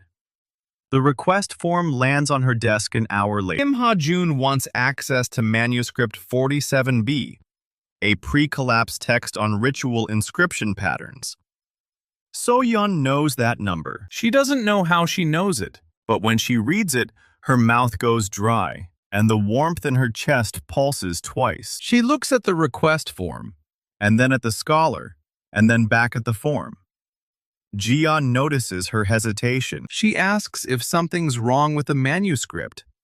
Seo-yeon says no, it's fine, it's just old. She stamps the form and hands it back. Tells him the basement archive is through the east reading room, down the spiral stairs, third shelf on the left. He thanks her and heads down. And Seo-yeon stands at the counter with her hand pressed flat against her chest, waiting for the tightness to fade. It doesn't. Kim Ha-jun comes back up 20 minutes later, carrying a leather-bound manuscript. It's small, maybe 100 pages, with a cracked spine and faded gold lettering. He sets it on his table and opens it to the first page. Seo-yeon watches him from the front desk. She tells herself she's just keeping an eye on the rare books, but her gaze keeps drifting to the manuscript, to the way the symbols on the cover catch the afternoon light, to the faint shimmer of something that isn't dust rising from the pages. She blinks and it's gone. Probably just a trick of the light. Probably. She goes back to her cataloging and ignores the tightness in her chest. Kim Ha-jun returns 3 days in a row. Each time he requests the same manuscript. Each time Seo-yeon stamps his form and watches him descend into the basement. By the 4th day, Jia starts making jokes about her new admirer. Seo-yeon tells her to shelve the returns, but the tightness in her chest doesn't go away. It pulses when he's near. It hums when he touches the manuscript. It flares when his ink-stained fingers trace the symbols on the page. Seo-yeon doesn't know why. She doesn't know anything about ancient seals, except what she's read in her own journal. And her own journal is full of gaps and questions and things she can't remember. She decides to ask him what he's looking for. She walks over to his table on the 4th afternoon. The manuscript is open to a page covered in concentric circles and interlocking lines. The symbols look old. Older than the manuscript. Older than the library. Older than anything she can name. She asks him what it is. Kim Ha-jun looks up and pushes his glasses up his nose. He says it's a pre-collapse ritual pattern. Probably used for containment, maybe of something dangerous. He says the inscription patterns are incredibly complex, almost alive, like they were designed by something that thinks differently than humans. He traces a line with his finger, and the ink shimmers. So-yeon's chest pulses hard. She asks if he knows what they were containing. He says no one knows for sure. Some scholars think it was a natural disaster, an earthquake or a flood. Others think it was something worse. He looks at her with those bright, earnest eyes and asks if she believes in the old legends. Seo-yeon's mouth goes dry. The warmth in her chest burns. She says she doesn't know what she believes. Kim Ha-jun nods and goes back to his notes. So-yeon walks back to her desk. Her hand shakes as she picks up her pen. She doesn't know why. That night, she dreams of a figure in white. The figure kneels on a stone floor in a circle of candles. Shadows press against the walls like living things. The figure raises her hands, and golden light spills from her chest. It pools in her palms and hardens into a shard. She presses the shard into the stone. The floor cracks. The shadows scream. The light goes out. Seo-yeon wakes with a gasp and sits up in bed and presses her hand to her chest. The warmth is still there. Pulsing, waiting. She stares at the ceiling and listens to her own breathing. She tells herself it was just a dream. But when she closes her eyes, she still sees the figure in white, still sees the golden light, still sees the crack in the stone floor. She doesn't sleep again that night. The next morning, Seo-yeon unlocks the library doors. Her hands are steady, but her chest is tight. Jia arrives 10 minutes later with a paper bag of pastries. She takes one look at So-yeon and asks if she slept at all. So-yeon says she's fine. Jia doesn't believe her. She can tell by the way Jia's eyes narrow and her lips press thin. But she doesn't push. She just sets the pastries on the counter and goes to open the windows. The morning light spills across the reading room floor. Dust motes swirl in the golden beams. Seo-yeon watches them and thinks about the figure in white, about the shard of light, about the crack in the stone. She doesn't know if it was a memory or a dream. She doesn't know if there's a difference anymore. Kim Ha-jun arrives at 10 o'clock sharp. He requests manuscript 47B again, and So-yeon stamps his form. Her fingers brush his as she hands it back. The warmth in her chest flares. She pulls her hand back fast. Kim Ha-jun doesn't seem to notice. He just nods and heads down to the basement. Jia appears at So-yeon's elbow. She says he's been coming for 4 days and asking for the same manuscript. She asks if So-yeon's going to do anything about it. So-yeon says there's nothing to do. He's a scholar. He's researching. Jia gives her a long look. She says most scholars don't make the head librarian's hands shake. So-yeon tells her to go shelve the history section. Jia grins and walks away. So-yeon stands at the counter and presses her palms flat against the wood. Her hands are steady now, but the warmth in her chest keeps pulsing. Kim Ha-jun comes back up around noon. He's carrying the manuscript and a notebook full of scribbled observations. He sets them on his table and rubs his eyes. So-yeon walks over. She asks if he found what he was looking for. He says he's not sure yet.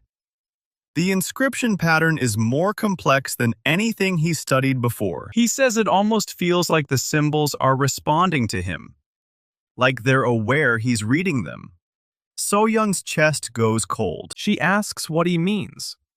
He laughs and says it's probably just eye strain. Too many hours staring at old ink. He flips to a page near the center of the manuscript, a page covered in spiraling symbols that seem to move when you look at them directly. He says this one gives him a headache. Every time he studies it, he feels like something is pressing against the inside of his skull, like someone is whispering words he almost understands. So-yeon looks at the page. The symbols spiral inward toward a single point, a point that looks like a crack, a point that glows faintly gold in the afternoon light. The warmth in her chest surges. She reaches out and touches the page. The moment her fingertip makes contact, the world goes white. The air is cold and thin and smells of ozone. A woman in white robes kneels in the center of a stone circle. Gray streaks run through her dark hair. Golden light pours from her chest. She tears a piece of it free and presses it into the stone. The ground cracks. The sky screams. The woman looks up. Her eyes meet Seo-yeon's. She opens her mouth to speak. Seo-yeon snaps back to the library. Kim Ha-jun is staring at her. She says she's fine. She pulls her hand back from the page. Her fingers are trembling. Kim Ha-jun asks if she saw something. Seo-yeon hesitates. She wants to say no. She wants to say it was just a trick of the light. But the warmth in her chest is burning, and the image of the woman in white is seared into the back of her eyelids. She says maybe. Kim Ha-jun looks at her for a long moment. Then he closes the manuscript and sets it aside. He says the pre-collapse texts have strange effects on some people. Sensory echoes, residual memories, that kind of thing. He says it's not uncommon among people who are sensitive to old magic. Seo-yeon asks him what he means by sensitive. He says some people carry traces of old power in their blood, inherited from ancestors who were mages or guardians or something else entirely. He says it's rare, but it happens. Seo-yeon presses her hand to her chest. The warmth pulses under her palm. She asks if there's a way to know for sure.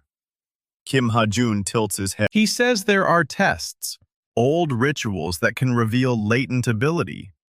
Most of them are in the restricted section of the university library. He asks if she wants him to look into it. Seo-yeon almost says no.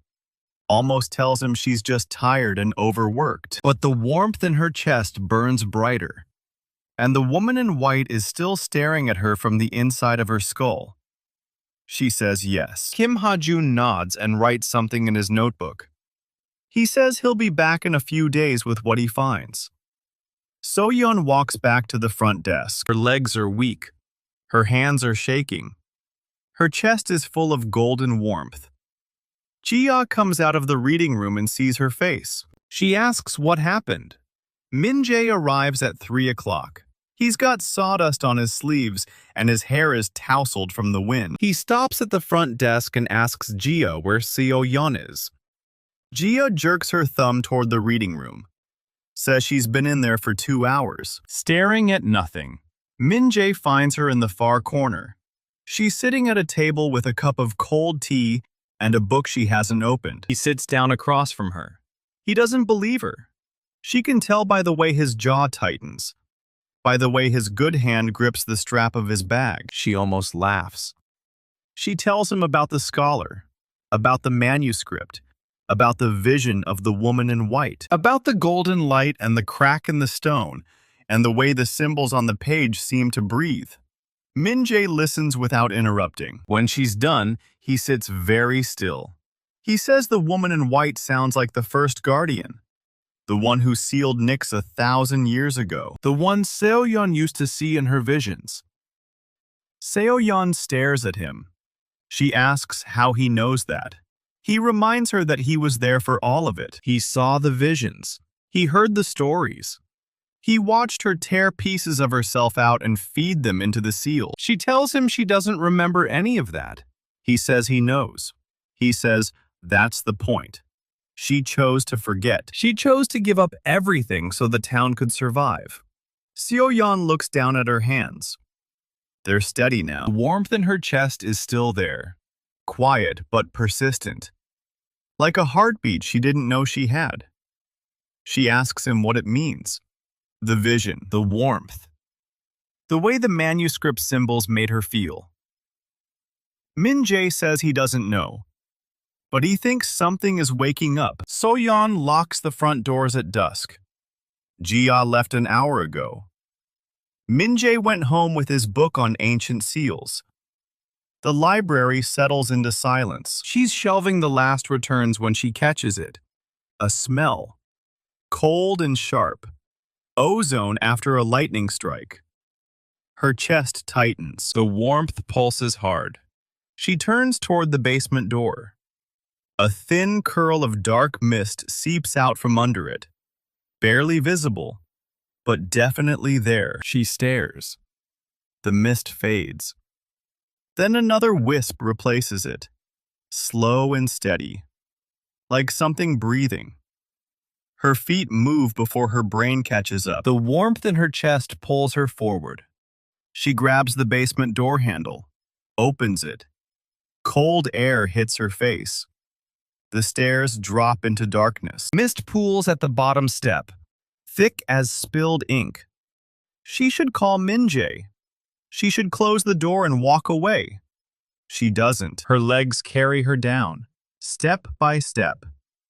The basement is cold, colder than it should be.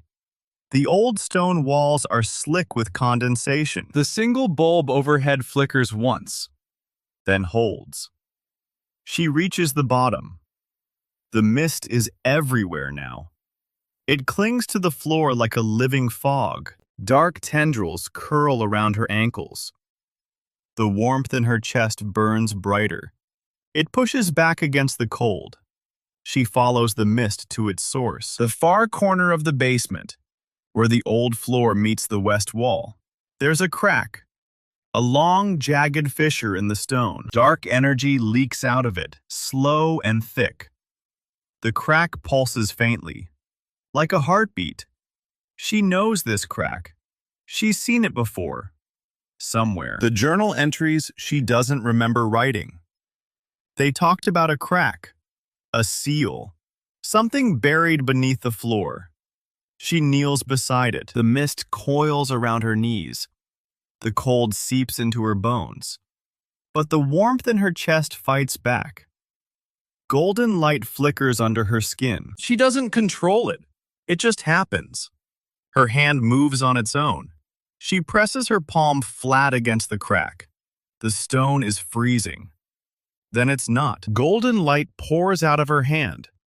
It flows into the fissure like molten gold. The dark mist recoils. It hisses. The crack begins to close. Slowly, the edges pull together.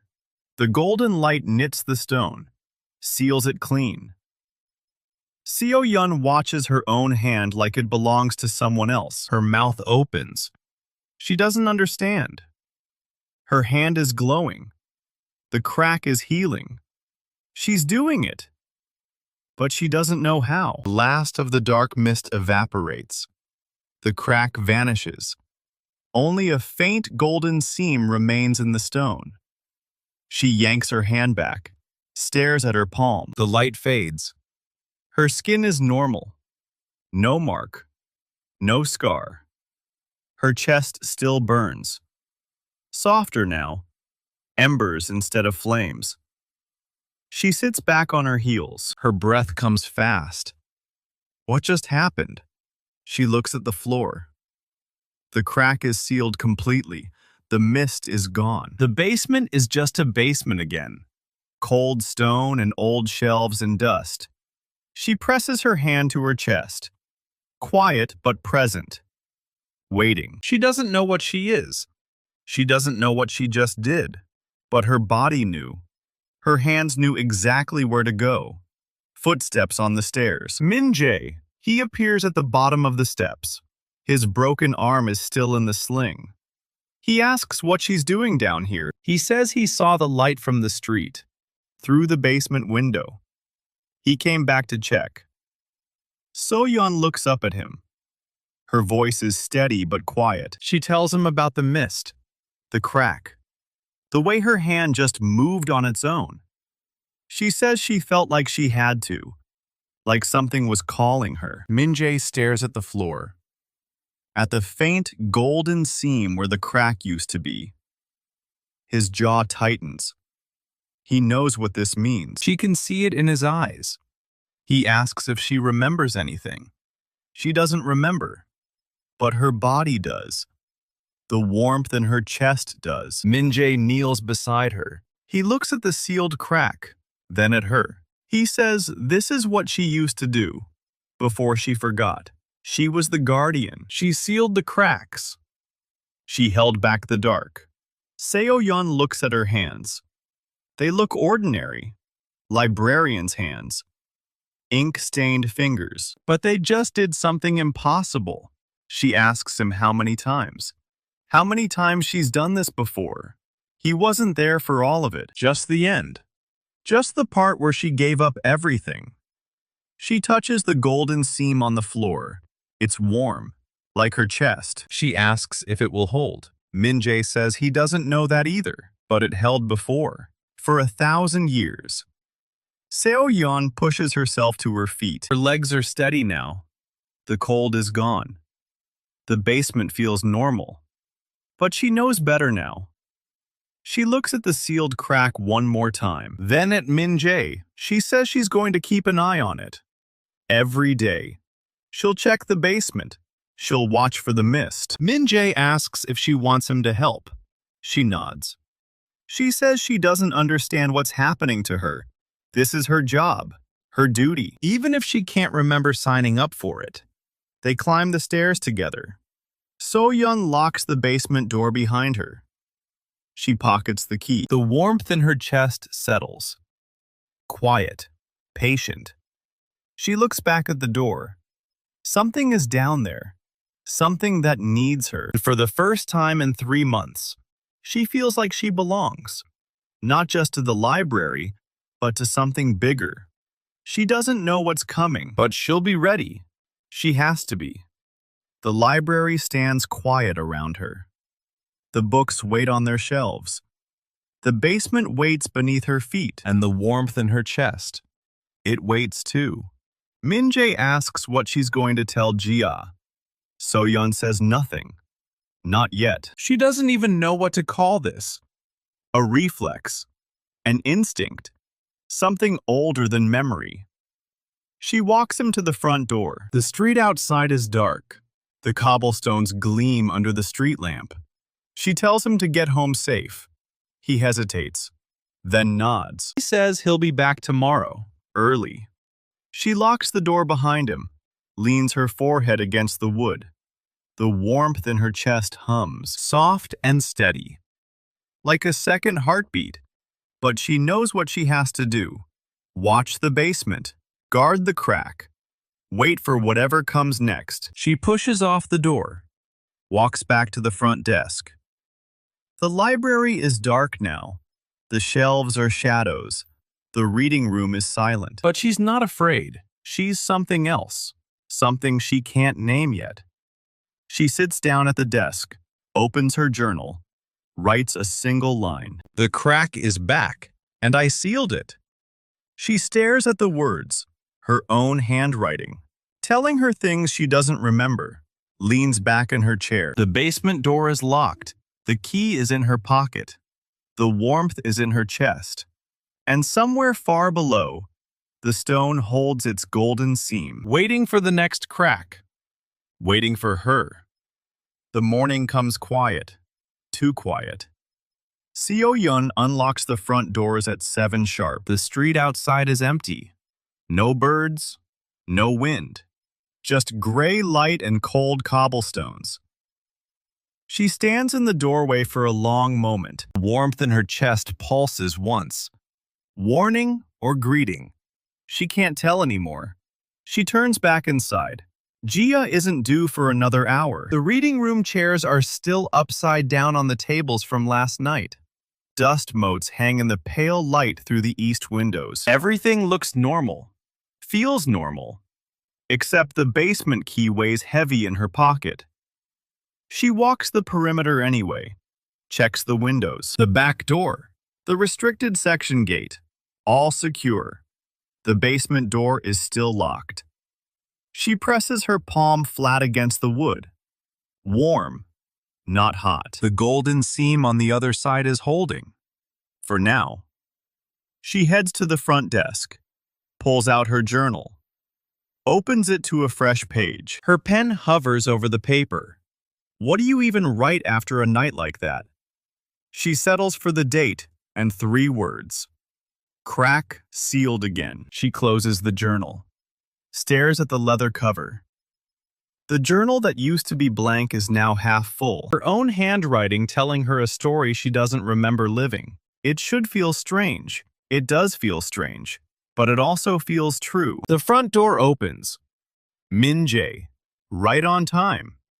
His broken arm is still in the sling. Dark circles under his eyes. He didn't sleep either. He asks if anything happened overnight. She shakes her head. He doesn't look relieved. He looks like someone waiting for the other shoe to drop. Gia arrives 10 minutes later. Breezes through the door with a paper cup of tea and a complaint about the cold. She stops mid-sentence when she sees their faces. She asks what's wrong. Seo-yeon says nothing. Gia doesn't believe her. She never does. But she lets it go. For now. The morning passes slow. A few patrons come and go. An old woman returns a stack of romance novels. A student asks for a book on herbal medicine. Everything routine. Everything normal. Seo-yeon almost convinces herself last night was a fluke. A one-time thing. The crack is sealed. The warmth is quiet. Maybe that's the end of it. Then the door opens again, and the warmth in her chest goes cold. Baek Do-hyun steps into the library. He looks different. Worse. His graying hair is wild now, unwashed. His clothes are rumpled. His eyes have a feverish shine. He's been sleeping rough, hunting something. And from the way he looks straight at her, she knows exactly what he's hunting. He walks toward the front desk. Slow, deliberate. His boots echo on the hardwood floor. Gia looks up first. Her hand freezes on the book she's cataloging. She's never seen him before, but she knows trouble when it walks through the door. Min-jae is in the reading room. Too far to see. Too far to help. Not yet. Baek Do-hyun stops in front of the desk. He doesn't speak right away, just stares at Seo-yeon, like she's a puzzle he's been trying to solve for months. She meets his gaze. Steady. Her voice is calm when she asks if she can help him. That breaks something in him. His face twists. He says her name. Not a question, an accusation. He says she ruined his life, destroyed everything he worked for.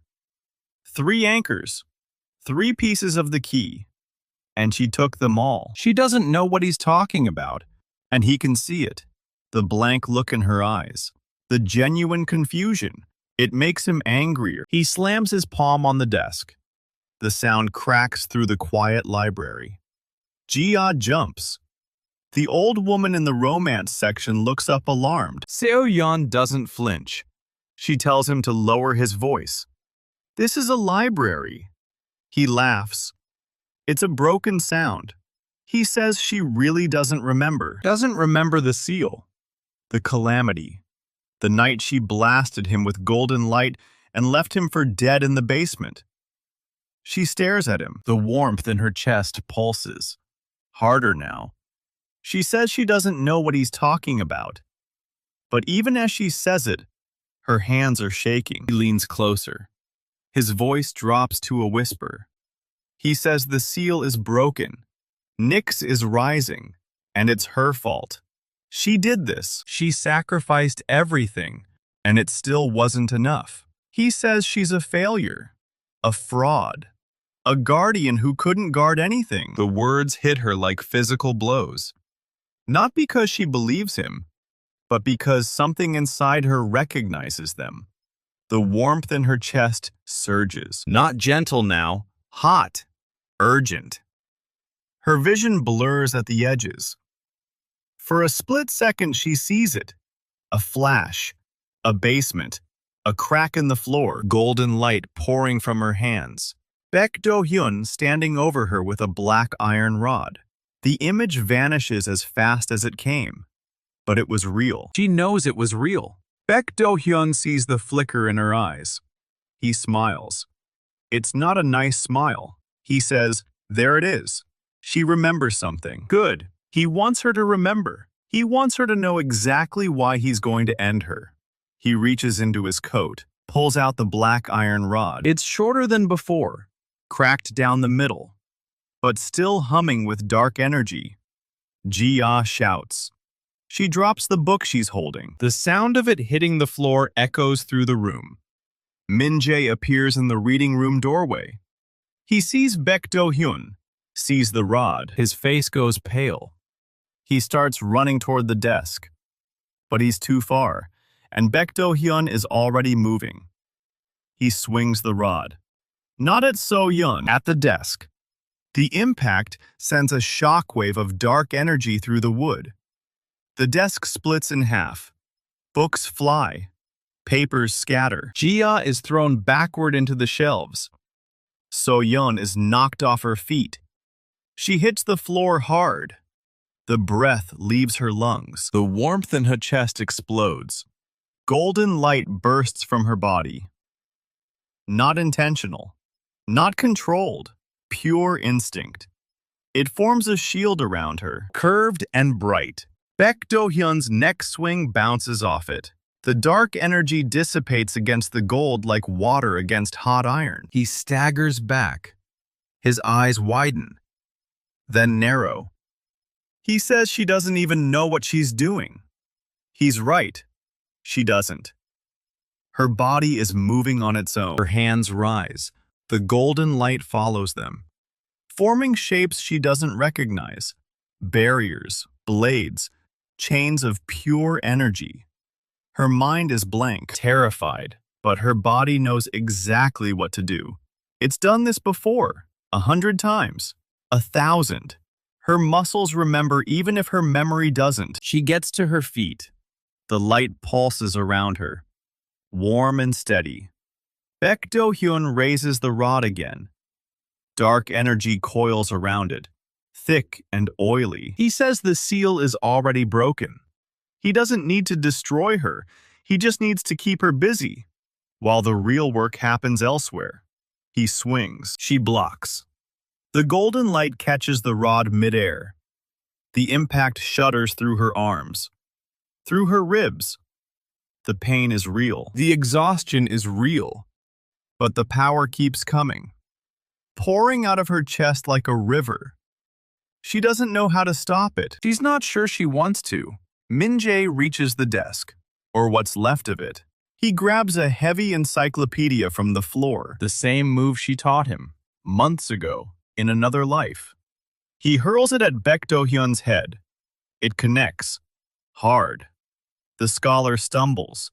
The rod dips. The dark energy wavers. Ji-ah is back on her feet. Her forehead is bleeding. A thin line of red where she hit the shelf. She ignores it, grabs the fire extinguisher from the wall, charges toward the fight. She yells at Baek Do-hyun to get away from her library. She swings the extinguisher like a club. He dodges. Barely. The metal grazes his shoulder. 3 against 1. And still Baek Do-hyun doesn't retreat. He's desperate, cornered, dangerous. He swings the rod in a wide arc. Dark energy lashes out, hits the shelves behind them. Books catch fire. Not ordinary fire. Black flames that eat the paper without smoke. Ji-ah shouts, grabs another extinguisher, starts spraying.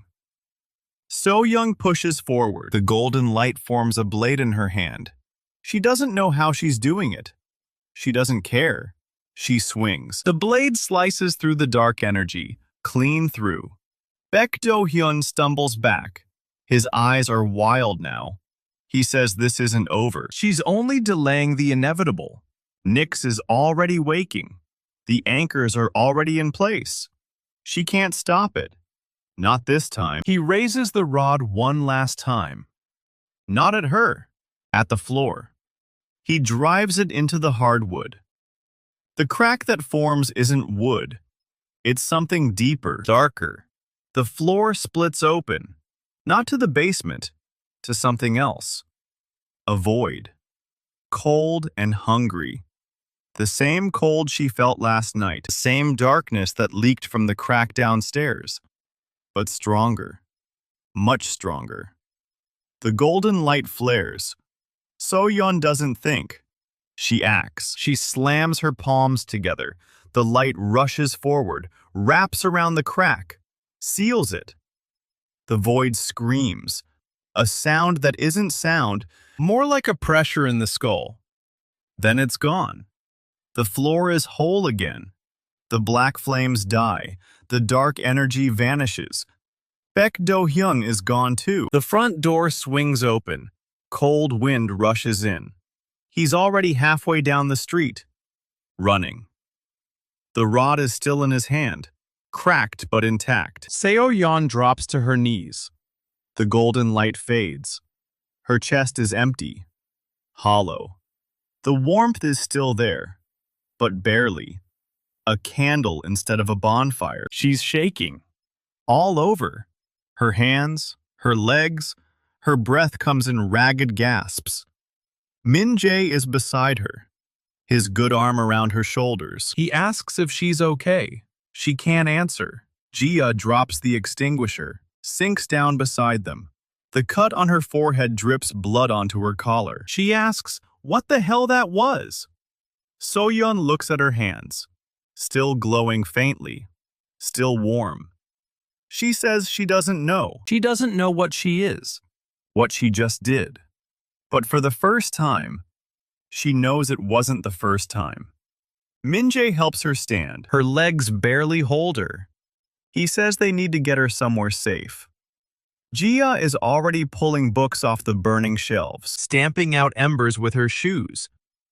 She says the library isn't safe anymore. None of this is safe.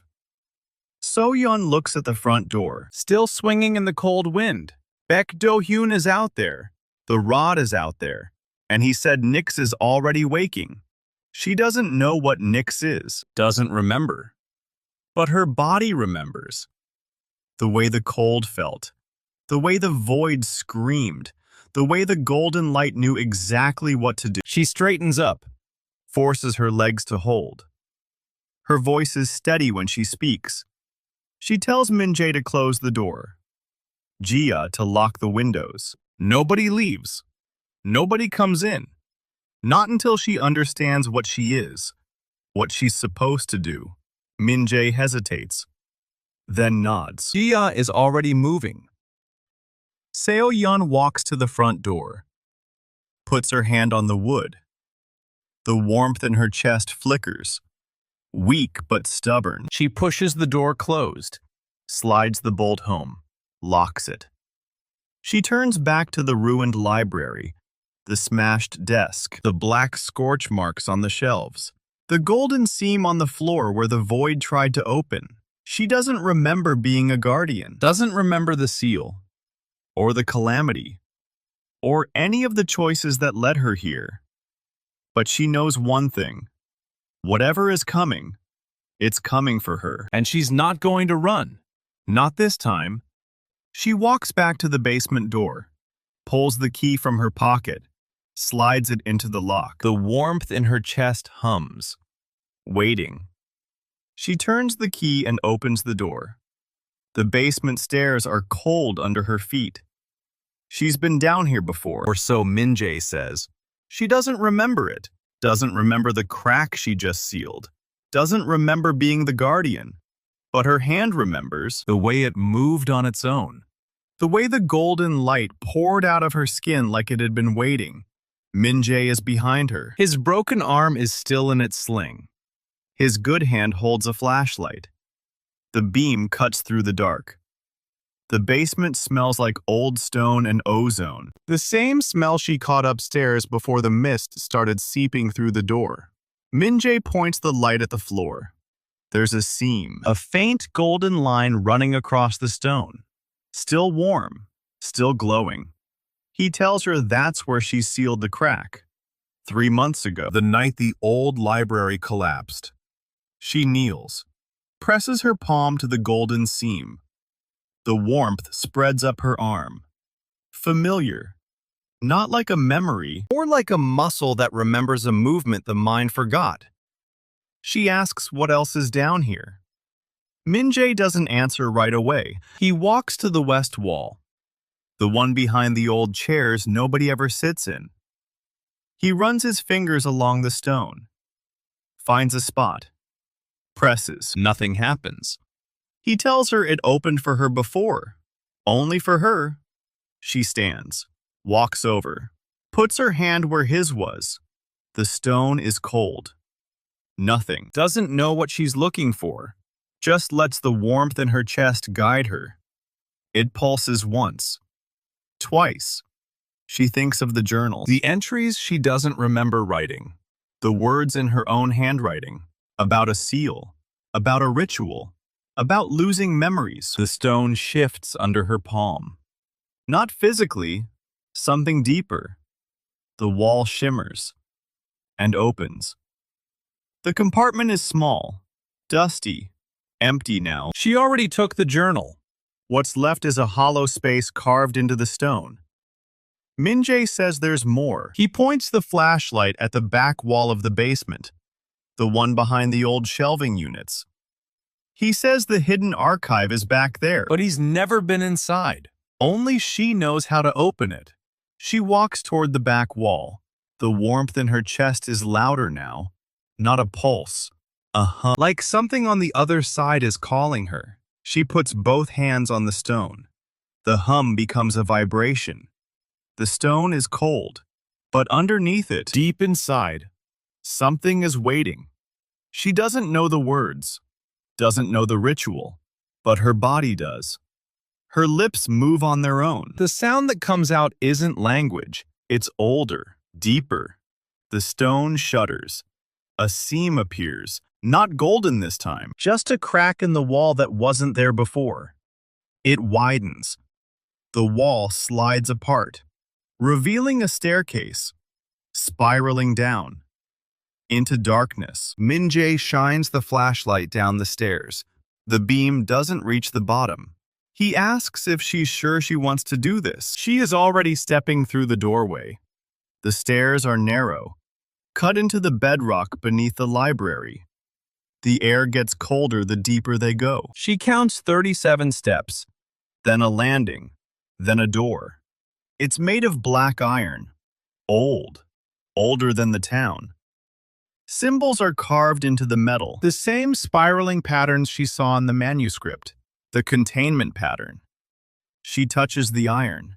It's cold, but not the cold of the void, not the cold of the mist that seeped through the floor. It's just metal, old metal, waiting.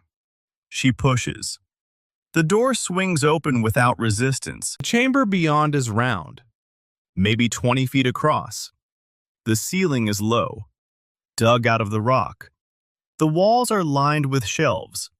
Not normal shelves, stone alcoves carved into the walls themselves. Each one holds a book. Dozens of them. Hundreds. All old. All covered in dust. In the center of the chamber is a stone pedestal.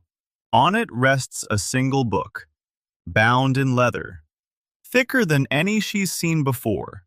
The cover is blank. No title, no author, just old leather cracked with age. Min-jae is behind her. He says this is the archive, the records of every guardian who came before her. She walks to the pedestal. Her footsteps echo in the small space. The warmth in her chest is steady now. A low hum. Not urgent, just present. She touches the book on the pedestal. The leather is cool. She opens it. The pages are yellowed, brittle. The handwriting is small, precise. The first entry is dated. She calculates. Wrote 1,000 years ago. Day Nyx was sealed. She reads the first line. The hand that wrote it was steady, but the words tremble. It describes the sealing, the ritual, the price. She turns more pages. Each entry is dated. Months apart. Years. Decades. The handwriting changes every few hundred pages. A new guardian, a new record. The ritual repeated. The seal checked. Patched. Strengthened. She finds the name Han Jae-wook, the previous guardian. His entries span 70 years. She flips through them. stops when she sees her own name, Han Seo-yeon, written in his hand. He wrote about the day he passed the mantle to her, about how she didn't hesitate, how she took the burden without flinching. She doesn't remember any of it. The entry is dated 5 years ago. She runs her finger over her name, feels nothing, just ink on paper. She closes the book, looks around the chamber. The shelves hold more than records. There are objects.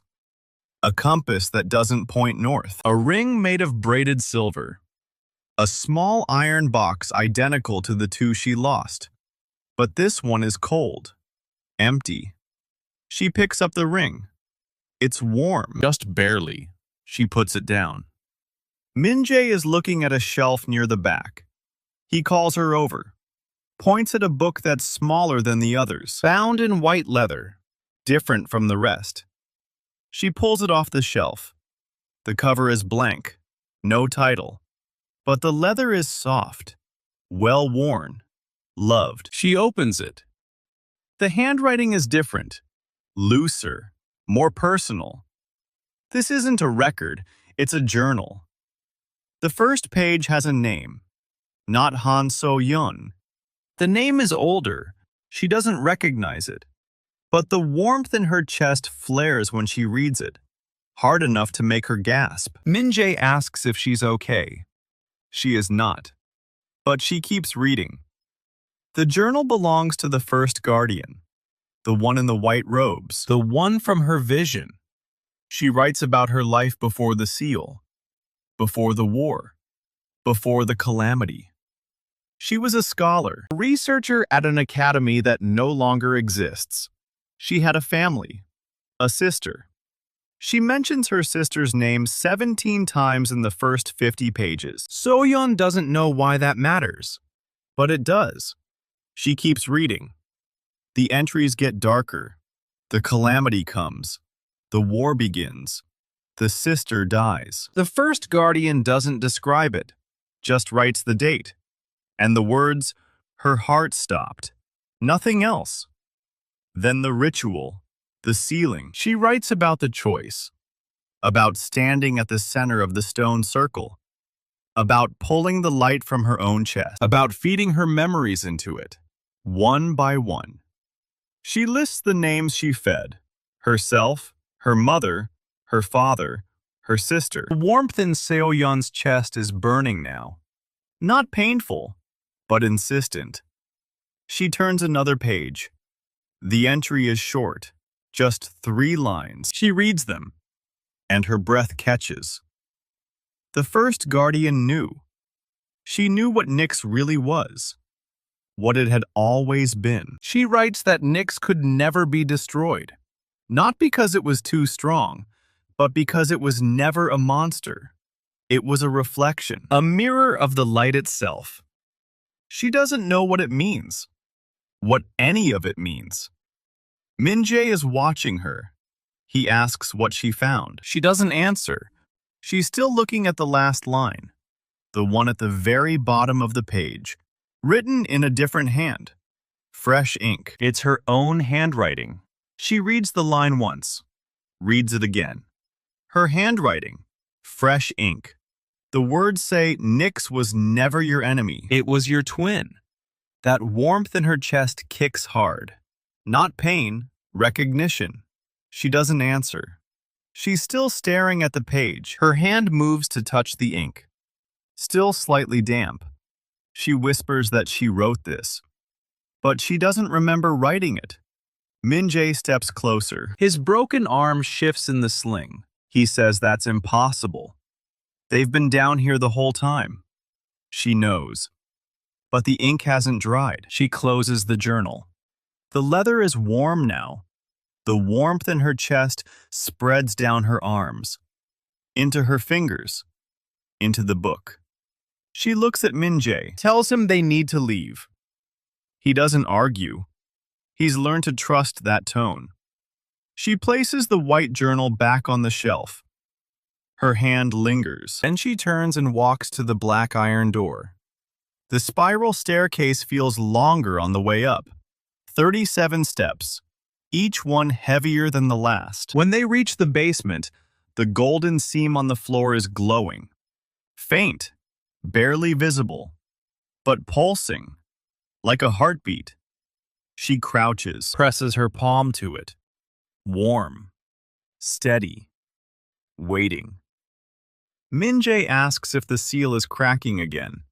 She says no, not yet. But something is different. She stands, dusts off her knees, tells him to go home and rest. He hesitates, says he'll stay. She shakes her head. His arm needs to heal. He argues that she needs someone here. She says she'll lock the basement door. Nothing gets in. Nothing gets out. He doesn't like it, but he agrees. She walks him to the front door of the library. The moon is high now. He pauses on the steps, looks back at her, tells her to call him if anything happens. Anything at all. She nods, locks the door behind him. The library is silent, empty. Shelves loom in the dark. She walks back to the basement door, locks it, pockets the key. Her hand is still warm. She goes to the reading room, sits in the chair by the east window, closes her eyes. The warmth in her chest doesn't fade. She falls asleep in the chair, and she dreams. The battlefield is gray, ash falling like snow. The ground is cracked, dead trees, no sky, just a low yellow haze. She's standing in the center of a stone circle. The stones are covered in symbols. The same ones from the archive door. The same ones from the manuscript. The air smells like ozone, like right before lightning strikes. She's alone, but not alone. She can feel something watching. The voice comes from everywhere, from inside her own skull. It says her name, Han Seo-yeon. She turns. There's no one there. The voice says she's been looking for answers. It can give them. She asks who it is. It doesn't answer directly. It says she already knows. The warmth in her chest flares. She recognizes the voice. Echo. But different. Not the chaotic screech from the town square. Calm. Measured. Almost gentle. Echo tells her that what she read in the journal is true. Nyx is not a monster. It's a reflection. The seal is not a protection. It's a prison. And she is not a guardian. She's a jailer. She says that's a lie.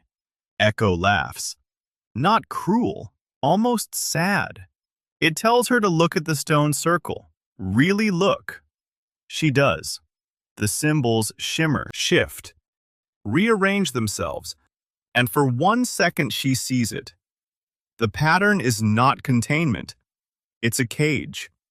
Echo says the first guardian knew. She chose to imprison what she couldn't understand, what she feared. And every guardian since has done the same, locking away something that never wanted to fight. She says Nyx attacked the town, killed people. Echo counters that a caged animal bites. He tells her the seal is already broken. Her power is gone. The only thing keeping Nyx contained now is habit, and habit fades. When it does, Nyx will rise again, not as a prisoner, as something worse. Something that has spent 1,000 years learning hate. She asks what Echo wants. Echo says it wants her to choose, before the choice is made for her. She can reforge the seal, lock it away again, lose everything she has left. Or she can break the seal herself, free Nyx, end the cycle. She says no. Echo doesn't argue. It just says the offer stands. Then the dream dissolves.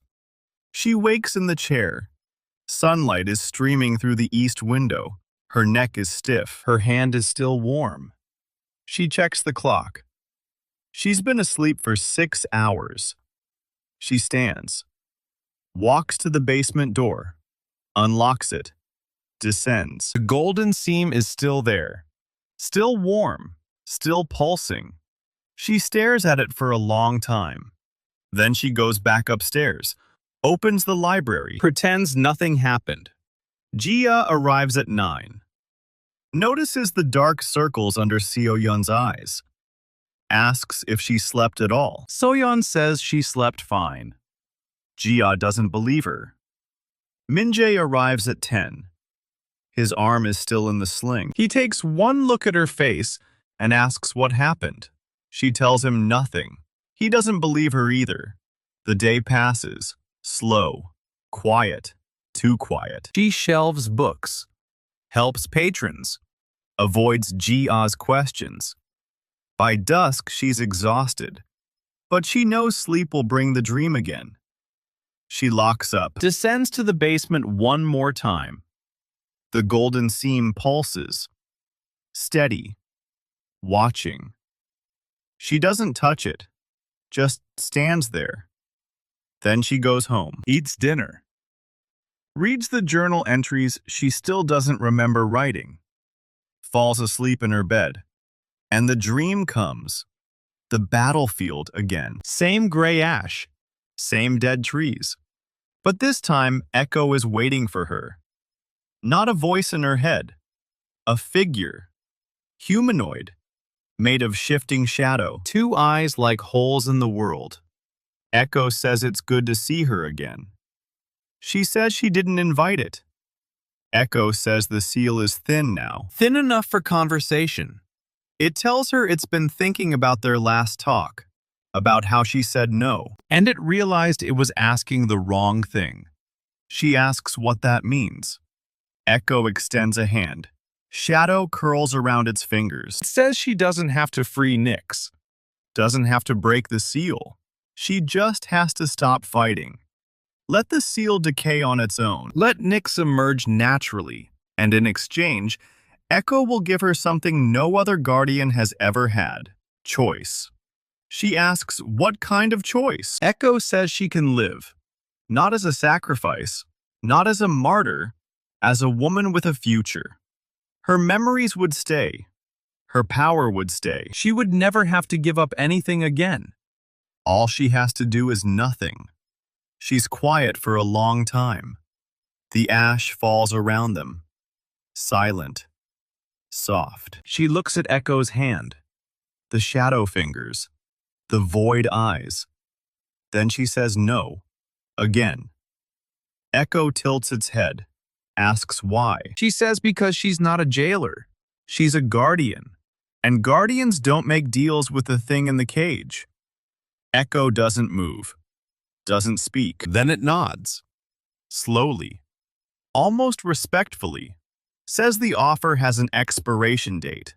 When Nyx rises, the choice disappears. It hopes she changes her mind. The dream dissolves. She wakes in her bed. The sun is rising. Her chest is cold. The warmth is gone. She lies there for a moment, breathing, staring at the ceiling. Then she gets up, dresses, walks to the library. Jia is already there. Takes one look at her face and freezes. Asks what's wrong. Seo-yeon says she needs to talk to Min-jae. Jia doesn't ask questions, just nods. Min-jae arrives 30 minutes later. Jia called him. He's out of breath. His sling is crooked. He asks what happened. She sits him down in the reading room. Tells him everything. The dream, Echo, the offer, the choice. She tells him about the first guardian's journal. About Nyx being a reflection. About the line in her own handwriting. Min-jae listens, doesn't interrupt, doesn't doubt. When she finishes, he's quiet for a moment. Then he says one thing.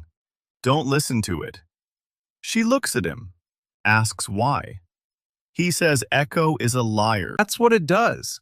It takes the truth and twists it until it sounds like the truth but isn't. Nyx may have been a reflection once, but it's not anymore. It's been locked away for 1,000 years, feeding on darkness, growing. Whatever Echo is offering, the price is always higher than it seems. She asks how he knows. He says because he watched her give up everything to stop it. He watched her forget her own name to keep this town safe. And he's not about to let some shadow voice undo all of that. She's quiet. Then she nods. Tells him she's not going to take the deal. She's not going to stop fighting. She doesn't know how she's going to win. Doesn't know if she even can. She made a choice. Even if she doesn't remember making it, and she's going to honor it. Min-jae smiles. Small, tired, but real. Tells her that sounds like the Seo-yeon he knows. She stands. The warmth in her chest is still gone. But something else is there. Something quieter, steadier. Not power, not light, just resolve. She tells Min-jae they need to prepare. Echo said the seal is decaying. That means Nyx is coming. She doesn't know when, doesn't know how, but she knows they can't wait for it to show up on their doorstep. They need to find the rest of the truth. About Nyx, about the first guardian, about the reflection. And they need to find it before the choice is made for them. Min-jae asks where they start. She looks toward the basement door, toward the archive below. She says they start with the white journal, the one with her handwriting, the one that knew the truth 1,000 years ago, the one that's still warm. The next morning doesn't wait for anyone. Seo-yeon descends the spiral staircase with the white journal pressed against her chest and a candle in her free hand. Min-jae follows a step behind, his broken arm still in its sling, his good hand brushing the wall for balance. 37 steps down into cold stone and older air. The black iron door stands open from yesterday. Inside the round chamber, the stone pedestal holds the white journal's twin, the first guardian's original book. At least that's what Seo-yeon hopes. She crosses the threshold and the candle flame gutters. Min-jae asks if she feels that. She does. The air in the archive is wrong, thick, pressing in like a held breath before a scream. She tells Min-jae to stay by the door. He doesn't argue. She kneels beside the pedestal and opens the white journal. Her own handwriting stares back at her, still damp, still warm. She flips to the last page she wrote. The line about Nyx being a reflection. Below it, there's a second line now. One she didn't see before. She reads it aloud without meaning to. The mirror has two faces. Min-jae asks what that means. She doesn't know yet. But the moment she speaks the words, the candle flame doubles. 2 identical flames burning from one wick. Then 3. Then a dozen tiny fires blooming in the air around her like a constellation. She snaps the journal shut, and the flames vanish. Silence. Min-jae whispers that something just changed. He's right. Upstairs, the library's front door slams open. Jia's voice rings out from the main hall, sharp and scared. Seo-yeon is already moving, boots pounding the spiral steps 2 at a time. She bursts into the basement, crosses to the ladder, hauls herself up into the reading room. Min-jae scrambles after her, through the reading room and into the main hall. Jia stands behind the front desk with a heavy book raised like a shield. In front of her are 3 figures in gray robes, hoods pulled low, faces half hidden, hands already weaving symbols in the air. Rogue mages. The air around them shimmers like heat haze. One of them, tall, thin, with ink-stained fingers poking from his sleeves, steps forward. He says they're here for the seal. Says the guardian is weak now. Says the way is open. Seo-yeon doesn't remember being a guardian. Doesn't remember fighting mages. Her hands come up. Her feet plant wide. And the warmth in her chest, gone since Echo's dream, flickers back to life. The tall mage flicks his wrist, and a bolt of gray force screams across the room. Seo-yeon sidesteps, and it pulverizes a bookshelf behind her. Pages flutter down like wounded birds. Jia hurls her book at the second mage. It catches him in the face, and he staggers. Nice throw. Min-jae grabs a fire extinguisher off the wall with his good hand and chucks it at the third mage. The canister spins end over end, and clocks the guy in the shoulder. He goes down hard. 2 down, 1 up. The tall mage isn't fazed. He spreads both hands and the air between his palms ignites. Not fire. Light. Wrong light. Purple-black, cold. Pulling heat from the room. He speaks a word that sounds like breaking glass. The cold light launches forward. Seo-yeon's hand rises on its own, exactly like it did in the basement 3 months ago. Golden light spills from her palm. Not much. A thin ribbon, barely brighter than candle flame.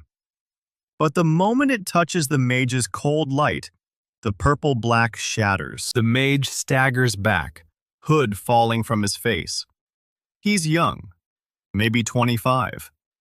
Eyes ringed with exhaustion and something worse. Desperation. He snarls that she really doesn't remember. Doesn't remember what she did. Doesn't remember them. Seo-yeon asks what he's talking about. Mage laughs, a raw, broken sound. Says the Guardians took everything from his family. Says the seal isn't a prison for Nyx. It's a prison for everyone who served it. Says the first Guardian didn't sacrifice herself. She sacrificed them. His ancestors. Her followers. Everyone who believed in her. So-yeon's hands drop an inch. She looks at the golden light still flickering in her palm. The warmth in her chest gives a sick lurch. Min-jae shouts at her not to listen. The mage presses harder. Says the first Guardian bound Nyx by binding her own people. Says the seal is made of blood as much as memory. Says every Guardian since has been a jailer, not a protector. Says that's why Echo keeps showing up. Because Nyx was never the enemy. The Guardians were. Seo-yeon's head is spinning. The white journal in her hand pulses hot against her fingers. She thinks of the line in her own handwriting. She thinks of Echo's offer. The seal is a prison. She thinks of the first Guardian kneeling on the battlefield, feeding her own soul into the shard. And she thinks of something else. Something Echo said in the second dream. She just has to stop fighting. Let the seal decay on its own. Not break it. Not destroy it. Just stop fighting. The mage reads her hesitation like a script. Takes another step forward. Says he's not here to kill her. Says he's here to free her. Jia screams at Seo-yeon to snap out of it. The mage's cold light is building again between his palms. Darker this time. Stronger. And Seo-yeon still hasn't moved. Because some part of her, some buried ancient part, knows he isn't lying. Everything about the seal feels wrong now. The memories she fed into it. The price she paid. The 1,000 years of silence. If the seal is a prison, then what exactly has she been guarding? The mage lunges. His cold light forms a blade, and he swings for her chest. And Seo-yeon, still frozen, still reeling, can't get her hands up in time. Min-jae steps in front of her. The blade catches him across the ribs. He spins and hits the floor, his sling snapping loose, fresh blood blooming through his shirt. Jia screams his name. Seo-yeon's paralysis shatters. She drops to her knees beside Min-jae and presses her hands to the wound. Golden light pours from her palms. Not a ribbon now, but a flood. She didn't summon it. She didn't even think about it. Her body just did it. The warmth in her chest is an inferno now, and it feels nothing like the gentle heat she's used to. It feels like rage. She looks up at the mage, and her eyes are gold, not reflecting light, generating it. The mage stumbles back, says that's impossible, says the Guardian's power is supposed to be gone. So-yeon stands. The golden light runs down her arms and pools in her clenched fists. She doesn't know where it came from, doesn't know how long it'll last, doesn't care. She tells the mage to leave. The mage hesitates. Behind him, the 2 downed mages are scrambling to their feet. The one Jia hit has a bloody nose. The one Min-jae nailed with the extinguisher is cradling a dislocated shoulder. The tall mage shouts for them to retreat. They bolt for the door. The tall mage pauses at the threshold, looks back at Seo-yeon, says she can't fight the truth forever, says the seal is already broken, says the only question now is which side she'll be standing on when it falls. Then he's gone. The door slams. Silence floods back into the library. So-yeon's golden light fades, not gently, but like a candle snuffed out. She collapses to her knees beside Min-jae and presses her ear to his chest. Heartbeat. Shallow. Ragged. But there. Jia is already grabbing the first aid kit from behind the desk. They work together in silence, cutting away his shirt, cleaning the wound, pressing gauze against the gash. The blade caught him between two ribs. Missed anything vital by maybe an inch. Jia asks if he's going to be okay. So-yeon says he will be. She doesn't know if that's true, but she says it anyway. By the time they get Min-jae onto a reading room couch with his wound bandaged and his arm re-slung, the sun is climbing past the east windows. He's conscious, pale, sweating, but conscious. He asks what that mage was talking about the first guardian sacrificing people, about the seal being a prison. She's holding the white journal in both hands. The cover is still warm. She tells him she doesn't know. She's going to find out. Min-jae tries to sit up and immediately regrets it. He asks how. She looks toward the basement door, toward the archive below, toward the first guardian's original journal sitting on that stone pedestal. She says she's going to read it. All of it. Every entry, every name, every secret the first guardian buried down there. She tells him he can barely stand. He says he'll crawl if he has to. Jia cuts in, says neither of them is going anywhere until she's had coffee and at least 3 hours without someone bleeding. Seo-yeon almost laughs. Almost. Jia makes coffee in the library's tiny kitchenette. They sit in the reading room, Min-jae propped on the couch, So-yeon cross-legged on the floor. Jia perched on the arm of the chair, with her scar catching the light. So-yeon tells them what the mage said, about the first guardian, about the followers who were bound into the seal, about the possibility that everything she's been fighting for is a lie. Min-jae is quiet for a long moment. Then he says Echo told her the seal was a prison.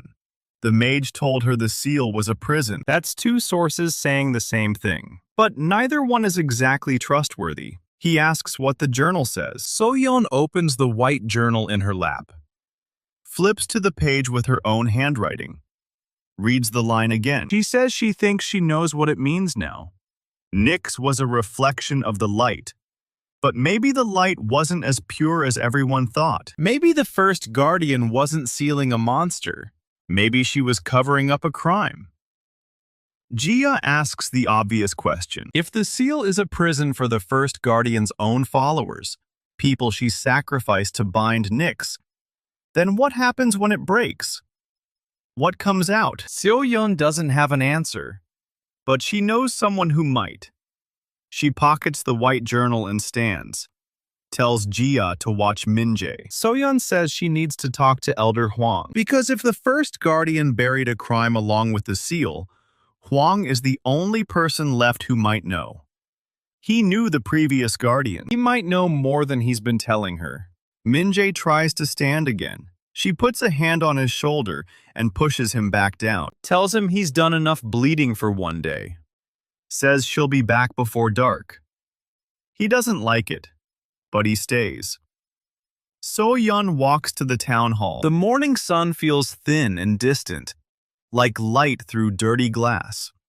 The white journal pulses against her hip with every step. She finds Hwang in his office on the second floor, hunched over a stack of ledgers. He looks up when she enters, takes one look at her face, sets down his pen, asks what happened. She tells him about the mages, about what they said, about the first guardian's followers being bound into the seal. about the possibility that Nyx was never the real enemy. Hwang's expression doesn't change. Not a flicker. Not a flinch. He just watches her with those old, careful eyes. Then he says he was wondering when she'd figure it out. So-yeon's blood goes cold. She asks how long he's known. Hwang says he's known since before she was born. Known since An Jae-wook first found the records buried in the archive. Says Jae-wook made a choice to keep the secret. Says he told Hwang to do the same. Seo-yeon asks why. Hwang leans back in his chair, looks at the ceiling for a long moment. Then he says it's because the truth doesn't change anything. The seal is still the seal. Nyx is still rising. And whether the first guardian was a hero or a monster, the people of Hwasong are still in danger. He says he kept the secret because telling her would have distracted her, would have made her hesitate. And they don't have time for hesitation. So-yeon's hands are shaking. The golden warmth in her chest is gone now, replaced by something cold and hollow. She asks if he knows anything else. Hwang nods. Says there's a record. Not in the archive, somewhere older. He says Jae-wook found a cavern beneath the old dam. Not the generator hall, deeper. A place where the first guardian stored the things she didn't want anyone to find. So-yeon asks what's down there. Hwang says he doesn't know. Jae-wook never told him. Said some doors should stay closed. So-yeon asks where exactly. Hwang gives her a set of coordinates, scratched onto a scrap of ledger paper in shaking handwriting. Says it's behind a wall of solid rock. Says the only way through is with the Guardian's key, the one made of light. So-yeon still has it. She can feel its warmth in her pocket even now. She stands, turns to leave. Hwang calls after her, says there's one more thing. She stops. Doesn't turn around. Hwang says the mage who attacked her, the one with the gray robes. Says his name is Yoo Sung-hyun. Says his family served the Guardians for 3 generations before the first Guardian bound them into the seal. Says he's been trying to break it for 20 years. Says he's not wrong about everything, just about the solution. So-yeon asks what the solution is. Hwang says that's for her to figure out. She leaves without another word. Back at the library, Jia has made Min-jae a second cup of coffee. He's sitting up now, the color coming back to his face, his arm re-slung tight. So-yeon walks in and drops the scrap of paper on the table, tells them Hwang knew. Jia asks if she's serious. Seo-yeon says he's known for decades. She says there's a cavern beneath the dam, deeper than the generator hall. A place where the first guardian hid the things she didn't want found. Min-jae asks if they're going. So-yeon looks at him, at his broken arm, at the bloodstain still seeping through his bandages, at the exhaustion in his eyes. She says she's going. He's staying. Min-jae opens his mouth to argue. She cuts him off. Says he already took a hit for her today. Says she's not letting him take another one. Says Jia will stay with him. Jia starts to protest. Seo-yeon tells her the library needs someone to hold the fort. Says the mages could come back. Says she needs to know the place is protected. Jia doesn't like it, but she nods. Seo-yeon packs light. The white journal, the key made of light, a flashlight, a coil of rope, a canteen of water. She stands at the library's front door with the afternoon sun slanting through the windows. Min-jae limps over, one hand pressed to his ribs. Tells her to come back. She says she will. He says he means it. If she doesn't come back, he's coming after her. Broken arm and all. She almost smiles. Then she's out the door and walking east, toward the dam, toward the cavern, toward whatever truth the first guardian buried so deep that even Hwang was afraid to dig it up. The white journal hums against her hip. The key burns warm in her pocket. And somewhere deep beneath her feet, the golden seam on the basement floor pulses once. Then again, and then goes still. The road to the dam is worse than she remembers. Cracks split the asphalt like old scars. Weeds have forced their way through, Thick and pale and wrong. The air gets colder with every step. Seo-yeon pulls her coat tighter and keeps walking. The white journal hums against her hip like a second heartbeat. The key made of light burns warm in her pocket, pulsing in time with her pulse. She doesn't stop to rest. She doesn't look back at the town. Whatever's in that cavern, she's going to face it alone. The dam rises out of the dusk like a broken tooth. Its gates are still bent outward. The concrete still scorched black in that familiar spiral pattern. The air here tastes like metal and old stone. She finds the entrance Min-jae and she used before, the one that leads down into the generator hall. The iron door groans when she pushes it open. Inside, the darkness is thick and heavy and waiting. She clicks on her flashlight. The beam cuts through the dark and lands on the far wall, where the ancient symbols still pulse faintly, like something breathing. She doesn't look at them long. She's learned that lesson already. Instead, she pulls out the scrap of paper Hwang gave her, coordinates scratched in shaking handwriting. Behind the generator hall, past the spiral staircase, deeper than she's ever gone. She walks through the main chamber with her flashlight sweeping left and right. The hole in the floor is still there, the black iron stairs spiraling down into nothing. But she's not going that way. Not tonight. She moves past it, toward the back wall where the concrete gives way to natural rock. The coordinates lead her to a seam in the stone. At first, it just looks like a crack, nothing special. But when she holds the key near it, the light inside her pocket flares bright. The stone shudders. And then it peels apart like a curtain, folding inward to reveal a passage that wasn't there a second ago. Seo-yeon steps through. The passage is narrow and rough and ancient, carved by hands that worked 1,000 years before she was born. The walls are wet with condensation. The air smells like earth and time and something else. Something electric. Like ozone before a storm. She walks for what feels like 10 minutes but might be longer. The passage slopes downward, twisting left, then right, then left again. The key's light grows brighter with every step. And then, the tunnel opens into a chamber. Not a small one. A cathedral of stone. The ceiling so high, her flashlight can't reach it. Pillars of raw rock rise from the floor like the ribs of some enormous beast. And in the center of it all, a stone table. On the table, a box. Not iron this time. Wood, dark and old, and wrapped in bands of silver that gleam in the key's golden light. Seo-yeon approaches slowly. The air in here is still and cold, and heavy with silence. She sets the flashlight on the edge of the table, takes out the key, places it on the lid of the box. The silver bands glow. The lid opens on its own, silent and smooth. Inside is a book. No, not a book. A journal. Bound in black leather, cracked with age, its pages yellowed and fragile. The handwriting on the first page is the same as the white journal's. The first guardian's hand. Seo-yeon starts to read. The first page tells her what the first guardian's name was. Not a title, not a role, a name. Lee Soo-jin. And the journal tells her everything. She reads for hours, the flashlight beam growing dimmer as the batteries drain. The first guardian didn't seal Nyx to save the world. She sealed Nyx because she was afraid. Nyx wasn't a calamity. It was a reflection, a shadow cast by the light she wielded.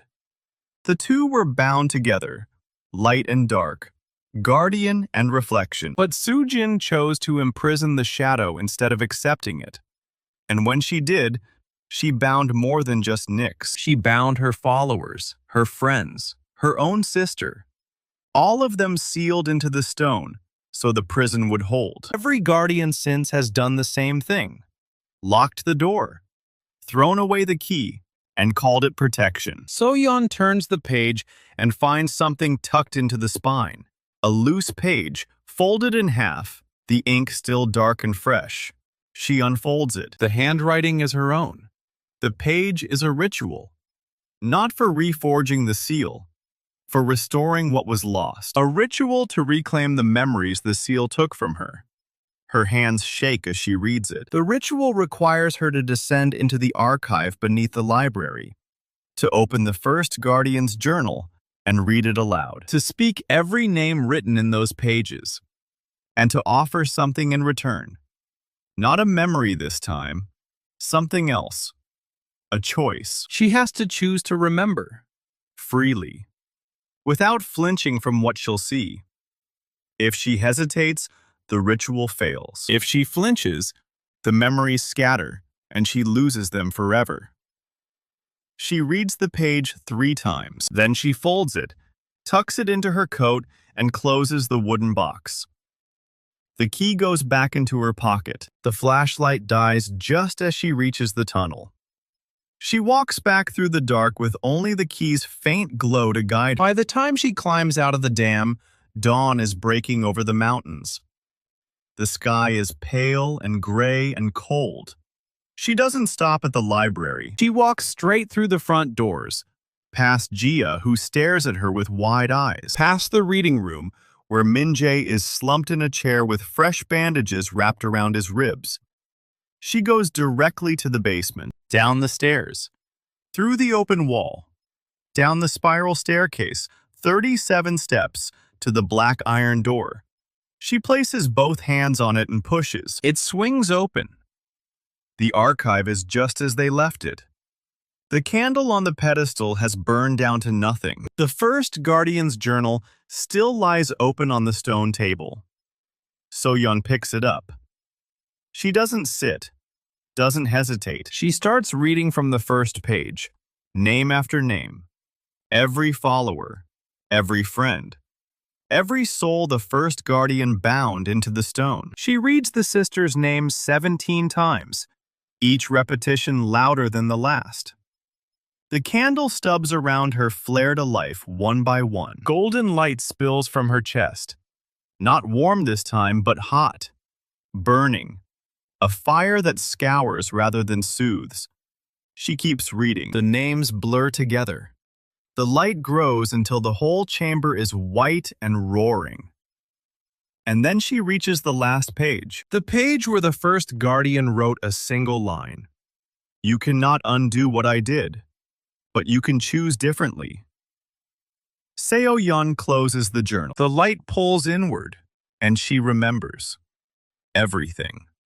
The first time she felt the seal crack, the first memory she fed into the stone, the face of her mother, worn and kind and warm, a face she hasn't seen in 5 years.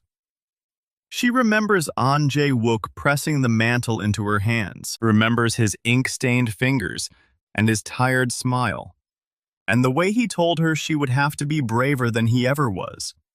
She remembers the loops, the sacrifices, the west wing collapsing, the east study hall burning, the main hall crumbling into dust. She remembers Kang Min-jae as a scared student who asked for a book on ancient seals, remembers teaching him how to stand, how to breathe, how to fight. Remembers the look on his face when she told him the truth. She remembers Yoon-ji-ah finding her in the basement with golden light pouring from her chest. Remembers Ji-ah's scar, thin and pale on her forehead, from the night the old library fell.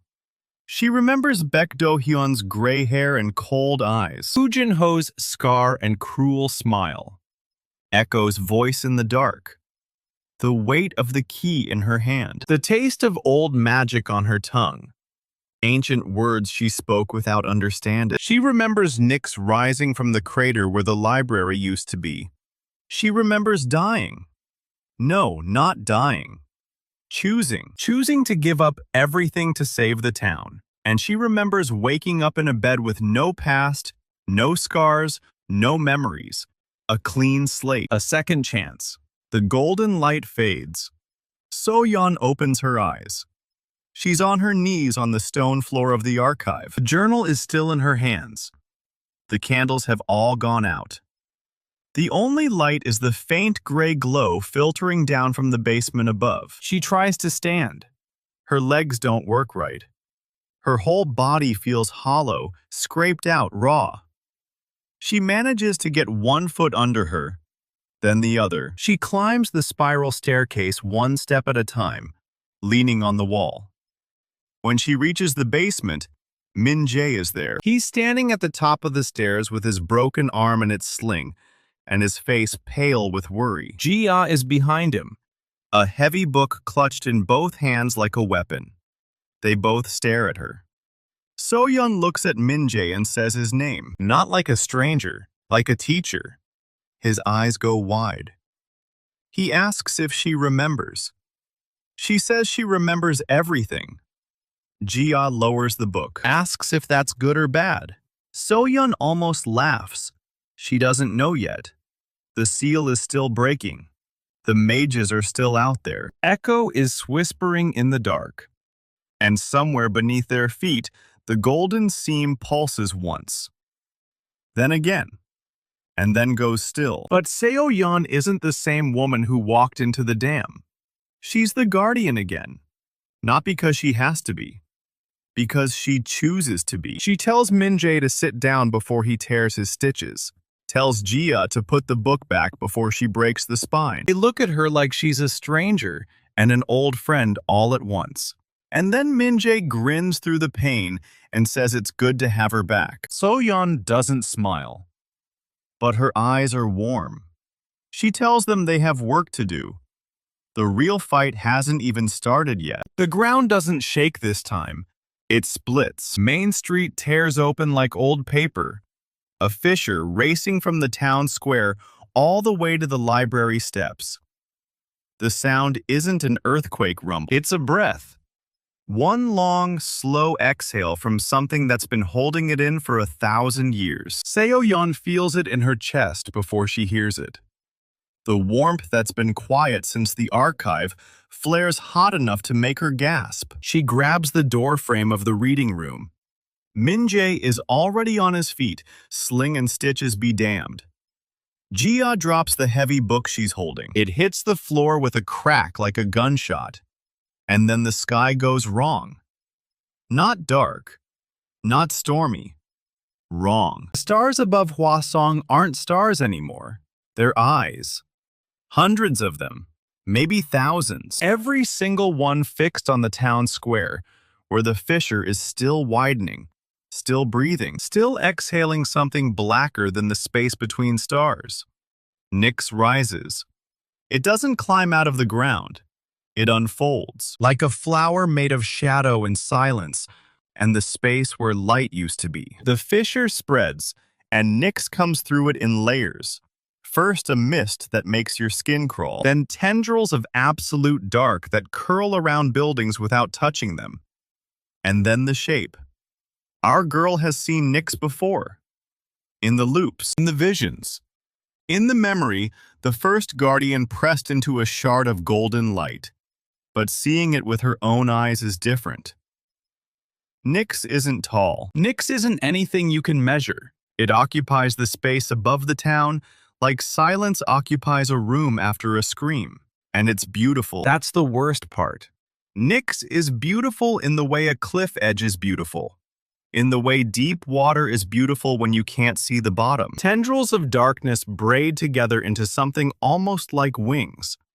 Almost like robes. Almost like a woman with her arms spread wide, welcoming home a child who's been lost for 1,000 years.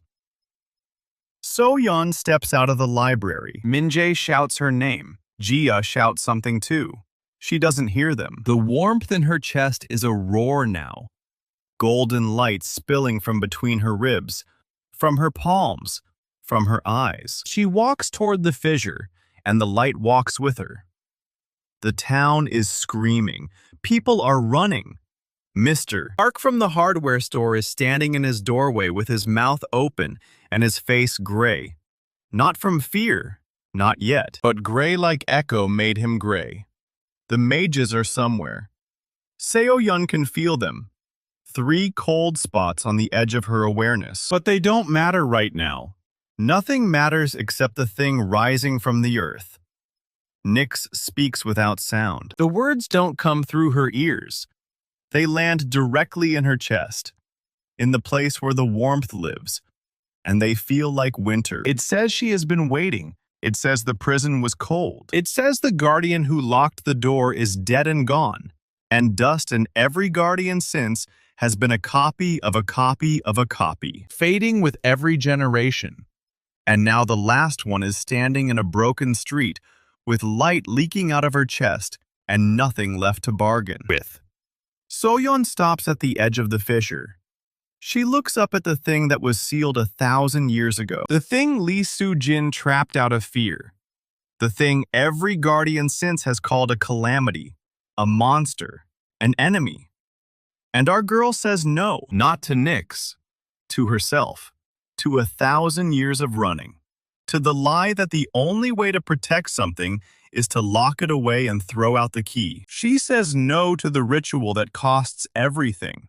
No to the trade that takes her memories and her power and her name. No to buying peace with sacrifice.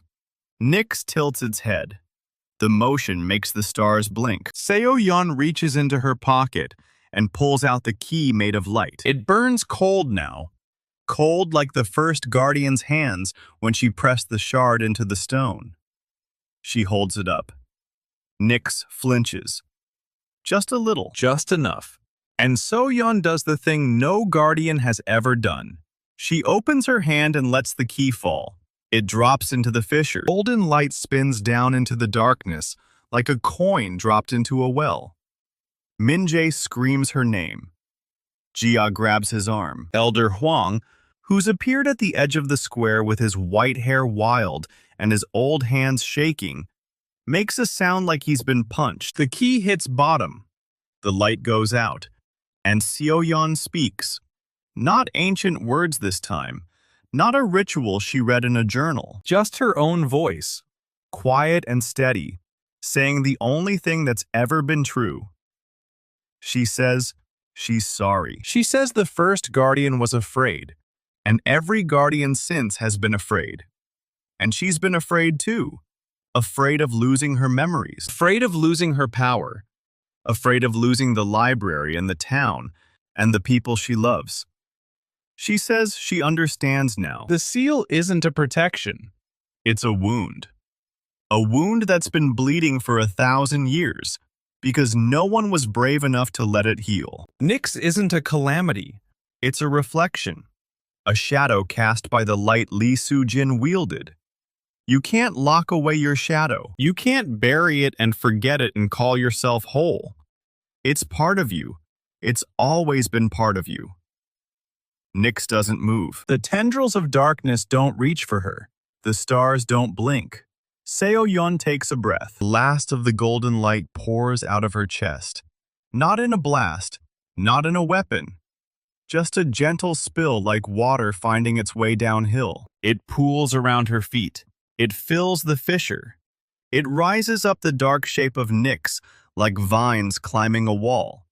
And she offers it everything. Not as a sacrifice, as a gift.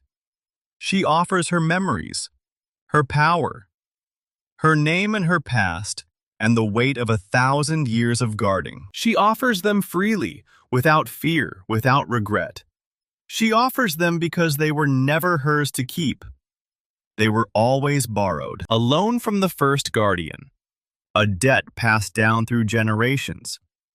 The light touches Nyx. For a long moment, a moment that feels like standing on the edge of the world and looking down, nothing happens. The darkness doesn't retreat. Fissure doesn't close. The stars don't stop watching. And then Nyx speaks. One word. Not winter cold this time. Just a word. A name. Not Lee Soo-jin. Not Han Seo-yeon. A name that's older than both of them. Older than the library. Older than the town. A name that means reflection. A name that means companion. A name that's been waiting 1,000 years to be spoken by someone who isn't afraid. Seo-yeon says it back. The darkness folds. Not like a seal. Like an embrace. The tendrils curl inward. The shape in the sky shrinks, softens, becomes something smaller and warmer, and almost human. The light and the dark twine together, gold and shadow. And for the first time in 1,000 years, they're not fighting. They're dancing. Min-jae says something behind her. Jia is crying. Elder Hwang has fallen to his knees. The mages, those 3 cold spots, have gone very, very still. But Seo-yeon doesn't notice any of it. She's watching the light and the dark merge into something new. Something that was always supposed to exist. A guardian and her shadow. Finally whole. The fissure closes. The stars become stars again. The town stops screaming. And Han Seo-yeon, the last guardian of Hwasong, opens her eyes. She's still standing in the middle of Main Street. The cobblestones under her feet are cracked and scorched. Sky is a normal night sky, clear and cold, and full of ordinary stars. Her chest is warm. When she looks down, she can see a faint golden glow pulsing under her skin. Not the wild blaze of the seal, but something steadier, something permanent. She still has her power. She still has her memories. She still has every face and every name and every moment she was so afraid to lose. The first guardian's sacrifice. An Jae-wook's tired smile. Min-jae's first shaky stance in the East Study Hall. Jia's scar. Her mother's face, worn and kind and warm, a face she hasn't seen in 5 years, but knows now she'll never forget again. She turns around. Min-jae is running toward her. His sling is dangling loose. His bandages are spotted with fresh red. His face is a mess of terror and hope, and the kind of exhausted joy that comes after you've watched someone you love walk to the edge of the world and back. He stops a few feet away, breathing hard. He asks if it's over. Seo-yeon looks at the sky, at the ordinary, beautiful, unblinking sky. Then she looks at the library, still standing, still whole, still hers. Not over. Different. She says the seal is gone. Nyx is gone. Not sealed. Not imprisoned. Released. The shadow and the light, reunited after 1,000 years. The guardian and her reflection, finally at peace. She says she doesn't have to guard anything anymore. Min-jae stares at her. His mouth opens, closes, opens again. He asks what she's going to do now. And Han Seo-yeon, 28 years old, former guardian of the seal, head librarian of the Grand Library of Hwasong, woman who walked into the dark and came back with both hands full of light, does something she hasn't done in 5 years. She smiles. Not the tired smile she gives patrons. Not the polite smile she uses with Elder Hwang. A real smile. The kind that reaches her eyes and stays there. She looks at the library, at the cracked steps and the scorched stone, and the windows that have seen 1,000 years of secrets. She tells Min-jae she's going to open late tomorrow. The cataloging is a disaster, and someone let the restricted section get dusty. Jia laughs. It's a wet, hiccuping laugh. The kind you make when you've been crying and you're not quite done. She picks up her heavy book. It's still on the floor where she dropped it, and hugs it to her chest. She tells Seo-yeon she's still not getting a raise. Seo-yeon tells her she wasn't going to ask. Elder Hwang is still on his knees in the square. His white hair is wilder than ever. His old hands are pressed flat against the cobblestones, like he's trying to feel the heartbeat of the earth. When Seo-yeon walks over and offers him her hand, he takes it. He stands slowly. His eyes are wet. He says her name like a prayer. He asks if she really did it, if she really found another way. She tells him the first guardian was wrong about one thing. The seal didn't need to be reforged. It needed to be broken. Not by force, not by ritual, by choice. By someone who was willing to stop fighting and start listening. She tells him the shadow was never the enemy. It was just the part of the light no one wanted to look at. Hwang shakes his head. Old man. Tired man. Man who spent decades carrying secrets that weren't his. He says he should have told her sooner. He says he should have trusted her. She tells him he did. He gave her the key. He showed her the archive. He told her about the cavern under the dam. Every step she took, he was there, pointing the way. The rest she had to find on her own. The mages are still there. 3 figures at the edge of the square, standing in the shadow of the old bell tower. Seo-yeon turns to face them. The tall one, Yoo Sung-hyun, the one who wounded Min-jae, the one who called the seal a prison, is staring at her with an expression she can't quite read. Not hostile, not afraid, something closer to recognition. She walks toward them. Min-jae tries to follow. She holds up a hand without looking back. He stops. Good student. Still learning. Sung-hyun asks if it's true. If Nix is really gone. If the prison is really broken. She tells him the prison is gone. The prisoners. The followers. The friends. The sister Lee Soo-jin bound into the stone are free. She doesn't know where they went. Doesn't know if they're still in this world or the next or somewhere in between. But they're not trapped anymore. That's what matters. Sung-hyun is quiet for a long time. Then he lowers his head. Not a bow exactly. Something close. He says his family served the Guardians for 3 generations. His grandfather was bound into the stone. His father spent his whole life trying to break the seal. He says he doesn't know what to do now. She tells him to go home. To rest. To figure out who he is when he's not fighting a war that ended 1,000 years ago. She tells him if he ever wants to learn what really happened, not the legend, not the fear, the truth. The library has a copy of Lee Soo-jin's journal. He stares at her. Then he laughs. It's a rusty sound, like a door that hasn't been opened in years. He says she's nothing like he expected. He says he might take her up on that, and then he leaves. The other 2 mages follow. Their cold spots fade into the night. The square is quiet now. The townspeople are creeping back out of their houses, blinking like they just woke up from a long dream. Mr. Park is standing in his doorway, his face its normal color again. Someone starts sweeping up broken glass. Someone else starts crying. The normal sounds of a town that just survived the end of the world. Seo-yeon walks back to the library. Min-jae and Jia fall into step beside her. Hwang follows a few paces behind, leaning on a walking stick he didn't have an hour ago. The library doors are still open. The lights are still on. The books are still on their shelves, mostly. She steps inside. The main hall is a mess. Books scattered everywhere. A chair overturned. Dust on every surface. The restricted section gate is hanging crooked. The basement door is open. She can see the top of the spiral staircase from here.